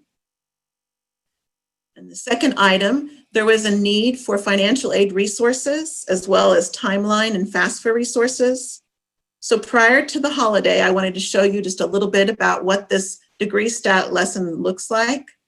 It walks students through learning about this search engine where they can learn about degree programs and earning potential from these programs. They can compare up to 3 institutions. This walks them through comparing 2, the cost of the degrees, scholarships and grants that may be available. It gives them information on the percent of graduates that are employed upon completion of those programs, as well as the median earnings when they enter the workforce. And there's also notes for teachers that go into more detail about how degree stats can be utilized within the classroom and with parents and students. Another initiative is sharing financial aid resources. Due to the decrease in college application and FAFSA completions, Kansas Board of Regents has created resources. This includes resource links, a financial aid timeline, and financial aid tips. So the next webinar that we have scheduled will be on January 21st. This webinar will be hosted collaboratively between KSDE and KBOR, and a team at KBOR will be sharing how to have a FAFSA spring semester completion event, so a second FAFSA event, and they will provide a template and resources for districts and counselors to utilize with families and students. I'm going to shift gears just a little bit and talk about continued collaboration, but this collaboration with KBOR is focused on work-based learning. Not only have we collaborated with the Kansas Board of Regents, but you'll learn we've collaborated with many other state agencies. In 2018, 2019, we had a National Governors Association Work-Based Learning Kansas team, and we were one of the knowledge exchange states. And that is when we came together and developed a definition for work-based learning and created the work-based learning continuum that I will be showing shortly. We are currently utilizing and scaling high-quality work-based learning in a pilot. We started in January 2020 to the present. There's a link there to a drive that includes fact sheets for each of our pilots in each of the 5 work-based learning regions. So I encourage you to look at those and reach out if you have more questions. Part of this initiative was delivering virtual work-based learning professional development. There is a link here to the Kansas Work-Based Learning Digital Reference Guide. And this digital reference guide culminated following the virtual professional development and cross-agency participation. Part of that, Scott Smathers, Kansas Board of Regents, shared with our pilot schools and our work-based learning schools the KBOR resources and the Kansas Degree Stats search engine. April Henry also presented on Excel and CTE, and we've hosted 2 of these virtual trainings, one in May, and we had about 50 participants, and one in November where we had approximately 100 participants. And currently, we are a learning lab state as part of the National Governors Association Policy Academy. And this year, we're focusing on adapting work-based learning during the pandemic and using work-based learning as a catalyst for economic recovery. Members of our Kansas team include myself, Stacy Smith, Mike Bean, Kansas Department of Commerce, Scott Smathers, Kansas Board of Regents, Angela Berland, Kansas Department of Labor, and Dr. Cynthia Lane, Governor's Council on Education Chair. This has been helpful as we're able to network with other states, as well as being provided technical assistance in cross-agency collaboration. I'm going to provide more detail in regards to work-based learning. This is our Kansas Work-Based Learning Continuum. We like to think of it as a K-12 continuum. I'm going to share with you the definition in hopes that this graphic represents that definition. Work-based learning includes a continuum of awareness, exploration, and preparation.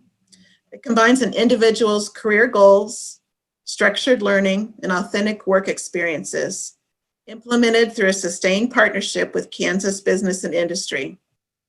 Work-based learning activities with industry or community professionals culminate in a validation and measurement of acquired knowledge, skills, and possible employment. That top bullet, increasing individualization as students connect their interests, skills, and goals with career possibilities, is indicative of the individual plan of study. So we hope that these work-based learning experiences will help students build short-term and long-term career goals while developing academic, technical, and employability skills to inform each student's IPS and prepare for post-secondary success.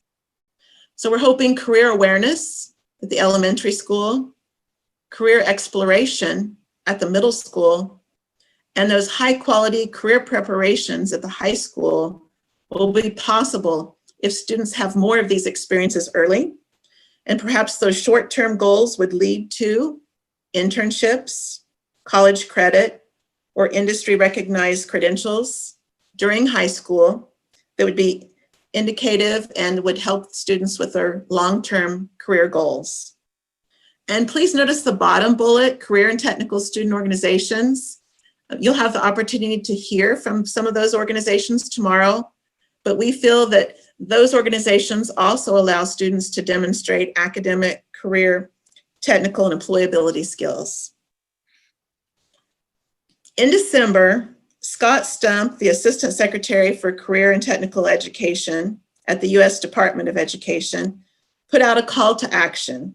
And I'm going to share with you that call to action. Mr. Stump stated, work-based learning and employment is an expanding issue. There is a need to expand opportunities for youth to have authentic experiences in the workplace. Since the year 2000, there has been a rapid decline in the labor force by youth ages 16 to 19. The U.S. is currently at the lowest point of youth participation in the workplace that our country has ever seen, with only about a third of today's high school students nationally experiencing the world of work each year while in high school. So Assistant Secretary Scott Stump's call to action is to reverse this trend and expand work-based learning. This is a graphic of our work-based learning pilot. Kansas is currently conducting a cross-agency regional pilot. The 2019-2020 Governor's Council on Education recommends that work-based learning in Kansas should be implemented as a comprehensive policy approach that ensures Kansas students have equitable access to high-quality work-based learning experiences designed to prepare them for post-secondary and workforce success in high-wage, high-demand critical occupations of our state and our regions. So we're currently conducting a cross-agency work-based learning pilot that will serve as a model to scale high-quality work-based learning across Kansas and develop a statewide system alignment. Phase 1 is depicted in this graphic. Within each of the 5 workforce regions, there is one regional work-based learning intermediary, a community or technical college, and school districts with an identified work-based learning coordinator, as well as a Kansas State Department of Education regional consultant. The work-based learning intermediary in each of the regions is made possible by the Kansas Department of Commerce. And I would like to thank Kansas Department of Commerce as they have budgeted from January 2020 through June 30th, 2021 to start these regional work-based learning intermediaries. So there is a full-time intermediary in each of the 5 workforce regions. The Workforce Center or the Workforce Board in each region serves as the regional work-based learning intermediary, and that's connecting education, business, and industry, as well as economic development in the region. So the work-based learning intermediary coordinates with the work-based learning coordinator in each of the districts to provide work-based learning experiences for students. I mentioned the work-based learning digital reference guide. In the spring, these pilot districts, as well as the partners in the region, were provided professional development.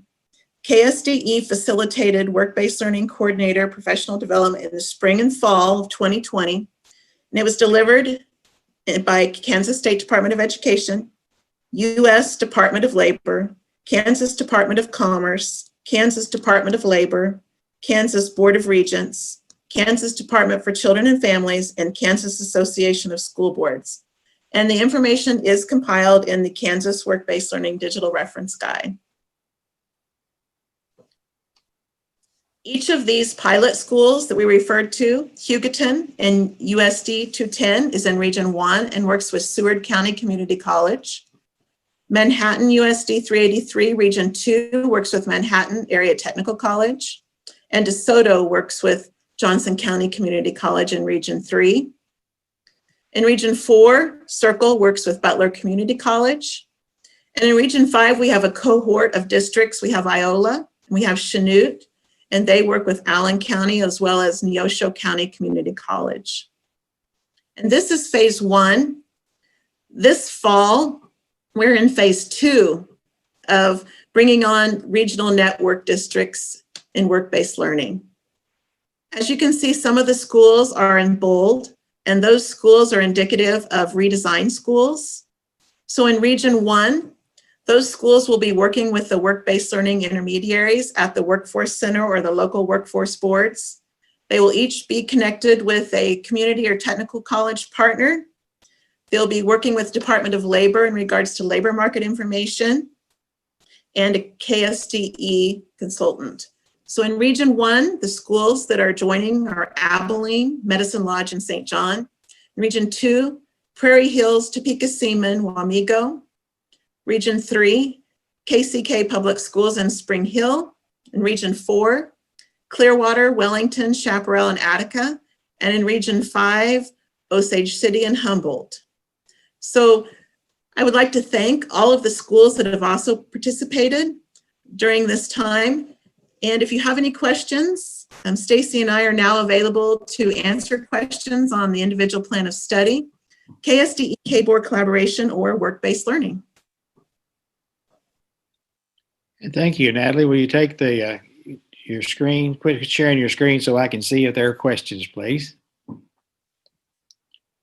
Jim McNeese.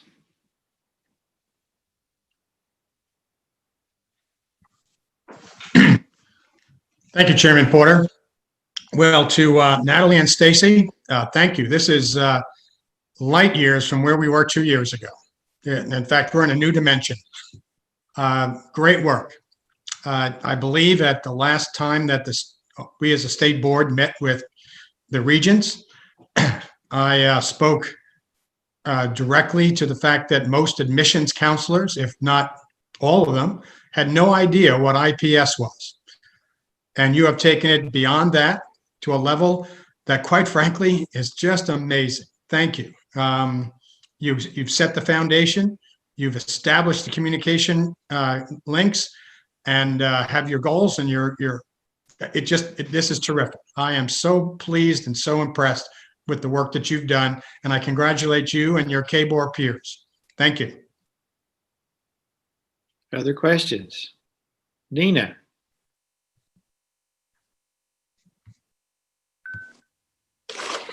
Thank you, Mr. Chair.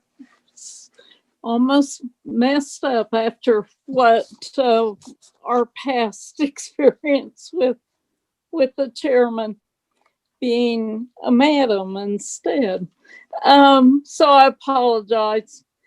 You're forgiven. What I wondered was, these are pilot schools, but how soon do you hope to expand that to all the other schools in the state, so eventually we have this available to all schools? Thank you for the question. Currently, we brought on the 14 new schools at the beginning of the school year. And when we offered professional development, we opened that up to service centers or any school district that might be interested in learning about what we were doing. We're also collaborating. We've been visiting with Jay Scott and Redesign, and we will be presenting to the Redesign schools a topic of work-based learning in April. Thank you. I ditto what Jim McNeese just said. I congratulate you on bringing this to the forefront and actively working on it. So thank you very much. It's much needed. One thing I would mention on scaling additional schools, that we've got to consider our partners as we go to scale. So we've got a turnkey structure set up to talk to school counselors, and we can get action pretty quickly. On the other end of it, when we go out and we talk to workforce development centers and county economic development specialists, we've got to be ready to have those conversations in tandem with our peers from the Department of Commerce. So, that's one of the things that we took from Mr. McNeese's suggestion several years ago was, how do we pilot with schools to get our materials ready? To pull together that work-based learning digital reference guide so that we have the resources for the conversation and not walk in empty-handed. So we've thought through some of those parameters and are building capacity. So another question, if I might, Mr. Porter. Right ahead. I noticed that these seem to be basically community colleges. So have we, or can we expand it to tech colleges as well? Because some of them are together, but others are standalone. So I'm wondering if we involve more of the tech colleges, whether it will be easier to expand it more quickly. Yeah, I think we're opposed to expand with the technical colleges just as quickly. This most recent round of pilot schools, frankly, we had trouble signing people on because of the COVID disruption. While they were looking at navigating change, they sure didn't want to fill out another Perkins application for just a little bit of money. We've been working very closely with Wichita and Topeka schools. So I think we've got another 2 large systems in place that illustrate that partnership to technical colleges.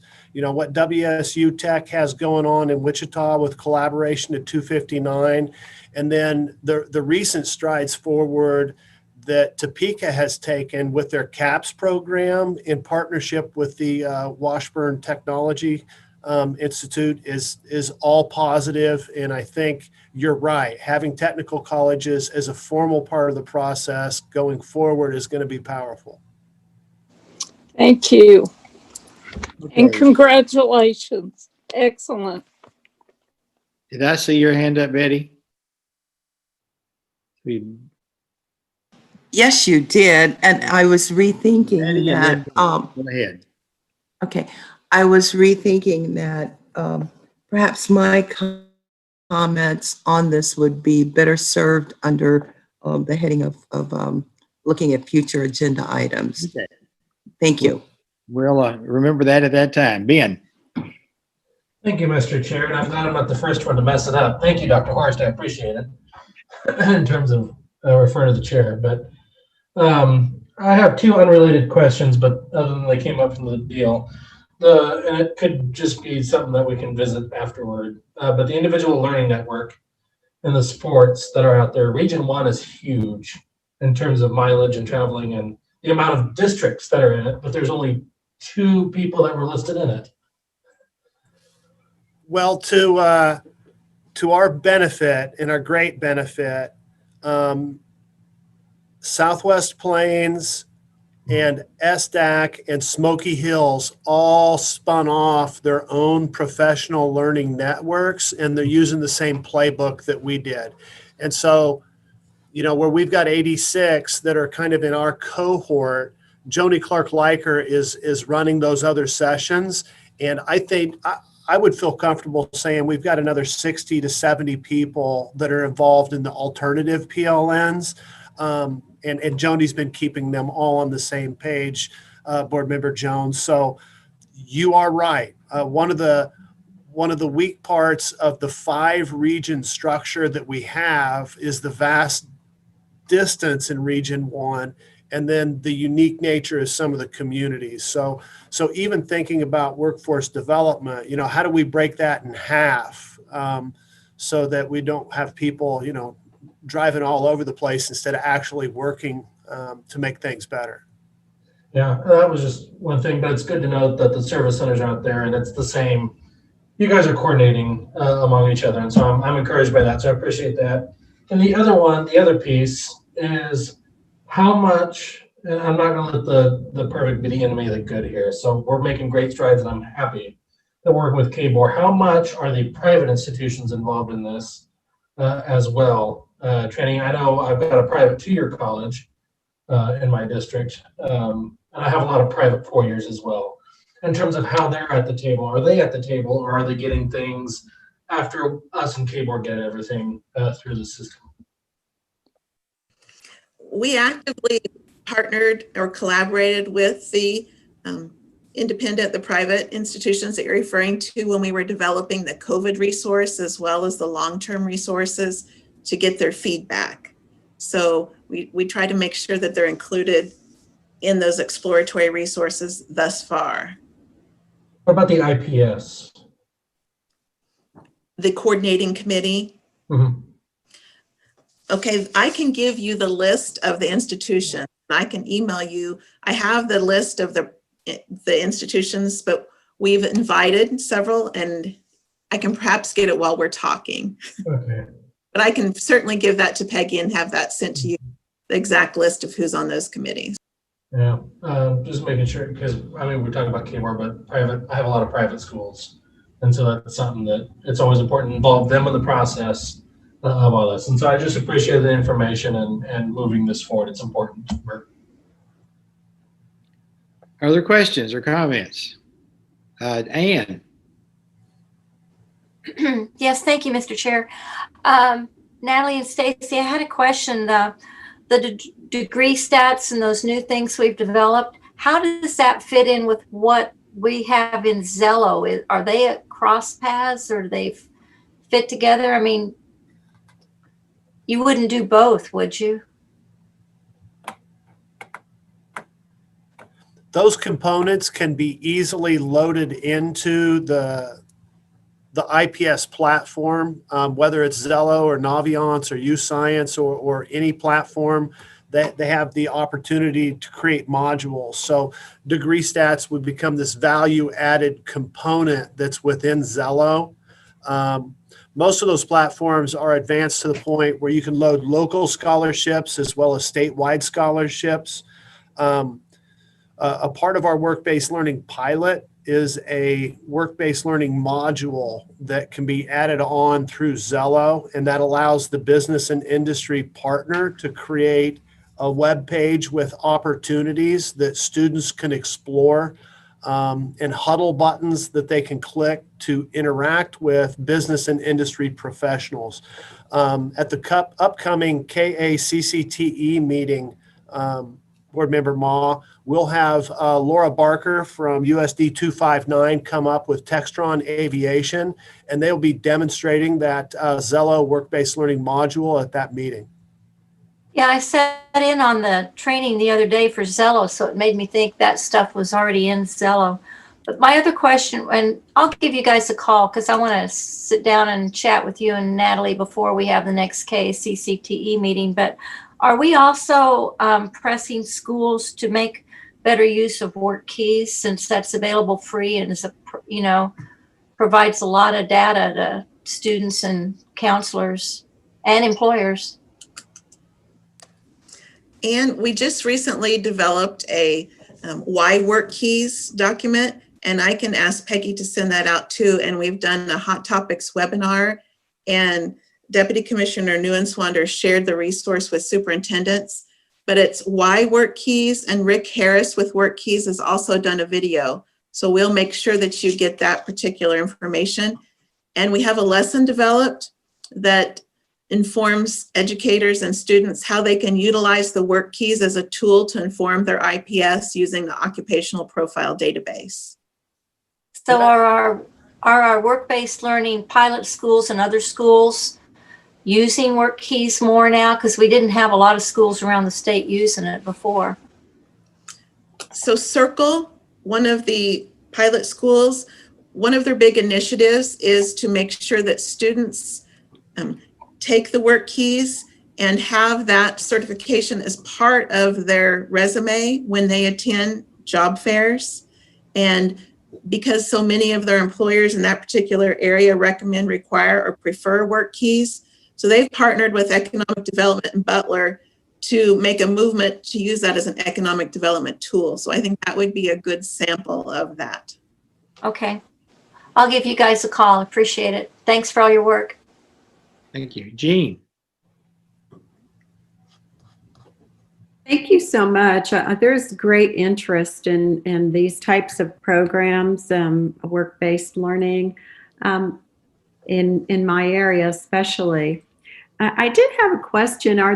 Is there any thought to having any coordination between districts and businesses who may have their own certification and training in-house, or is it exclusively with community colleges and technical schools?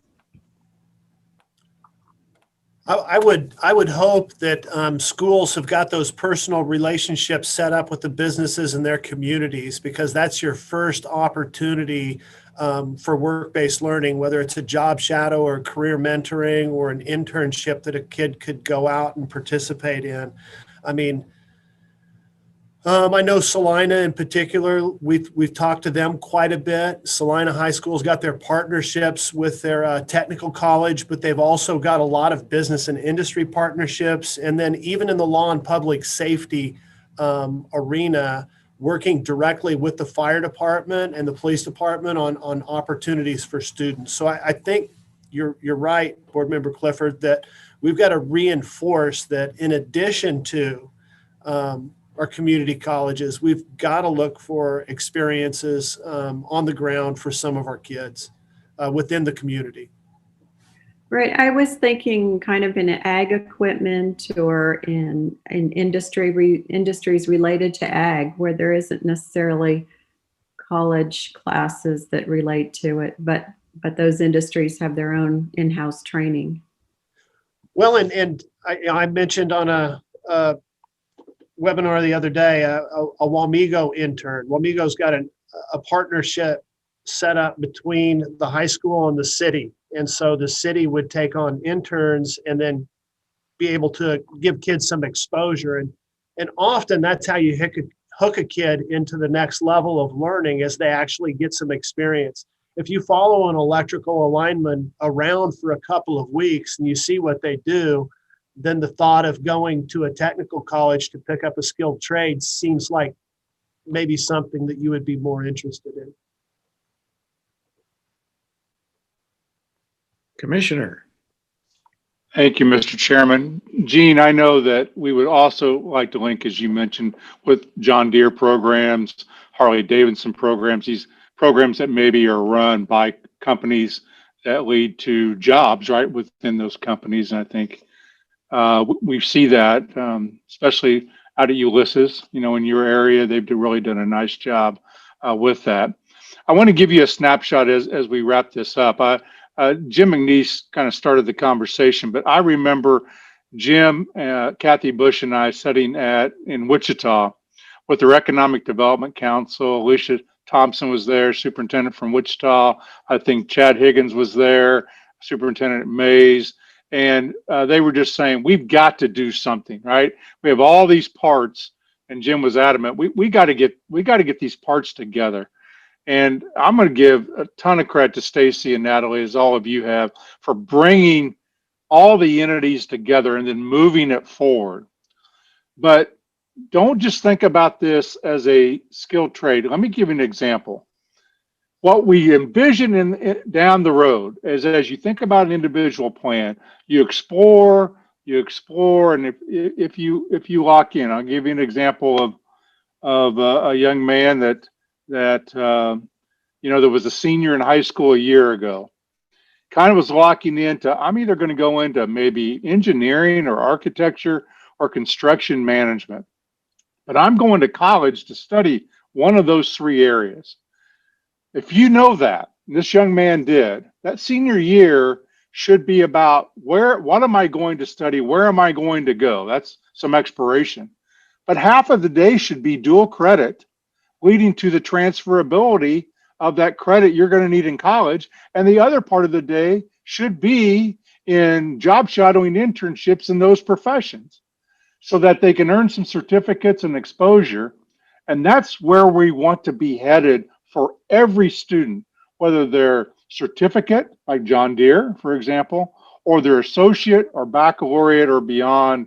It's this combination that Natalie and Stacy and our friends at KBOR, Commerce, Labor are working so hard on. So thank you, Mr. Chair. They've done some wonderful work. And I think the scalability, they're doing it the right way to make sure that it's scalable for anyone as we go forward. I want to thank you both. We are so far along from where we were a few years ago. We got a ways to go, but I really appreciate your work, and let's keep it up. Thank you so much. Our next item of business is the chair report, and I promise you we'll be through by 6:30. Mr. Chairman, I think the new board members, you just lost them right there. They're wanting to recount it. Sorry, you're stuck. The first item was navigating change. Are there changes we need to approve? No, Mr. Chairman, there have been no changes either on the instructional or the operations side to navigating change since December. Okay, it's, committee reports. Janet has submitted hers in writing. It's somewhere. Does anybody else have a committee report to report on? I'm going to make a brief report. This will be my last legislative liaison report. If you'll remember, we had a committee last year that recommended a stop arm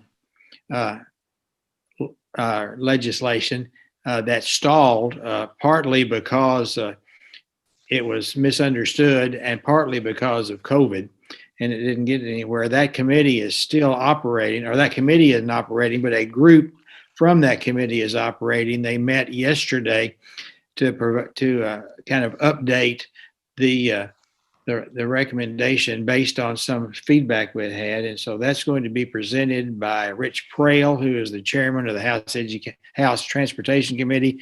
It'll probably be heard in Judiciary Committee. And so we're working really hard to reinstitute that. My understanding is that the chair of the House Education Committee has already pre-filed his citizenship test requirement. Now, that is, I'm going to expand on that just a little bit. That's really our responsibility. I consider the citizenship part of it as a Band-Aid. This is something that we can do that I would not support because I think it's too simple. I think, and I'm going to get into a couple of areas right now that I think that we need to be concerned about, but they'll be somewhat controversial. I think that we've seen just this for the last few weeks, a complete lack of understanding of a lot of adults of civics. And I don't know how we need to be, at least have a discussion about how we can be part of that. And also, if we look at the events over the last several months, we certainly have people that don't understand different cultures. And I believe that we need to see what we can do to make sure that we allow students to be able to understand, accept, and value those that are different from themselves. And I don't know whether that comes under future agenda items or part of the report, but I think that's something that we need to at least have a discussion on.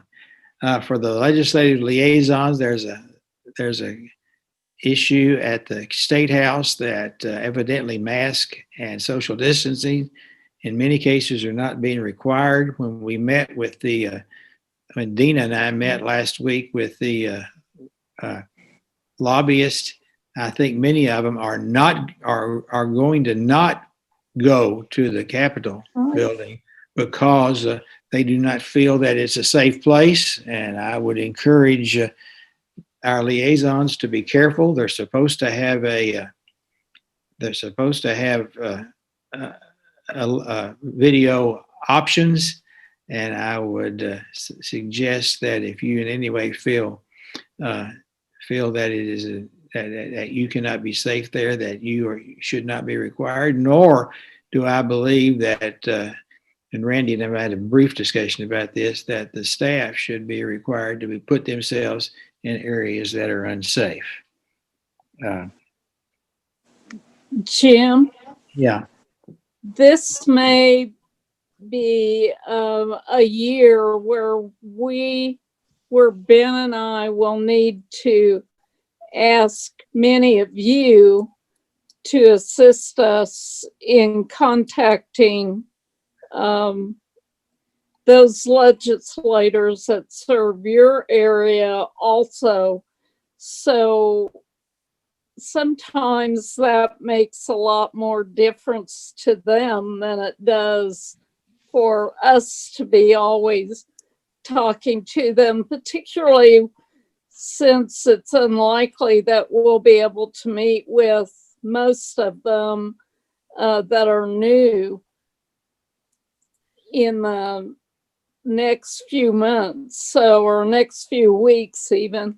So they won't know who we are, and they will know who you are. And that will be helpful, I think, in helping move things along. So my thought is that we'll try to have you also help us with particularly like the civics test and that sort of thing. I do know that there's several bills that have been introduced just from the things I was reading this morning. So I will endeavor to find out what those are and get a list to you. I'm assuming Craig is Craig talking to us tomorrow? Randy, do you know? No, he is not at this point. Well, I will make sure that you all have an update from what I can figure out anyway is education related. So anyway, be listening, watching for emails, and Ben and I can coordinate on that. So thank you. Along that line, I wasn't going to talk to this till tomorrow, but because there's so many new legislators, the communication committee and the liaisons are going to meet after our meeting tomorrow to put together programs about how we can better communicate our message, not just to the legislature, but to others. And that is going to require, I think, all of us being participating in that. But I'll be looking forward to their recommendations. One other area, and then I'll get on with it. One other area, the transition work group which was put together by us a couple of years ago to deal with special education transition, to where traditionally we've looked at people's disabilities instead of their abilities, and there are a whole lot of people in the disability community who are underemployed because of expectations. And we have, as you know, we have adopted our plans, the things that the transition work group put together to recommend to the Board of Education have all been approved. And we're working on those, but the transition work group is also looking at areas beyond just our responsibility. So to bring you up to date on something that we're going to do that is really not our business, but it affects the ability of our students now to have work in the future, is that we have some major concerns with sub-minimum wage. And so several members of that committee have an appointment with Secretary Laura Howard on, and I don't remember what it's called now. They keep changing they've changed the name of that department, but it deals with disability and rights. And so we are going to be meeting with her on the 27th of January for the purpose of discussing and making some recommendations about reducing or eliminating sub-minimum wage, which is a major impact on expectations for students with disabilities. And where are we?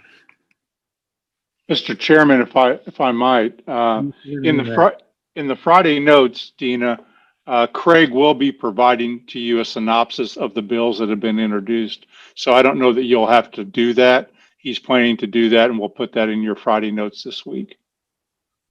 Are there any other committee reports? Seeing none, for those of you, I need to make it clear for those of our new members, we only have 3 employees. The board, everybody else works for the department. Our employees are the commissioner, the executive assistant, Peggy, and our attorney. Our attorney, Mark Ferguson, does not work for the department. He works for us, and he's a private attorney and works for us in our capacity and the School for the Deaf and the School for the Blind, and he makes a report every month. And now it is time for you, Mark, and I will not make any lawyer jokes as I introduce you. I think you already have. I count on at least monthly some lawyer jokes coming up. So Betty and Melanie, I will reach out to you separately and kind of be responsive to any questions you have about my role or what resource I can provide to you. So welcome to the board. I do provide a monthly close at 5:30 written report which summarizes the activities that the legal services and activities I provide to the board and the School for the Deaf and the School for the Blind. I have circulated that. And usually I don't go through that, but stand for questions either separately or offline about that. One matter that has taken up substantial time in the past several months, or actually a full year, was one matter that went to trial for the School for the Blind. And I just I don't have any developments to report other than no news is good news, at least in the sense of getting an order issued. So since the last board meeting, we have not had an order issued by the Office of Administrative Hearings. Once that is issued, I will share that written order with the board, and then we'll discuss, next steps, strategy and procedure online and strategy offline. I have briefed the school and the key administrators that are involved and shared that information with the board, but no final order from the Office of Administrative Hearings has been issued.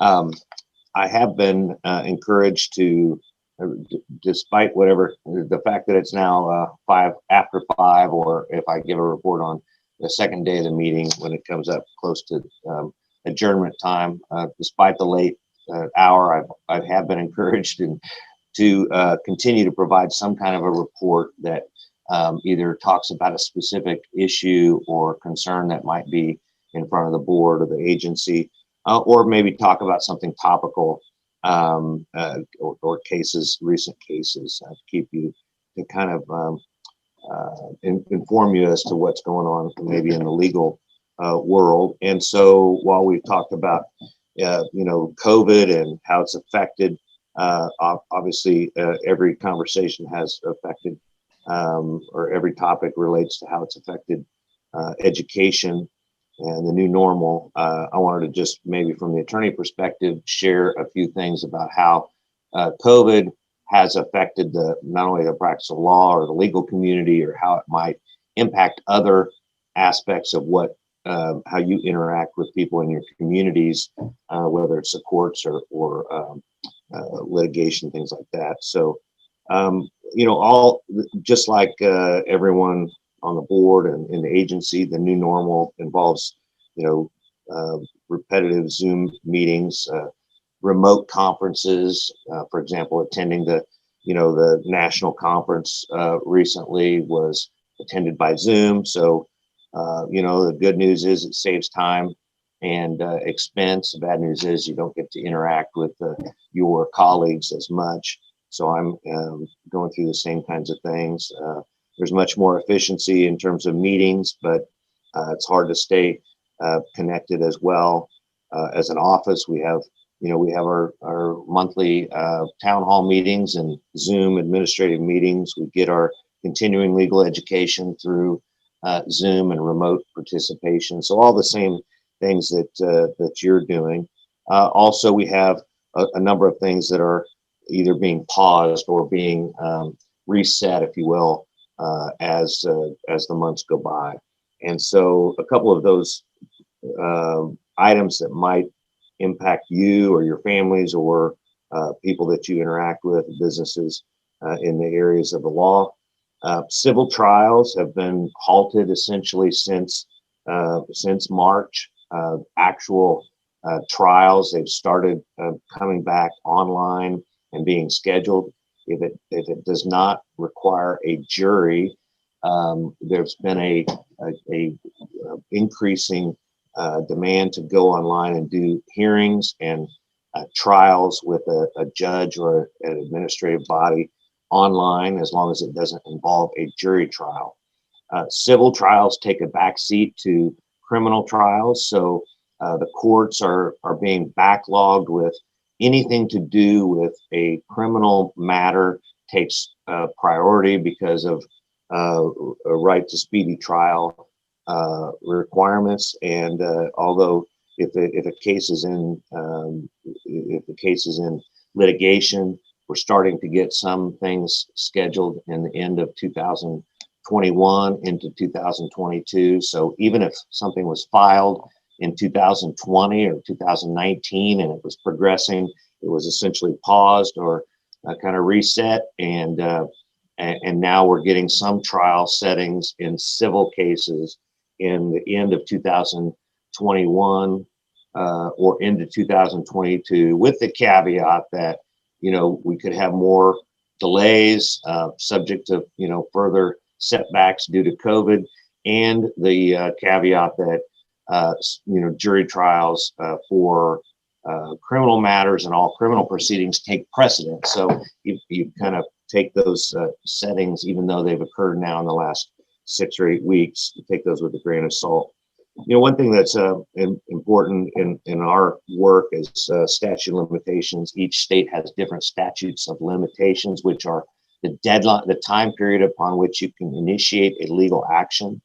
The governor and the Kansas Supreme Court Chief Justice have stayed the statute of limitations. And so, we talk about pausing life as we know it. Well, those statutes of limitations have also been stayed indefinitely during this period of time since March of 2020. So if you have to file an action within a certain period of time, that time period has, that particular statute of limitation has been extended and has not yet been reinstituted, so that would those statute of limitations would come into play for initiating an action.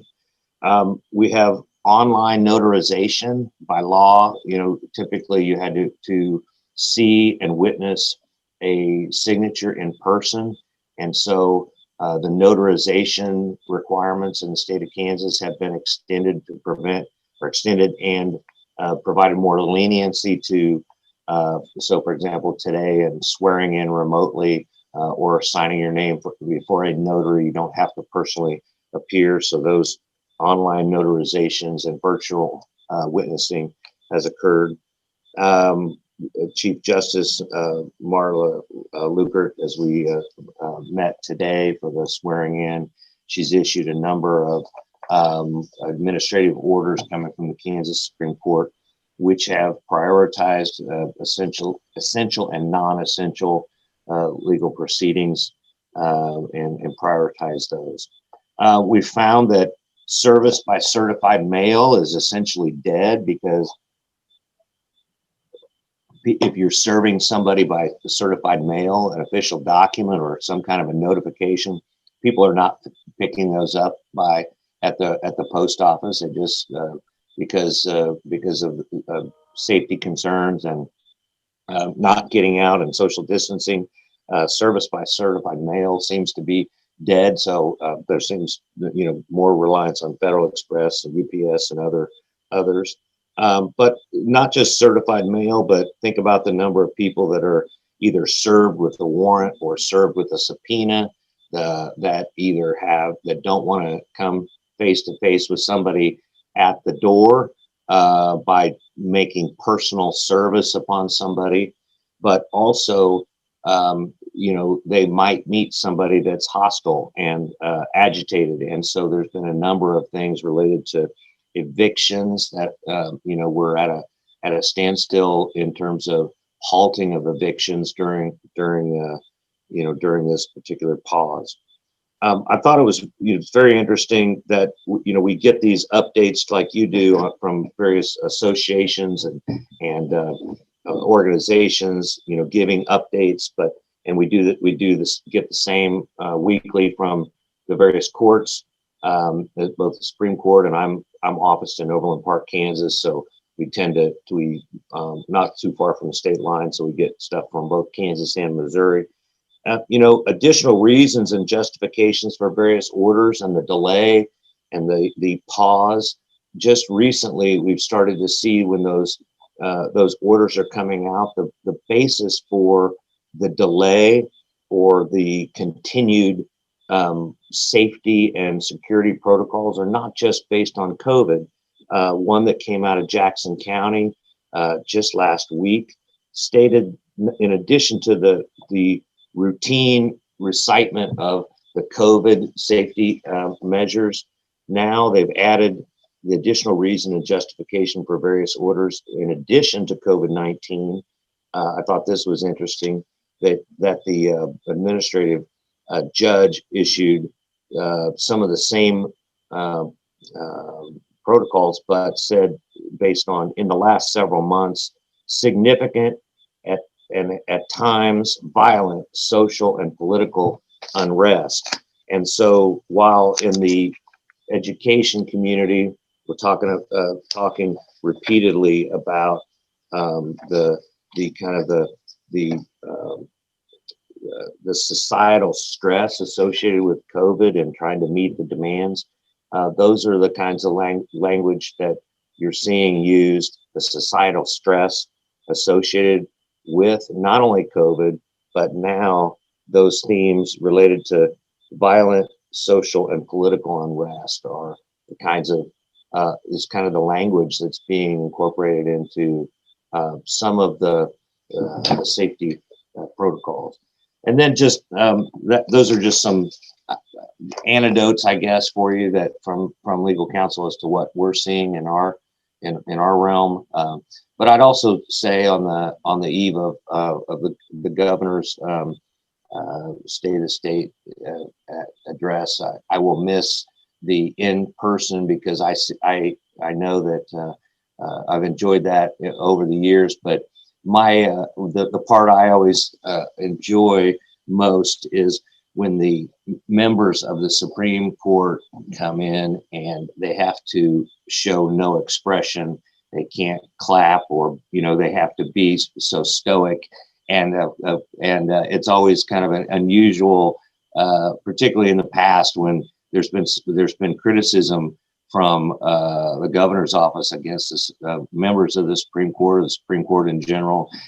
There's this parade of the Supreme Court justices that come in and can't show any emotion, so they'll be saved, and they don't have to do that, put on that show here for the presentation tonight. But I always, and it's the same is true with the Supreme Court. It attends the chambers or shows up in Congress, and I always get a kick out of that, because there's such a right at the kickoff of the legislative session, there's a lot of friction, but they can't show it, and the pomp and circumstances will be lost in the presentation. So I missed that particular part of it. So be happy to answer any questions, and I thank you for your time. Thank you, Mark. Randy, tell us about the state of the state. That's tonight, isn't it? That is tonight. It will be broadcast. You can go to the governor's office to see it streamed. It's also going to be carried, I believe, by all the major news outlets. And it's being done virtual, so there is no in person. For those of you that are new, we attend as a group each year until this time, and we sit in the most uncomfortable places in the world. Horrible places to sit. So in some cases, this is wonderful that we don't have to go, but it's interesting to that. Next item is 7 p.m. I think, is that right, Randy? That's correct. 7 p.m. The next item is future agenda items, and so it's Betty. It's your turn, and we can just see barely see the top of your head. Yeah, I thought I would get comfortable. Okay. Thank you. You can't be comfortable. We're elected officials. We've got to be serious all the time. The one thing that caused some concern, and I just think it would be good for an informational standpoint as well as helping me get up to speed.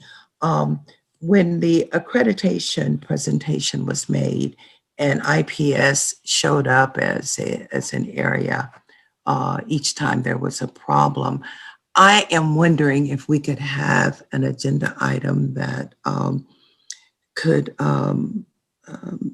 provide a little more background on IPS, not from the exact presentation this afternoon, but more a little bit of history, why that could be problematic for some districts to meet that, if that's possible. Thank you. I think that whenever we can meet together, we're going to look, this could be part of that. We're going to look at the entire accreditation and goal setting Kansas Can process. And so we'll talk about that, among other things, about how those decisions were made, and perhaps review those decisions. So yeah, I think that's a very valid point, and it's something that we need to discuss along with the other part of the Kansas Can vision. Because I realized the other day that was just starting when I got on the board. And so I'm the last one that was involved, and it was already started in that process, which means that 6 members of the board were not involved directly in that process. And so it's time to reevaluate, to revisit all that process. Any other future agenda items? Jim.